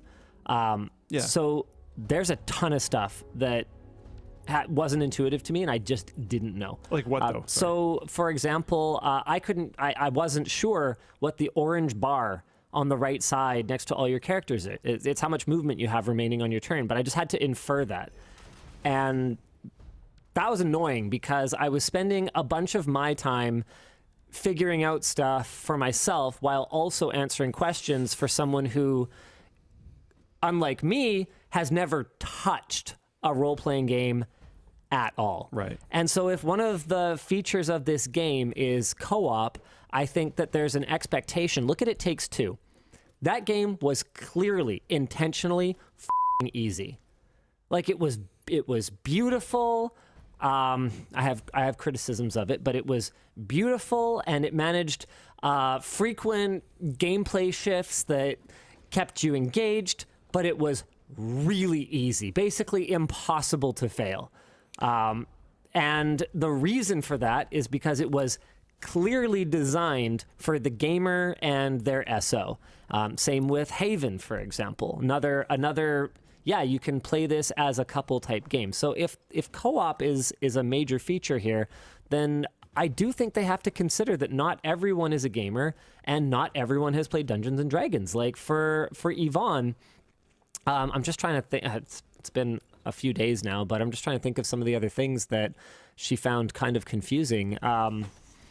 One thing I would defend with that is they didn't think it would be anywhere near as successful as it was. That's fair. So they probably thought the target audience and the vast majority amount of people that were going to play this were both gamers and probably in a lot of cases, because I know a lot of Larian fans are D&D or other various tabletop RPG players. And something I was going to ask you earlier is how much Divinity Original Sin 2 did we play? I don't think it was much. Not much. We played the tutorial. It has the same type of movement style mechanics where you have a certain amount of distance you can move per turn and stuff like that. Did you find that equally as confusing in that game? Well, no, it wasn't the movement that was confusing. It was what that orange bar was. Oh, okay. I just didn't know what the heck it was. It's just an unlabeled orange bar. It doesn't even have a tooltip if you mouse over it. Oh, really? Yeah, it's just there. And I'm okay. So there's a lot of stuff that's just not labeled, which no is not. That's not good. Yeah. Hold on. Someone. There was a comment in the chat that I had wanted to address really quick there, but I guess I missed it. Yeah, I mean, people are talking about tutorials. Like, yeah, you don't have to play tutorials. Oh yeah, no, here we go. Lord Duder, I didn't know what 1D20 plus meant. Had to watch a tutorial. No, yeah, Yvonne had no idea. Having some optional, like, how dice work in this game. It wasn't okay. By default, eavesdrop's not enabled. So we were independently. Are you sure? Yeah, I'm sure. I'm 100% sure. Eavesdrop was not enabled by default, which meant that both of us had cutscenes running and were not engaged with them at the same time. Also, that annoyance that Plouf brought up, where your best character for a particular role is not necessarily the one that participates in it. Apparently, there's some way to solve that. Sure, but when you're playing in co-op, whoever initiates a conversation... How can you not solve it? It doesn't seem like it. So there was one where we tried to... where there's like a dead mind flayer or something, or dying mind flayer. This is very early on, so it's not a spoiler or anything. If you haven't got to that point, you haven't played the game Yeah, yet. So there's a dying mind flayer, and I was the one who started the conversation, and my character was not as good at whatever it is that we were trying to do. So I tried to just disengage from the conversation, but that's it. Once you've done it, the tree is completed, and when Yvonne tried to do the thing, it was not an option anymore. So there's definitely some frustrations. Okay, let's go on. As someone who has had trouble getting into the more hardcore D&D style games in the past, this lack of instructions is particularly unhelpful. My mage leveled up, I chose Magic Missile, and I couldn't find it anywhere in my toolbar. That part I wasn't sure. I don't know. I can't find it. Also, just the fact that your toolbars are separated into like actions, whatever. Minor actions. Other more reactions. different actions, and then tertiary, like basically mostly useless actions. And then if you click twice, it's like all of them, and then it's just those ones. Like it's a toggle, but it's not really clear that it's toggled. So Yvonne was really confused by like what all these actions are and why some of them like get grayed out and some of them don't. Like spell slots and stuff like Yeah. that. Yeah. Order as well, I don't think is explained. Yeah. Like you can only do stuff in a certain order, and some of it's a bonus action, but if you do it without doing the bonus action, then you don't get to do it. Or it's all kind of like D&D rules, right? Yeah. So I had to hold her hand on things as simple as movement. Yeah. Cantrips, yeah. That's what... Is she playing a spellcaster?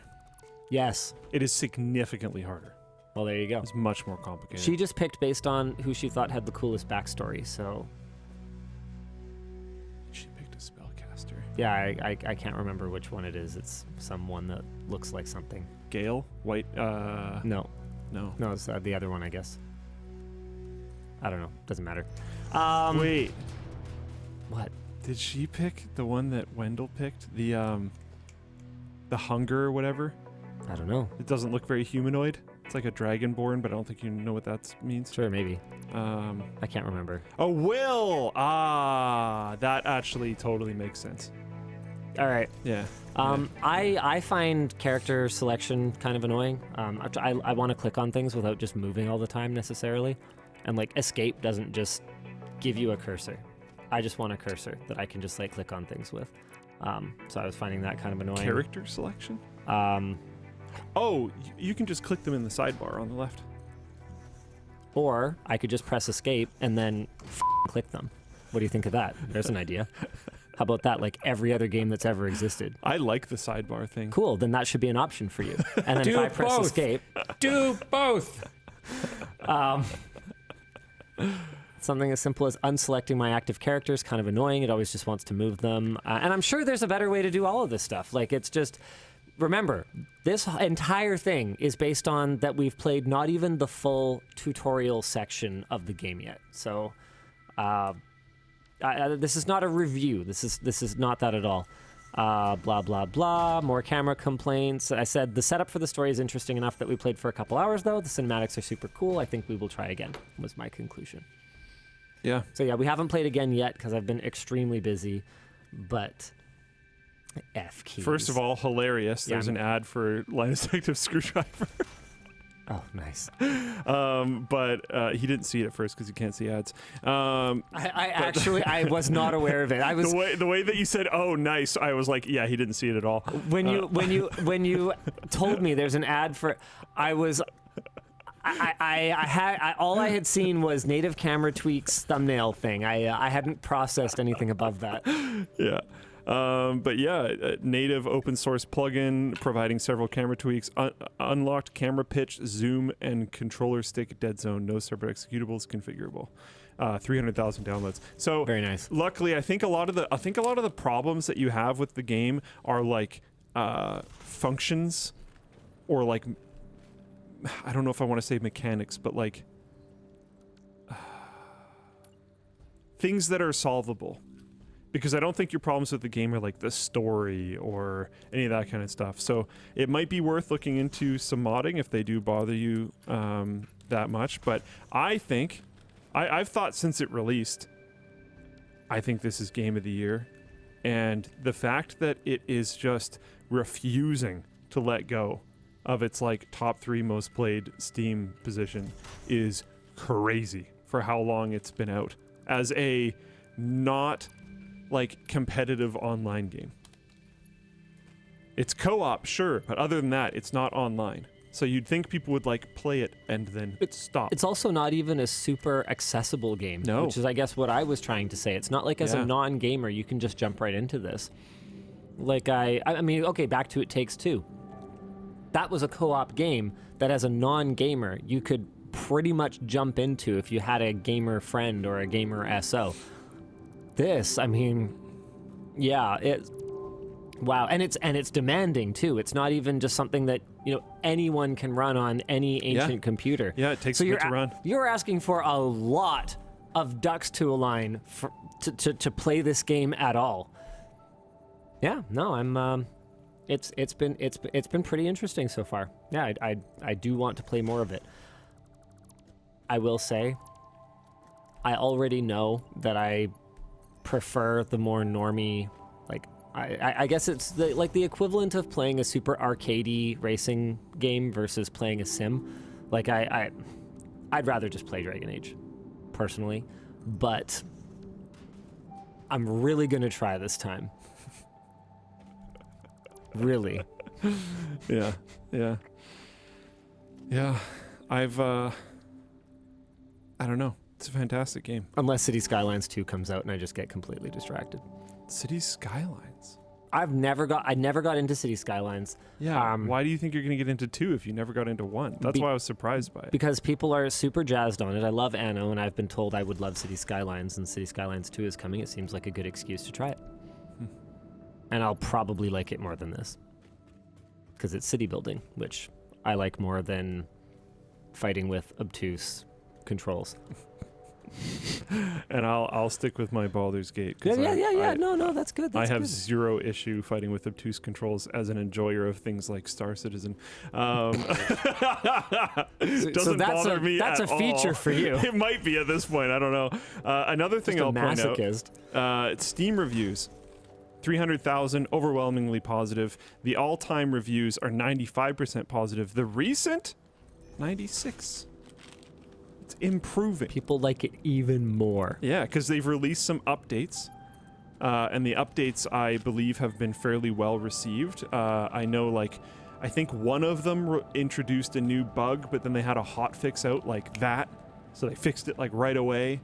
They've even released updates that fix things that people pointed out that they didn't like very much, narratively.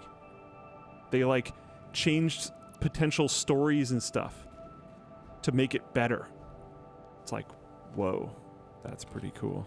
Wow, interesting. I think there are an insane amount of potential paths they could take with things like DLCs, and I think honestly, if they didn't do content-based DLC that at this They'd be point crazy. that would just be stupid. They would actually be crazy not to do that right now. They should absolutely release content DLCs for this Yeah. game, and honestly, make it decently big and charge some money for it.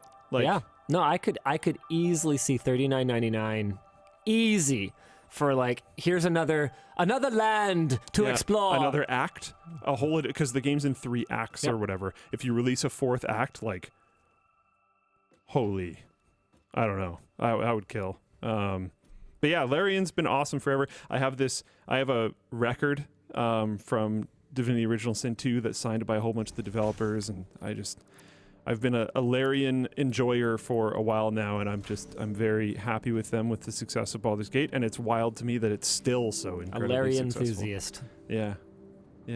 We should explain merch messages. Yeah. If you guys want to interact with the show, the way to do it is merch messages. We don't do Twitch bits or super chats or anything like that, because the way we see it, if you guys are throwing money at your screen, you should get something out of your screen in return. Like, say, for example, one of these new Technicolor Keys desk pads. This is a really cool design from the team. Yeah, it was Lloyd who worked on this one. Let me just have a quick look here. All right, you know what? Luke's going to open it. Hey, good job, Luke. So all you got to do is go to lttstore.com, and in the cart, you will see a little box whenever we're live. You can fill in a merch message. It might go to producer Dan. Beep, there he is. Sorry, Dan. There you go. Go ahead and wave. Sorry, Dan. It slipped on the button. It's so bad. So it'll go to producer Dan, and it'll either show up down here, or he'll type you up a little reply, or he will curate it for me and Luke to talk about later. I have this one really persistent. Do you remember that person who sent like 2 $50 super chats in the same WAN show, or $100 super chats or something like that, insisting that we find a way to do super chats instead of merch messages? Because he actually dug up my email and also emailed me his whole persuasive argument for why we should allow that, because he doesn't want more stuff. He's at a point in his life where he doesn't want more stuff. He just wants to send us money. And I was like, gift cards. Yeah, we have that. You can just buy gift cards on LTT Store, and then you can not redeem them. If you do happen to want stuff, well, then you have the gift cards already. Yeah.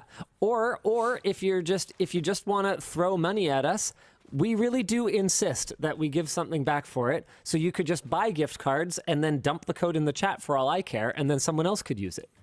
Yeah. That's an idea. We just think people should get something for their money. Why is this controversial? Yeah, I like it. I think it's good. So that's Dan is holding what appears to be a note. Are they not code-based or something? What is that? Happy So Friday. long. Creator Warehouse received some loafly samples that we figured would be fun to debut on WAN. Lloyd worked on these adorable bread plushies.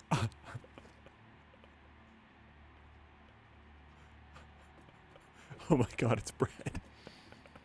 And we would like to gauge community interest for them. Oh my god, I haven't even, I'm touching the bag on the outside. These are so soft. There are 3 different styles, each with 2 size options.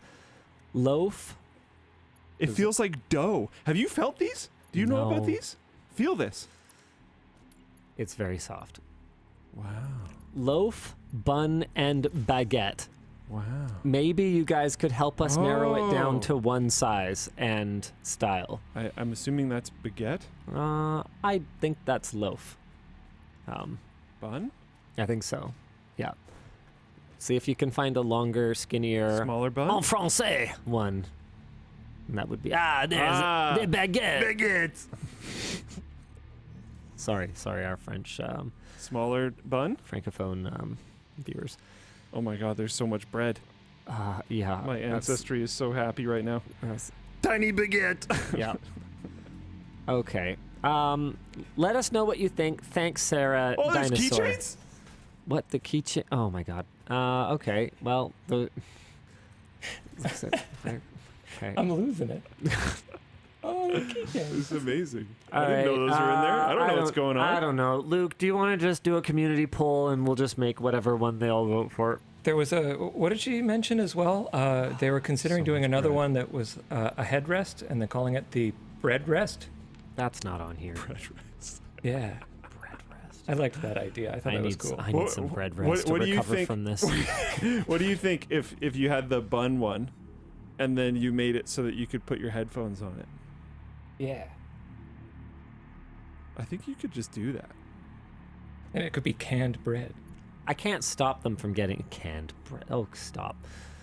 That doesn't work very well. Not very well. Okay, well, okay, all right. If you're not gonna do it, I'll do the poll. Dang it, Luke. It's too big. yeah. It's too big. Too big. I can do the poll. I already got it. I'm doing the No! poll. No, we'll see who can do it first. Then. That's actually bad. We shouldn't both do a poll because Okay, it'll fine. actually put both of them up. Fine. Are you doing the poll? I can. Yeah. All right, fine. You do the poll. Which bread? Dan, do you want to hit me with a couple? Be baked. Dan, do you want to hit me with a couple merch messages in the meantime? So it's small and big versions of each, right? Yeah, sure. And we're only Yes. making. Are we making both sizes of the same type? No, we are making one style in one size. One style and one size. Yes. Weak. I mean, okay, merch message. Let's see. Would you wipe away all of your past controversies if it also meant wiping away everything you've learned from them? No, of course not. I mean, that's always been our approach. Is that we're open, we're transparent, we take feedback, we care. None of that has ever changed.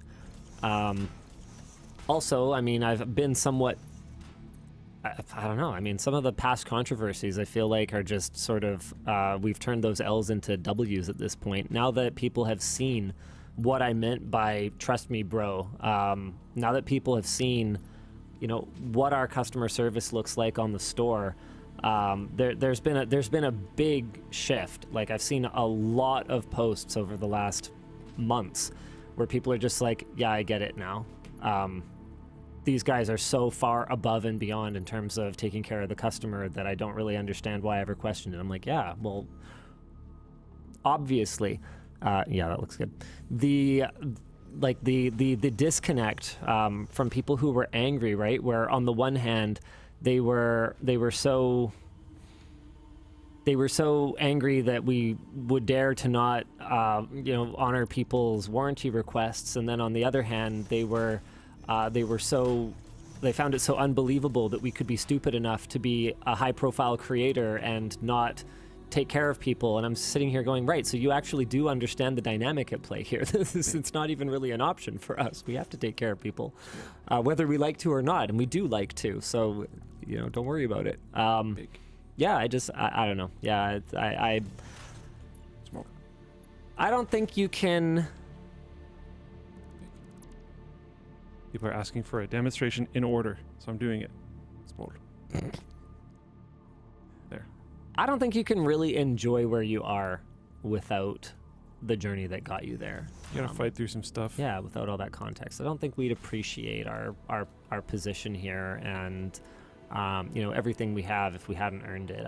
I certainly wouldn't. No, I wouldn't change a thing. I disagree with the poll results. What? Why would you try to influence What the do you people's like? vote? I'm just saying. So what's currently winning is Loaf Big, which is this one. Oh, dang it. I showed the dashboard again. Well, you're welcome. And this one might be the most aesthetically pleasing. I will potentially agree. But Bun Big, I believe, is just superior. These guys, they haven't felt them. Yeah, and exactly. I think if they could touch them, they would get Bun Big. Bun Big is the more just experience this. Go on, give it a squoosh. Just But no, do that and play with it for a second. Oh my god. And then experience this. And then vote. That is significantly squishier, but I don't get a vote. Bun Big, objectively better. That is not the conclusion. That's exactly what was just said. That is not a summary of what I said. Quote it. Put it on a news article.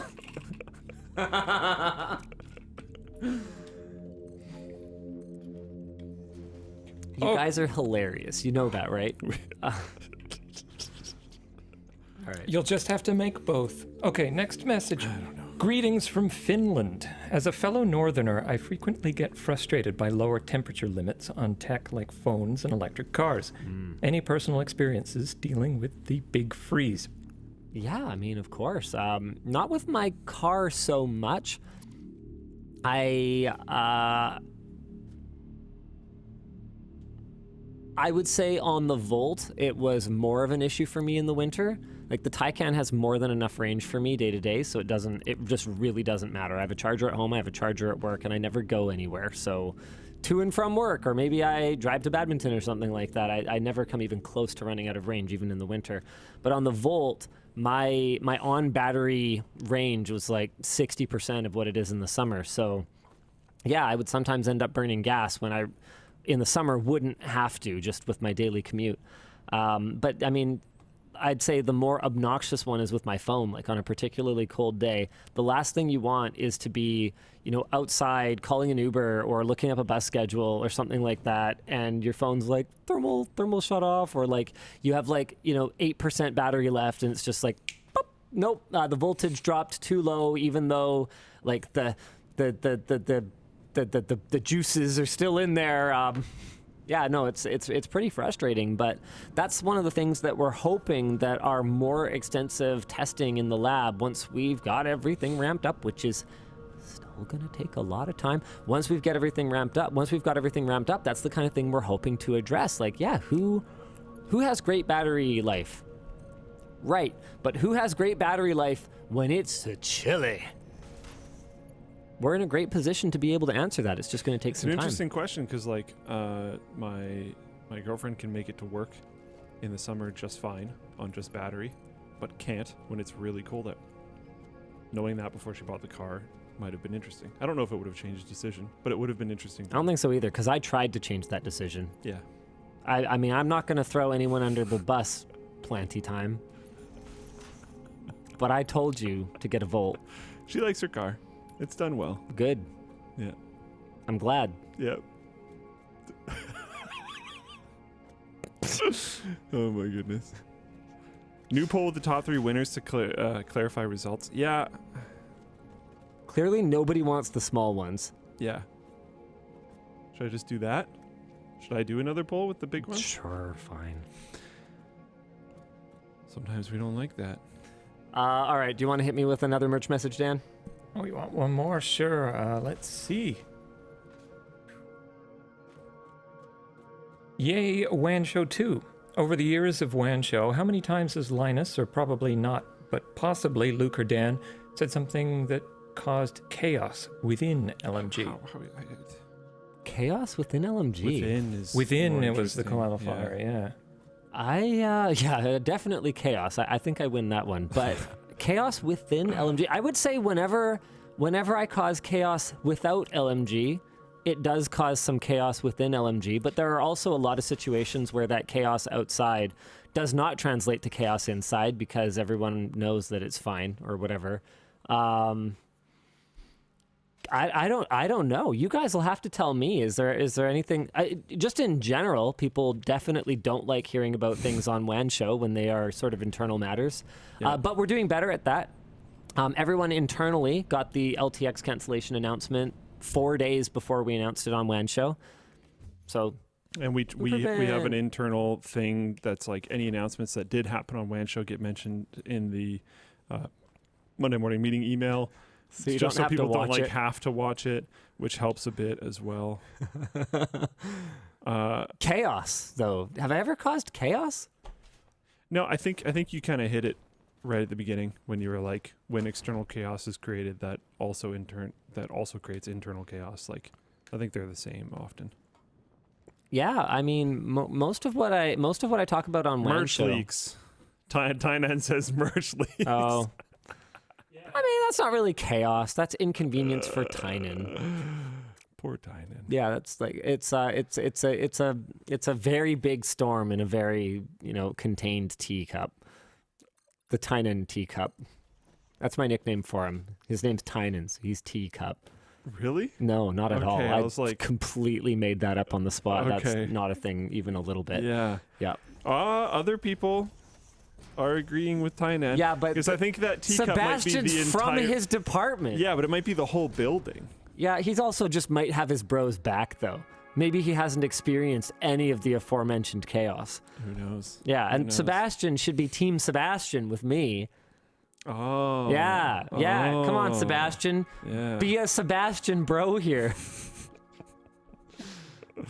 Oh God, Elijah's in here too. Why do people who work here, don't you guys get enough of me?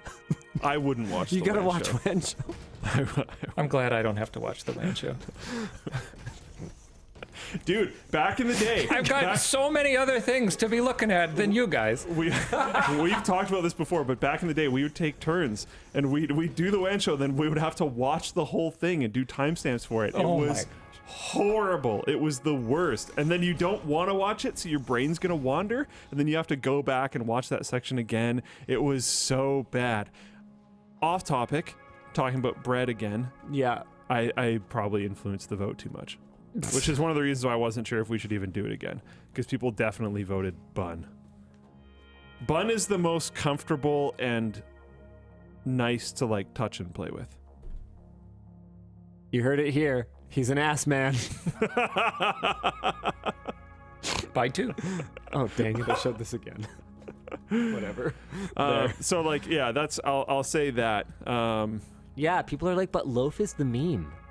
Loaf is the meme. You did get that wrong, Luke. No, that's okay. That's well, not no, necessarily actually, true. Yeah, bread is the meme. Yeah. Yeah, no. Bread no, is that's the not meme. quite right. Some of the logos that have to do with the meme are baguettes. Yeah. Like I believe the floatplane and LTT logos are made out of baguettes. All right. Well, Luke, you win. You win. It's bun. It's big bun, which he's clearly into. He likes big buns, and he cannot lie. Where's the bun? Especially when they're like very.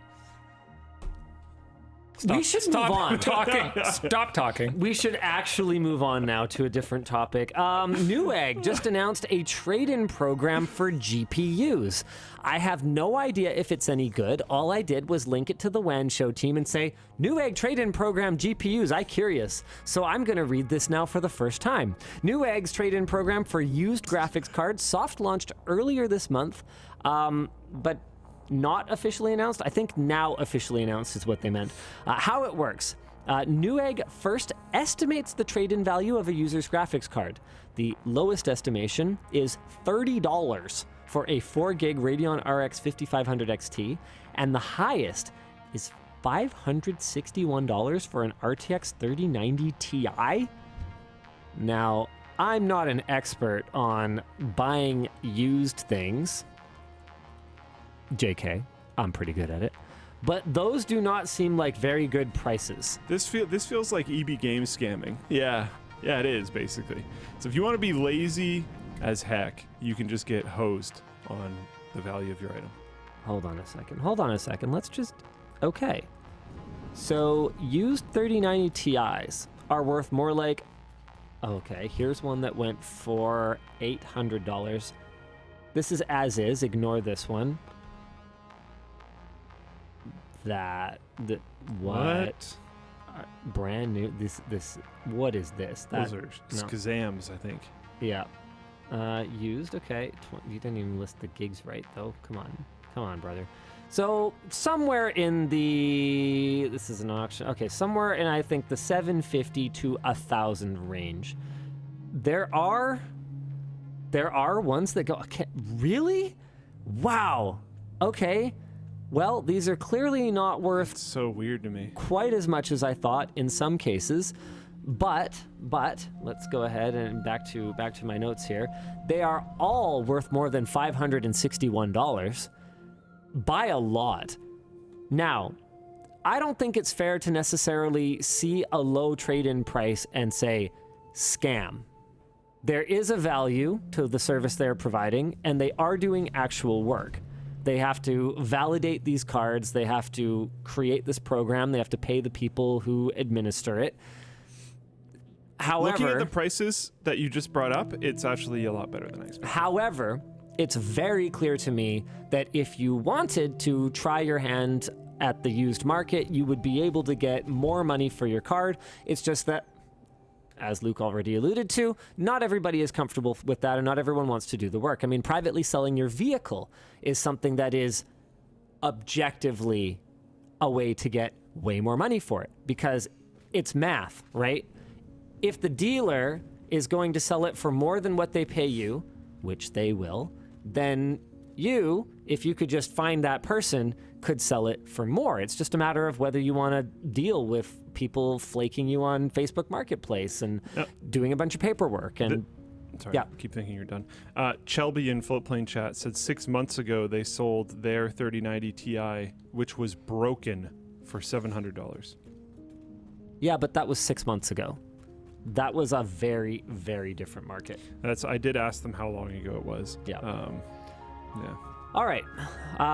After the user buys a new GPU, so you also, this is another sort of drawback to the program, depending on how you see it. You do have to buy a new GPU from Newegg. It's a trade-in. They don't just buy your old hardware. Newegg will send a prepaid label to return your old card to them in the next 14 days. Once the card is inspected and is found to match the conditions that you reported, the value of the card is refunded from the original payment. Cards older than the NVIDIA RTX 20 series or the AMD RX 5000 series, which were launched in 2018 and 2019 respectively, are not eligible for trade-in. Can you believe that RTX 20 series launched in 2018? We have gotten, in that time, in that 5 years, we have gotten 2 refreshes. That's actually pretty wild. Wild. Users could likely get a better return. Oh, yeah, okay. Users could likely get a better return selling their used graphics card elsewhere, but Newegg appears to be framing the program as a convenient, low-hassle way to sell old GPUs rather than as a way to get the best possible price. And honestly, I was expecting to see like $1,100, $1,200 for a lot of the cards that we saw. The pricing that they're offering is better than I expected. Let's have a look at what a GPU is worth to Newegg. According to Newegg, they will be refurbishing, then selling the used cards with a 30-day warranty. So they do intend to make a profit here. Honestly, I don't know why this took this long. I couldn't figure out, like, knowing that hardware was definitely worth monies when I was at NCIX, I couldn't figure out why we didn't just play in the used hardware space. I can tell you right now, they are making more on these than they're making selling brand new GPUs. There's so much more money in used hardware. So let's have a quick looky boo.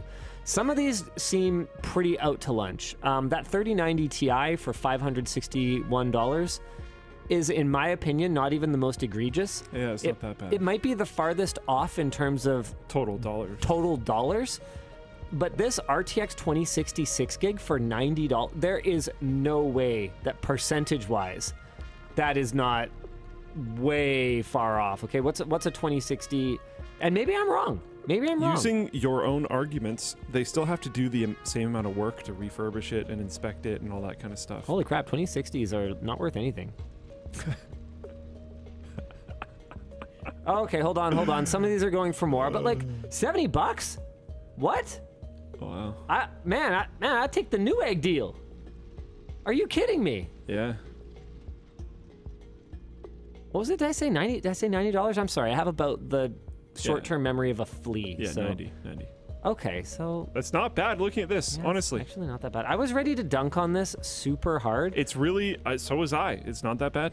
Like, if you get top dollar for your card, like, Buddy here did. But there's a bunch on here that are going for 100, even 110. It also matters a lot if you've got some, like, OEM-ass, like, looking card like this, or if you have like ROG strips, and it doesn't look like Newegg differentiates. They don't seem to delineate, well, and I understand why, because from a performance standpoint, it doesn't matter. It would also just be really annoying. Newegg knows it doesn't matter. Oh, that $70 one was parts only. Oh, was it? Okay, hold on. Let me keep poking at it. I still, there were quite a few that were quite inexpensive.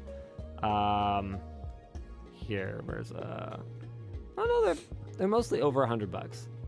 Parts only, the Dell one. Okay, yep, you're right. They're mostly over $100, but there are some that are $90 from Newegg.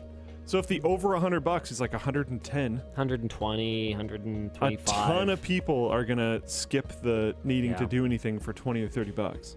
Especially if you factor in what your time is worth, I think it's pretty safe to say that if you have never done it before, if you have to actually set up an account and like learn a buy-sell trade site or something like that, I think it's pretty People safe are to saying say eBay fees as well. There are ways to get around that. Well, yeah, but as a buyer, Makes it more complicated. you shouldn't get around the eBay fees because that's where your buyer protection comes from.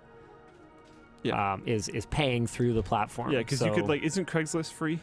Mm-hmm. Yeah. Facebook Marketplace is also free. Facebook Marketplace. Yep, there's no fees there, but you will pay in the time that you will spend just like around messaging random people who flake you or don't show up when they say they will and stuff like that. Like, I'm not going to pretend that the process of buying and selling stuff online is perfect. If I could get $120 for my card, or I could just get a guaranteed $90 through Newegg, it's pretty likely I'm going to get the guaranteed. There's no way you would. You don't think so? You? No. Yeah, maybe not. I don't know. Yeah, no, Luke, right now, I will give you $120. Hey. But you have to sell that water bottle on Facebook Marketplace, or I'll give you $90 and you don't bother. Yeah, I'd sell the water. Of course you would. Yeah. There's no question. You were speaking nonsense before. That was actual nonsense. Okay, but I think a lot of people would do that. I called you so hard and you got wrecked. This is the face of a man who was recently wrecked. So relaxed about it. I just, when you get caught out, sometimes you just got to accept it. It is what it is.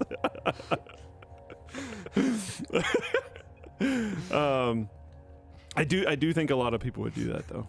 Yeah, I was more peeved about it when I thought that the prices were really far off, but they seem to be a little less far off than I thought. I'm not logged into Facebook on this computer, so I'm not able to compare to Facebook Marketplace right now. Is it generally cheaper on there? I totally am logged into Facebook on this computer. I must have had to do this before. Okay, cool. Which one should I search first? Should I do the 2060? Okay, let's do the 2060.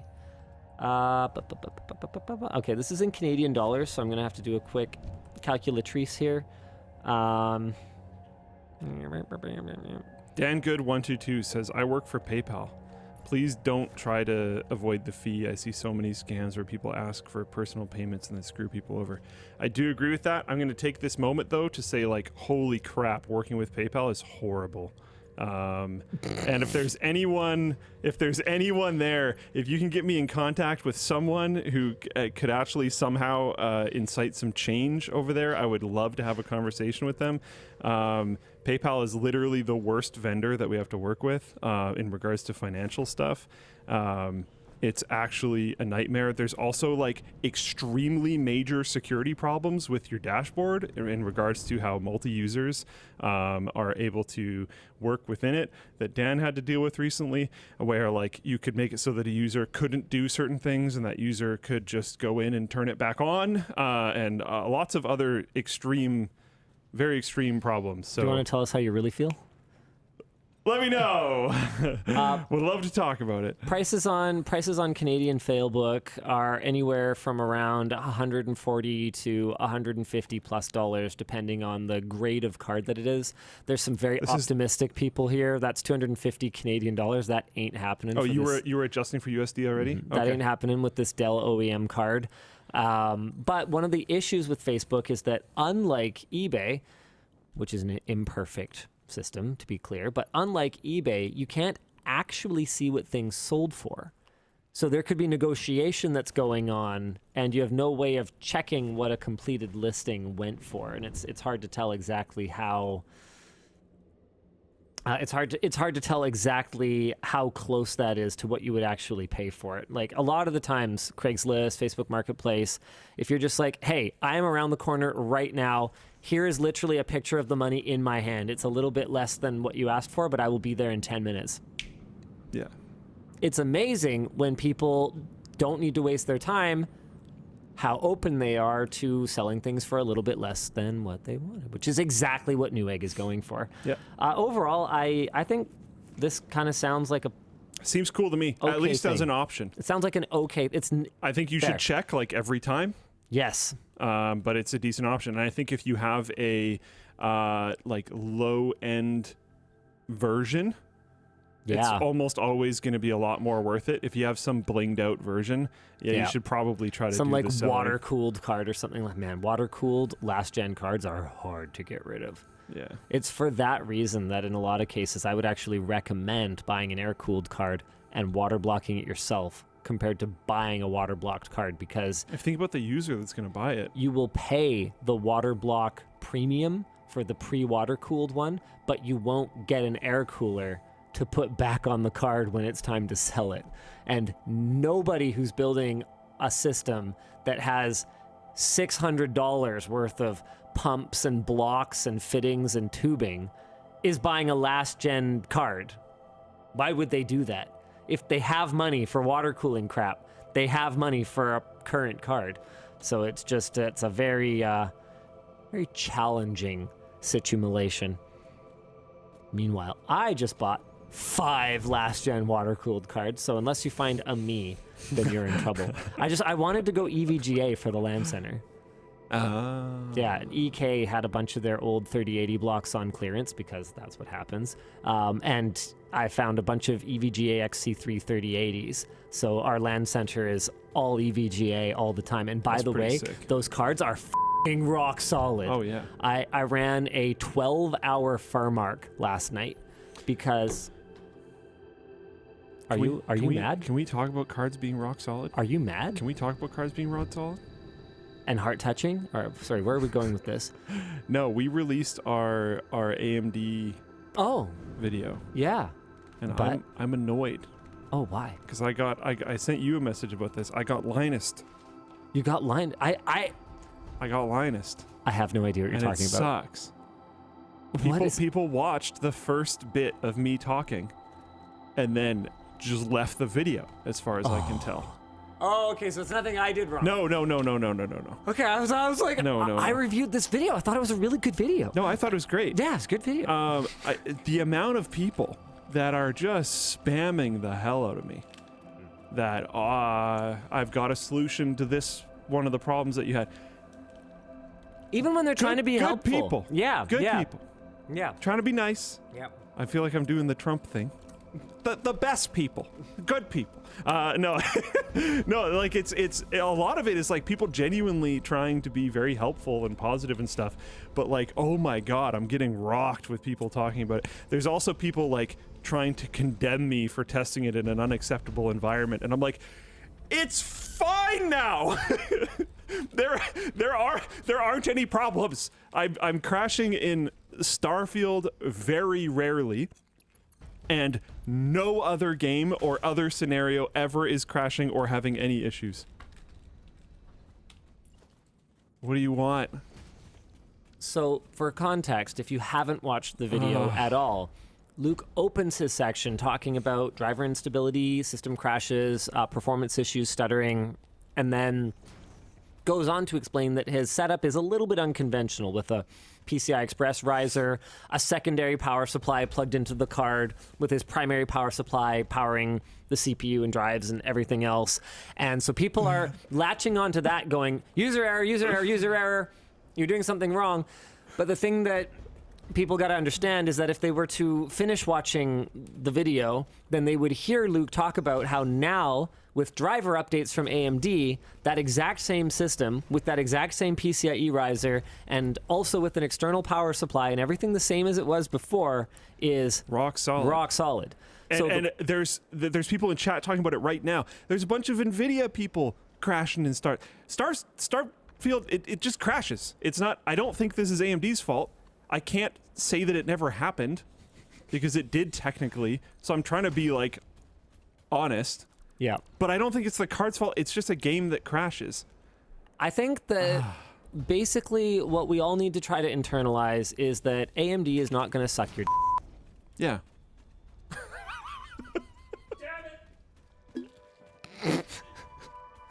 I'm putting that away. I feel like I'm a target right now. But yeah, it's really good now. And one bit of context, I guess, with the way that I said things and framed things, and I do have to admit this, is that was even filmed a few weeks ago at this point. Yep. Yeah, and it's probably better by now. But I have even more context. we can only talk about what happens. And that's the thing you guys got to understand is we're not on a team. We're not on Team Intel, Team AMD, Team NVIDIA. We don't give a shit. At the end of the day, you know, the point of these switched videos is that we tried it and we talked about our experience. Okay. Yeah. NWGAT in Full Plane Chat said, makes no sense to blame AMD for game engine bugs, though. I didn't. I literally, in the video, I say, I don't know. I think we got someone who didn't watch the video here. Yeah, I say in the video that, like, I don't know how to, like, say this or frame this, but these don't feel like GPU issues. I say that in the video. Yeah, it's because I also in there. can't say I was there when he said definitively that it is the game engine. No. We don't know as a user. I can't say definitively that it's not the GPU. But what we know is that it doesn't matter. Yeah. At the end of the day, if someone's coming from a console, for example, and their expectation is that things just work, I mean, to the extent that they even do just work on consoles these days, but anyway. If their expectation is that it just works, then it didn't just work. And we have no way of controlling who someone's going to blame. So whenever an issue does come up, our reason for flagging it is, hey, Bethesda, AMD, y'all got to get together, figure out whose fault this is, point all your blame fingers that you need to point, and iron this out, because at the end of because it's going to ruin the experience for the user, and they're going to refund the game or they're going to refund the card. And you have no way of controlling which one they're going to refund. So you guys got to work together. You got to get it sorted out. That's all we're saying. Yeah. So like, it should be a bigger props. I think almost like we've given them their licks over the launch experience being bad. It was really bad. But I also want to give them very good prompts that it is currently that it is currently in a very good spot. And I feel like the reason why I'm frustrated is I think that got brushed over. Because people are still thinking that I have issues. I don't have issues. It's a great experience currently. Luke, if I had $1 for every time... This is why I said I got Linus. I said something in a video, and then people stopped watching and completely took away the wrong point. Yeah. That'll probably be about where I am today. Happens a lot, but I'm doing all right.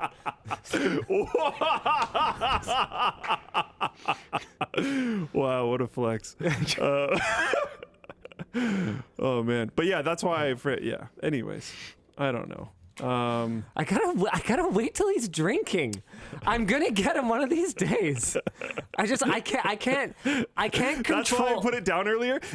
I wasn't even looking at him, but I could tell he was hungry for it. So like Dan almost got me when I was about to take a drink. Then he was like, "No, this is mine," and I was like, "I gotta bail out." I can't control it. It's like an impulse for me and I feel like this bites me in the butt a lot because I have this type of humor where I will go for the driest, straightest possible delivery of the most offensive thing I can possibly say in that, or the most, not offensive, but the most outlandish thing that I can possibly say in that moment. And whether it's people watching a video and tuning out right after I said that, or whether it's even in-person interactions sometimes where people think I am legit for reals serious when I will say this kind of stuff, I feel like I get bitten by that a lot. Pretty often, yeah. Yvonne... Well, it's the easiest thing to pull out of context and then make... Well, Yvonne's given me... Well, it's the classic I'm not saying Hitler was right, you know? Almost got him.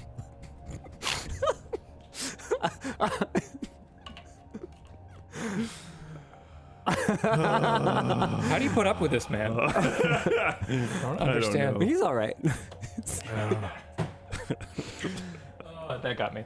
Yeah, I don't know. I feel like I do open myself up to it a lot, whether it's self-deprecating humor or whether it's just, you know, that I will say something ridiculous just to see that Yvonne has this face she makes when I say just the most completely offensive, sexist.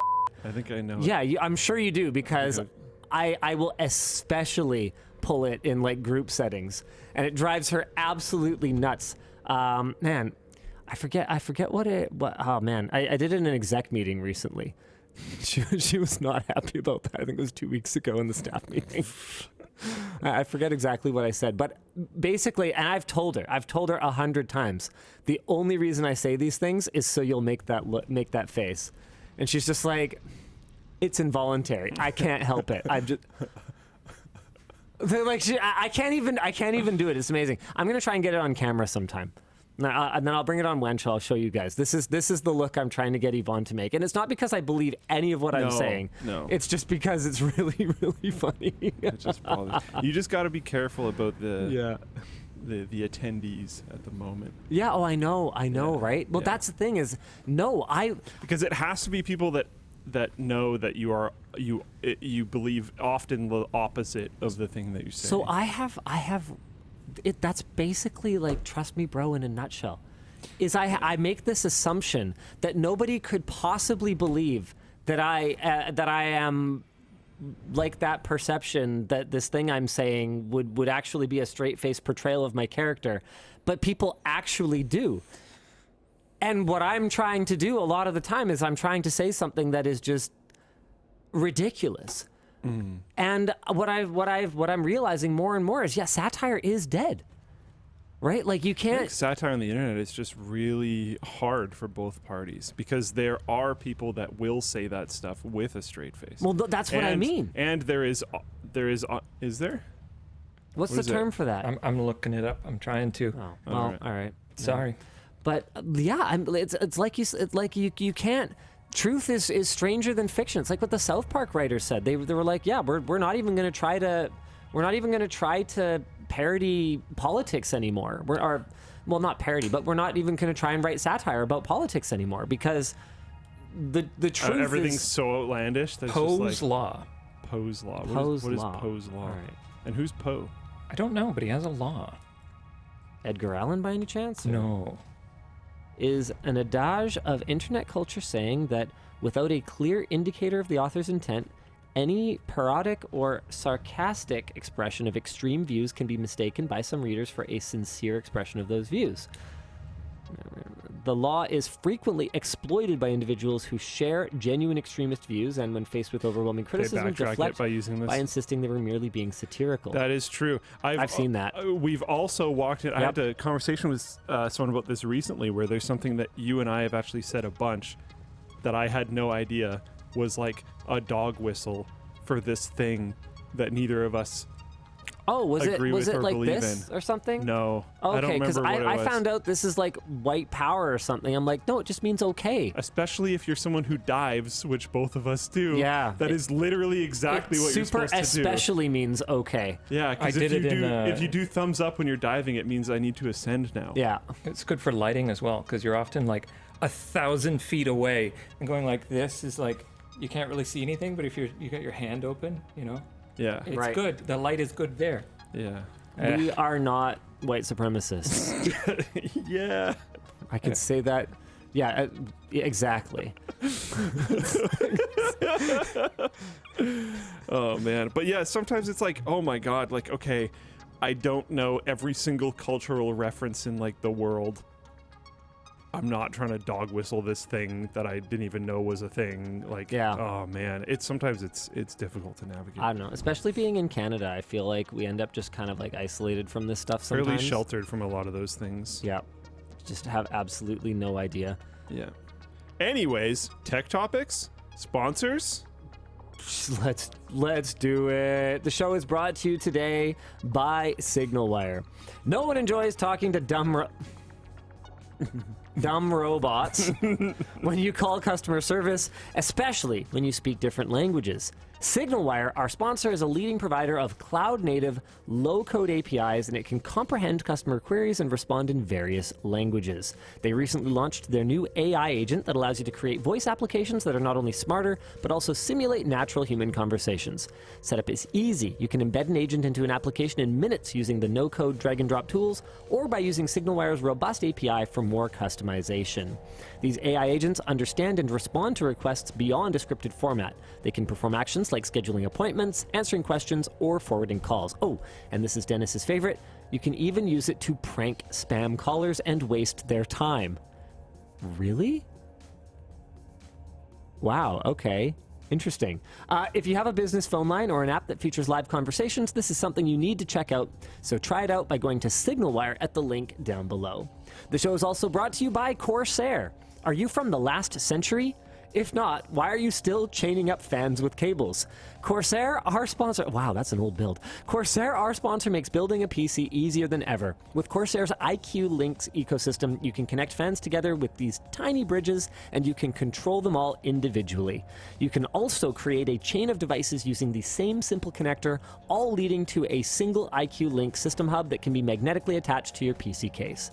Each of the hub's 2 ports can handle up to 7 connected devices, reducing cabling complexity, and with a range of products in their ecosystem, like fans, coolers, and power supplies, building a fully connected PC is a breeze. So if RGB lighting is your thing, you can customize all your Corsair devices with their IQ software, and you can have it look like that.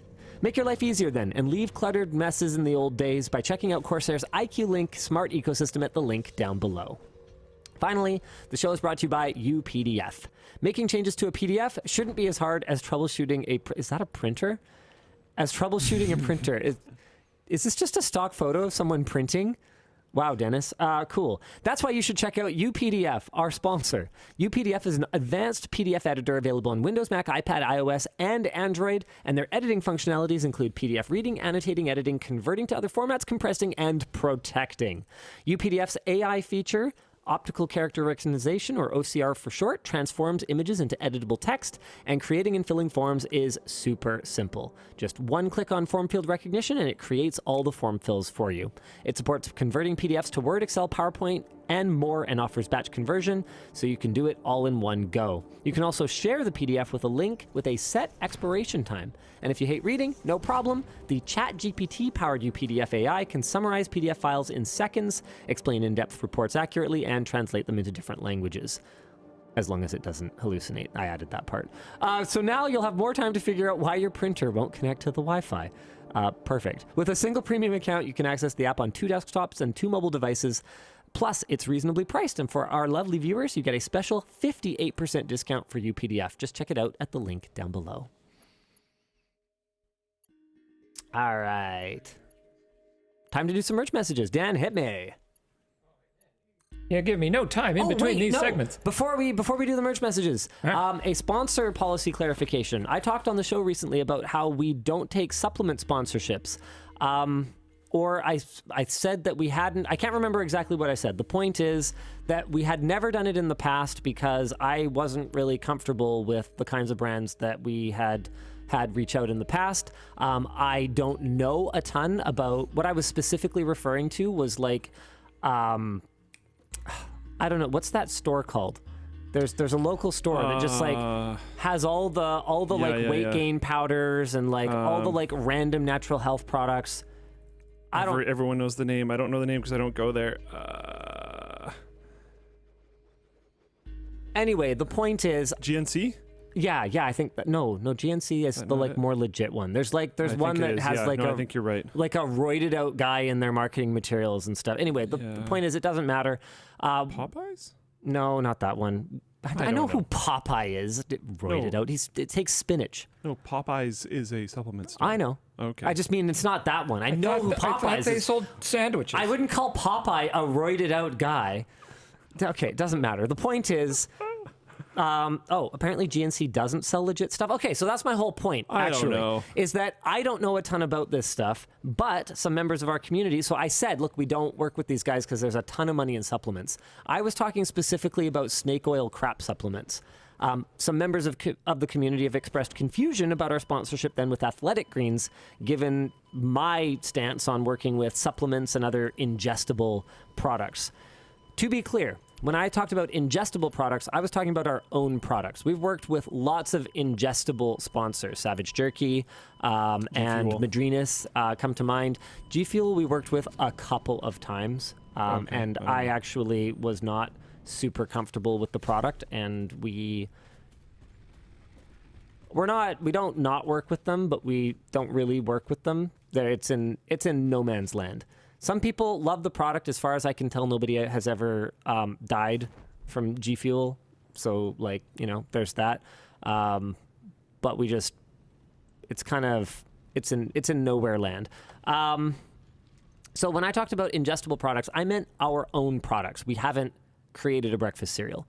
I had talked a lot about how I had concerns about Beast Burger, for example, being a bit of a nightmare for Mr. Beast and a liability issue. So, that's that. But we have worked with ingestibles. We just haven't worked with supplement brands. And the reason is that I just don't know a ton about it, and I was not in a position to validate it, and it's not something that I use, so I wasn't really comfortable with it. Athletic Greens, on the other hand, we have team members that have used products similar and have used their products, and based on our experience with them and our current knowledge of their product, we are open to doing business with them again. Supplements are not actually on our do not work with list on the LinusTechTips.com forum, and they won't be. It's going to be very case by case, and we are going to approach with caution, is pretty much all I have to say about that for now. All right. You ready? Yeah, hit me. This one's for Luke. You've spoken about having thrifted your way into monitors for your PC before. How bad a monitor would you use for free before spending money on a better one yourself? Oh, I mean, I have pretty good monitors now. Yeah, Luke treated himself to monitors pretty early on in the LMG days. He bought himself a couple ProArts. That was actually my first... It was after like one of the first paychecks I got from LMG was 2 new ProArts. I like having good monitors. I see monitors as kind of...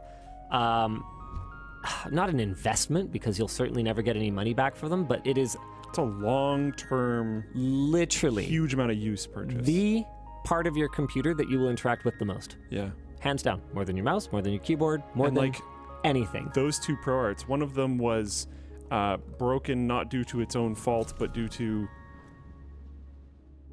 I don't blame them, it was an emergency situation, but it got whacked pretty hard and then now won't turn on. So one of them is now dead, but no, actually.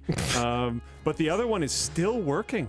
Yeah, good monitors. It's been a decade, and it's still, it's not a great monitor by today's standards. Yeah, but it's functional. But it's solid. It's a great side monitor. Yep. So that's what it does. And I think, on average, monitors are the piece that, back when I bought all my stuff, that I spent the most on. Yeah. I bought a really expensive I spent CPU some good money once. on monitors. Yeah. The Athlon 644400 Plus. That was probably the most expensive single component I bought. It was like 800 Canadian dollars back when the dollar was a lot closer to parity, and that was in like 2004 or something, when dollars were more or whatever inflation. But I also picked up a used Dell 2405 FPW way back around that time. Treated myself to a ViewSonic P95F Plus. That was a sick monitor at the time, and with both of those, my intention was that these will last multiple CPU, GPU cycles, because a good monitor is something that should last you a very long time. I went from there to a 305T, so that was a Samsung 30-inch, and then I think that's probably the last monitor that I bought. So on average, those were all probably around like 800 Canadian dollars. To be clear, I got deals on the second 2. The P95F Plus I bought like at NCIX or whatever, but then the 2405 I bought used, and then the 305T, man, that was a good deal. It was a return from a customer. Those were like $1,500 or something like that, and it was scratched, and we couldn't return it to the supplier, but it wasn't scratched on the screen. And then the RMA department tested it, and they were like, yeah, I don't think this thing works. And I was like, I'm pretty sure I can get it to work. I didn't think there was anything wrong with it. And so I was like, I'll make you an offer, and I got it for like $900 or something like that, and it totally worked. It was perfect, flawless. I don't know what anyone was even talking about. My girlfriend is currently running a triple monitor setup. She's studying for some stuff and whatnot, so she actually fully utilizes the triple monitor screen real estate, and she's using an old ViewSonic that I won in one of the old Christmas parties a while ago, and one of the other ones, I don't remember where one of her monitors is from, but she's got the old ViewSonic, one that I don't remember where it's from, and then another one which is mine that I bought when I was like 15 or something. And that thing still works. That monitor that she's using has been at every single residence that I have ever lived at. Luke, is there any reason not to have a secondary monitor? No. This is what I was talking about. You can get old like 1080p screens for like $20. That one that I'm talking about that I bought when I was like 15, bought it off of whatever, I think it was Craigslist at the time, whatever used thing at the time, for I think it was $10. Yeah. Like, and it still works. And it's still deployed. It turns on every day. Like, that thing's a beast. It's an old LG monitor from a while ago. It still has... the resolution is high enough that it's usable for a secondary monitor or whatever. Anything 1680 by 1050 and over is very usable. Yeah. Yeah. And it's just like, sweet. Yeah, we both run triple monitor setups. And like, if I was back in school or whatever right now, looking at those prices we just saw on screen, I would have a triple monitor setup. Because why not? Because the floor for used monitor prices is so much lower than the floor for a new monitor, with all the logistics involved in, you know, mining new materials and creating it and shipping it across oceans and like all that crap that's associated with it. There's only so low something can go. It's why hard drives don't get any cheaper than what they are now. They actually can't. The motors and the magnets, like they don't get cheaper. But used hard drives, not that I would necessarily recommend using those. Used hard drives are worth nothing. $10. Oh man, people are pretty optimistic about what their hard drives are worth. Yeah. Never mind, hard drives are worth more than I thought. What? Last time I looked into used SSD prices, it was literally more expensive to buy used ones. I don't know what's up with it. I don't know what's up with the used market and storage. Oh, it's kind never of mind. weird sometimes. Yeah, it's much more worthless to me. Well, you know what it is people who build budget systems and then sell them for, you know, $100 or whatever. They need hard drives. They need just anything that can hold an OS. Yeah. You're also not sorting right, someone said. I don't know, whatever. What was I going to say? Someone said something. Oh no. I don't remember what it was. What you say is objectively true. Someone said something that is certainly Oh the case. yeah. No, it's like if you're like into gaming and you want a good gaming monitor or whatever, so you spend a bunch of your budget there. I still think you can get to a 2 or even 3 monitor setup. You don't have to do it immediately, and just keep looking out for deals and grab your monitors some. Don't have to match. Grab some. Yeah, none of I have 3 different monitors. My girlfriend, 3 different monitors. It's cool when they match. When I had those 2 ProArts, I had 2 matching monitors, and it was awesome. Yeah. But it hasn't made a lot of sense since then to get matching monitors. So whatever. Yeah. Do you want to talk about, speaking of monitors, Samsung Odyssey Neo G9's cracking? Yeah, I was just talking about how they last for a long time and all this kind of stuff. Oh yeah, we we're only doing did one merch word. Oh, what was even the question? That was a very good segue, though, Linus. What was even the question? I tried to do so good. Do you remember it? What would cause me to buy a monitor? Oh yeah. Well, yeah. I don't know. Hopefully that sort of answered it. Where am I? Okay, here's another. You're in Unit 101. Okay. You're in Cloverdale. Oh, maybe. It's the Dale of Clovers. That's one of all of our computers are named weird. Hey, DLL, first merch purchase from a rare Apple Podcast listener. I've been considering moving my side hustle to full-time. I do a variety of consulting. Has LTT ever used consultants or contractors? Of course. Contractors, yeah. Every time we hire a lawyer, we are hiring a consultant/contractor. And it happens more often than you'd think. It's amazing how many little stupid things you have to pay someone $400 an hour because they're the only people who know about that. And to be clear, I fully support people being paid for their expertise. It's more than just time. You are paying for the time that they spent becoming a subject matter expert. Totally get it. That doesn't mean that I don't notice when we write the check, though. So you'd be amazed. It happens a lot. What are some other examples of contractors and consultants? A decent amount of the developers for Flowplane or contractors? Yeah, James hired someone to come and do like improv classes on site at some point to kind of help the writers. That's cool. Understand, hosting better and what the kind of energy you need for spontaneous. We have kind of people content. come in to do work around the offices all the time, install the AC, stuff like that. Yeah, I don't think that's really what they're referencing, but if you guys have ever watched the office tour back when we were at the Langley house and noticed how filthy that place was, we have cleaners now. They're contractors. Yep. Yeah, we have a company that comes in and just, gives it the old dustaroony and vacuumaroony. Just because the theory was that we could just do that once in a while and people would mostly keep the workspace clean. Yeah, they won't. So they come in, I think every week now.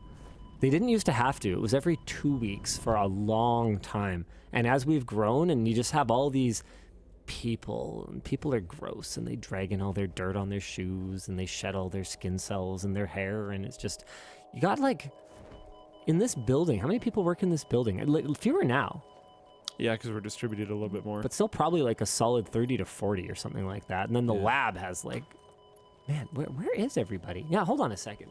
We have like 120 total people, including contractors. Yeah, so a solid amount of them are remote. But yeah, how many of them are, I don't know how many work in these buildings.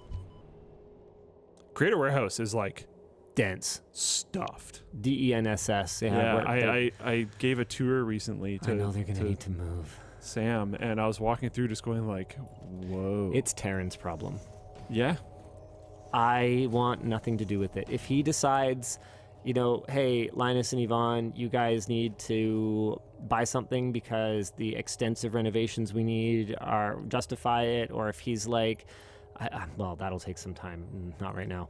But, if we need to save up or something, but if he's like, okay, we need to lease something, I'm just like, okay, Taryn. Whatever you gotta do. But yeah, whatever you say is right. I still think you should do the cult thing. There be a lot of us makers of merch. Yeah, Tynan's talking about it, but it's actually wild in there. They it's logically laid out. Yeah. But I don't think they can hire all that many more people. Where are you going to put them? There's a couple spots maybe you could maybe make it work. There's 6 over with Kyle's team, which Tynan's the one watching, so Tynan's team is also which is like team. 25% of the building. Yep. And then over in design, so we've got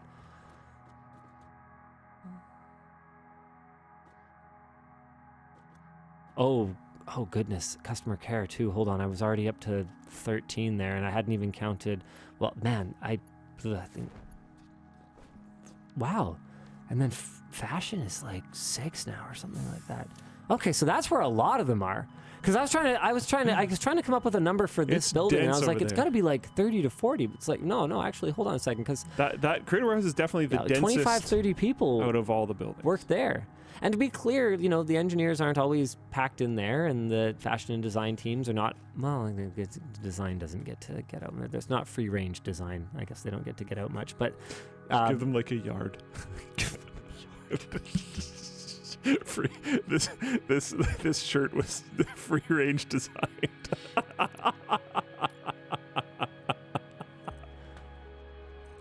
No one at this company touches grass. Yeah, we should fix that. Ethically sourced clothing. I think from Linus Tech Tips. If we don't do a hand on grass shirt. Free range design, like if that's not in Sarah's inbox in the next 30 seconds here, we've clearly done something wrong. Oh my goodness. I'm on it. Oh man. Were the buns ethically designed, Linus?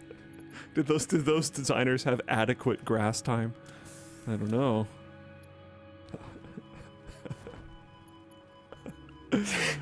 Oh man. It's certainly grown a long time since we put that building together.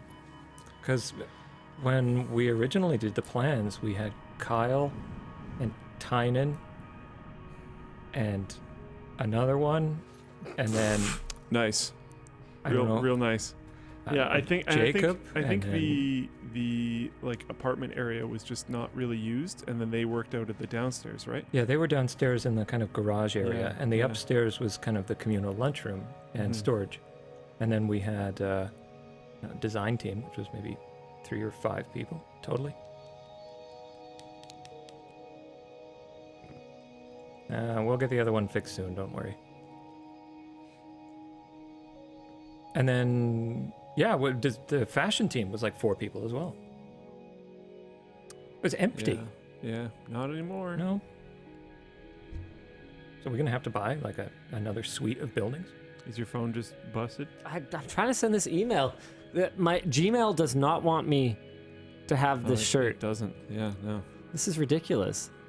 Okay, close compose. Okay, is it even in my drafts? Did this even save? Free range design shirt? Oh, crap.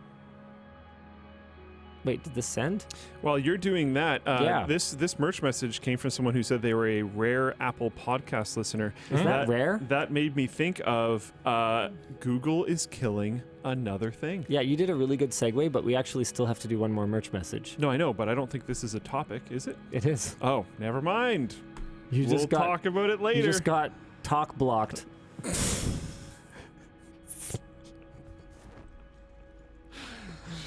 I don't know if your mic is open for other people. You just hear Dan sigh. Do you want another merch message? Yeah, sure. Send it.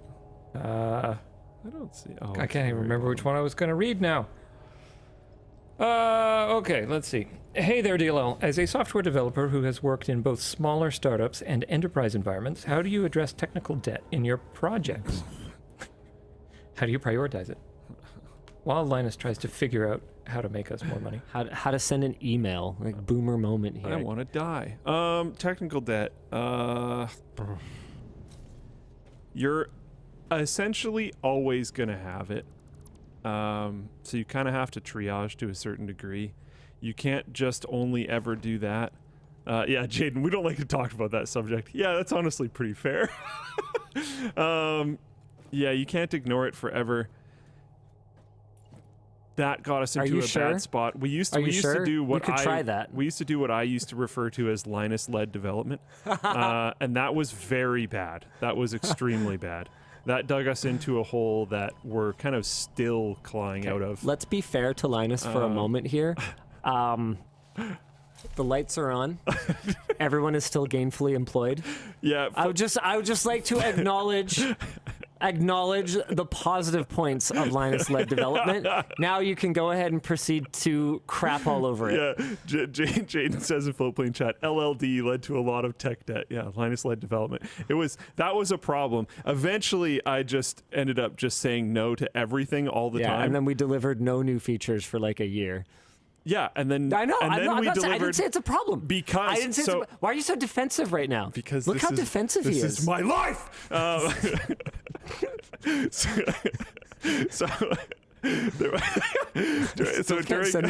During Linus-led development, we dug ourselves really, really deep. So it took a really, really long time to dig ourselves back out.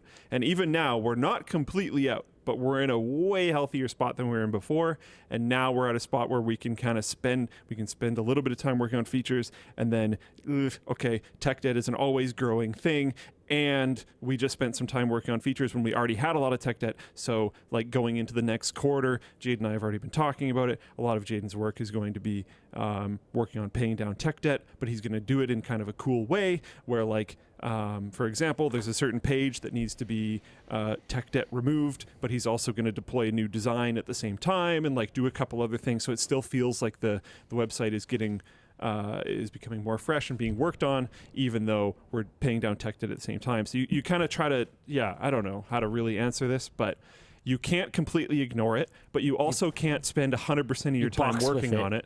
Yeah, so you kind of have to like, okay, we need to give people a feature or else they're going to be pissed off. So let's do that really quick. That has bought us some time. That has bought us some users or satisfied time.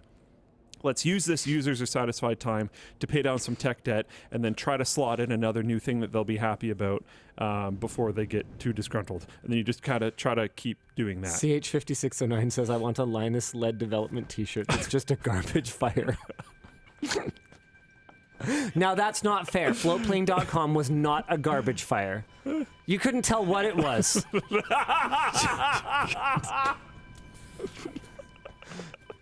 And it had no smell at all. Yeah. The pixels were very clean.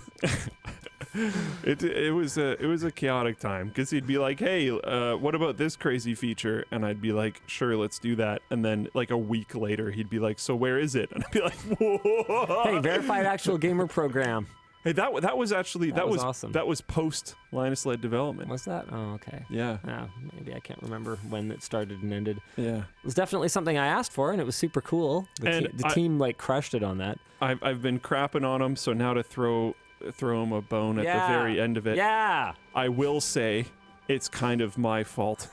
Yeah. I'm the leader of the team. Oh, it's not what I was expecting. I should have staved But off. I like it. I should have staved off the Linus-led development more, but I was just like, I don't know. So hold on. He's my boss. You were the leader of the team, right? Okay. Yeah. So then, sorry, who was leading the development exactly? Which L?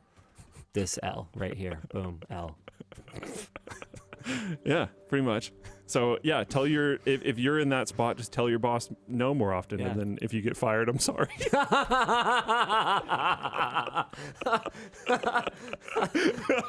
Career advice. Because like if you just listen and just try to get your team to do that, you're gonna screw them over because you're gonna end up digging your team into tech debt, and then ultimately like. Yeah, you were trying to listen to your boss, but you were doing the wrong thing. So I had to, at some point I had to take the reins a bit. And I don't know, it's been getting better. All right, let's talk about Odyssey Neo G9's cracking. There's been an emerging pattern of Odyssey Neo G9 owners reporting their 49-inch 5K ultra-wide monitors spontaneously cracking down the middle between a day and 11 months after purchase. While user error is a possibility, the descriptions of the failures were remarkably similar. Several independent sources claim they were playing a game, not touching the screen, only to hear a loud pop and for a large crack to appear in the center of the screen, accompanied by a large black vertical band. Other users claimed to have turned off the monitor and left, only to return after hearing a loud pop in the other room and returning to find their monitor broken. Some users with fully functional monitors also claim to have heard odd popping noises in the moments or hours after turning off their monitor, which they suggest might be a sign of heat stress. While a few users reported that Samsung promptly honored their warranty, many others reported that Samsung has refused to address the damage while still under warranty. One user claimed they spent over 20 hours on the phone and opened 6 different tickets only for customer support to cancel each one for specious reasons. That's not a word I normally use, so I'm not super familiar with it, but hopefully it was used correctly. Spurious? Is that what we were looking for? I don't know. Another said that Samsung claimed that it was physical damage and not under warranty based on the photos without actually examining the device. Superficially plausible, but actually wrong. Oh, cool. I like it. Good word. Wonderful. Okay. It is possible that a user's region is affecting their support status, but this is really hard to verify as we don't know most of the affected users' locations. However, the only users who both disclosed their location and received support were located in the US. The only users who both disclosed their location and did not receive support were located outside of the US. A Canadian user who contacted us managed to get a response from Samsung support, but he is, at the time of writing, waiting for the support team to review and get back to him. We've contacted Samsung asking for an explanation, but we haven't had a clear answer so far. Samsung opened pre-orders for the 8K 57-inch version of the Odyssey Neo G9 last week at $2,500. I feel like we might have dodged a bullet here because we actually were going to do a sponsored video with Samsung for the Neo G9, the new one. And maybe it's better we didn't. You know, I'm surprised we haven't seen this more often with these crazy ultrawides. That's a good point, actually. Because like this is pretty much the only one I know of. I don't really follow ultrawides much, so there might be more. But like literally the whole time, I've been like, you know, the physics of this. There's a lot of. I mean, well, part of it is that the panel technology is not, okay, it's not just, I haven't reached for my phone, I don't have a fold. It's not just folding phones that have flexible panel technology in them. A lot of the time, there's flexible panel technology, like an OLED is relatively flexible compared to older display types. And just because it's on a fixed, stretched across a fixed canvas or whatever, doesn't mean that it isn't a little flexible. But it's just anytime you have something that's like really wide, I can't fit both my arms in this frame, but anything that's really wide. Well, just the leverage. Assume this hand is way further out, and then it's only held in the single point. The forces on the furthest out sides is going to be really high. Yeah. So like, I don't know.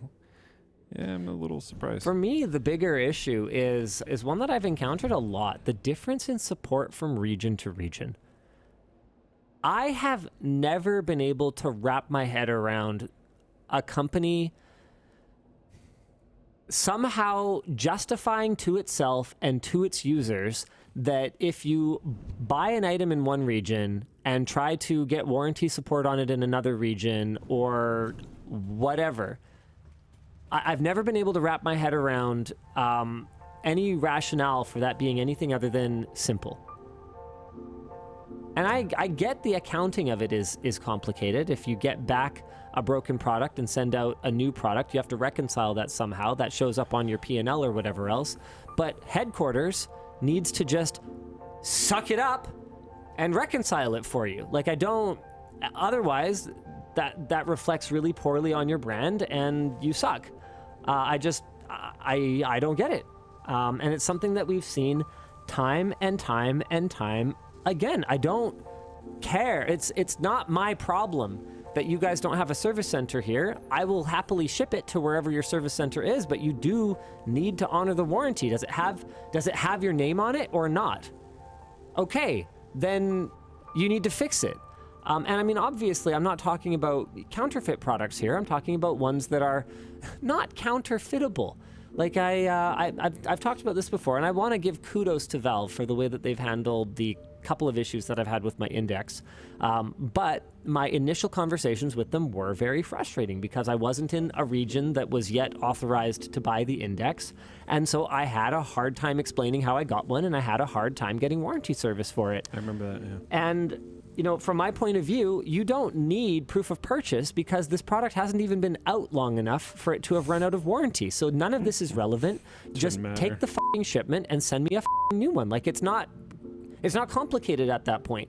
But in their system, it is. And so it's a systemic problem. It's not because the customer service agent hates you and doesn't want to help you. It's because they just haven't put the work into eliminating these roadblocks for customers. Yeah. It's frustrating. Yeah. It's frustrating. Oh, you know what's frustrating? Just a second. Expensive freaking monitor just to have it like pop in front of your eyes. That kind of sucks. Okay, I don't mind bothering like supervisors and managers and execs, but I generally try not to bother anyone else outside of hours. But I'm very, very excited to tell you guys this, and so wait, no, oh shoot, that's the wrong one. Or wait, no, yes, I could get the answer here. Wait, okay. What's happening? I am so sorry to bother you on a Friday night, but I figured you might be someone. I'm on the WAN show right now. You're not on speaker though, so if you need to tell me off for disrupting your dinner or get him late breakfast or whatever it is. Did Shay finish shooting the thing? Okay. This is very vague. Okay. Cool. Okay. All right. I'm gonna leak it then. We See you later.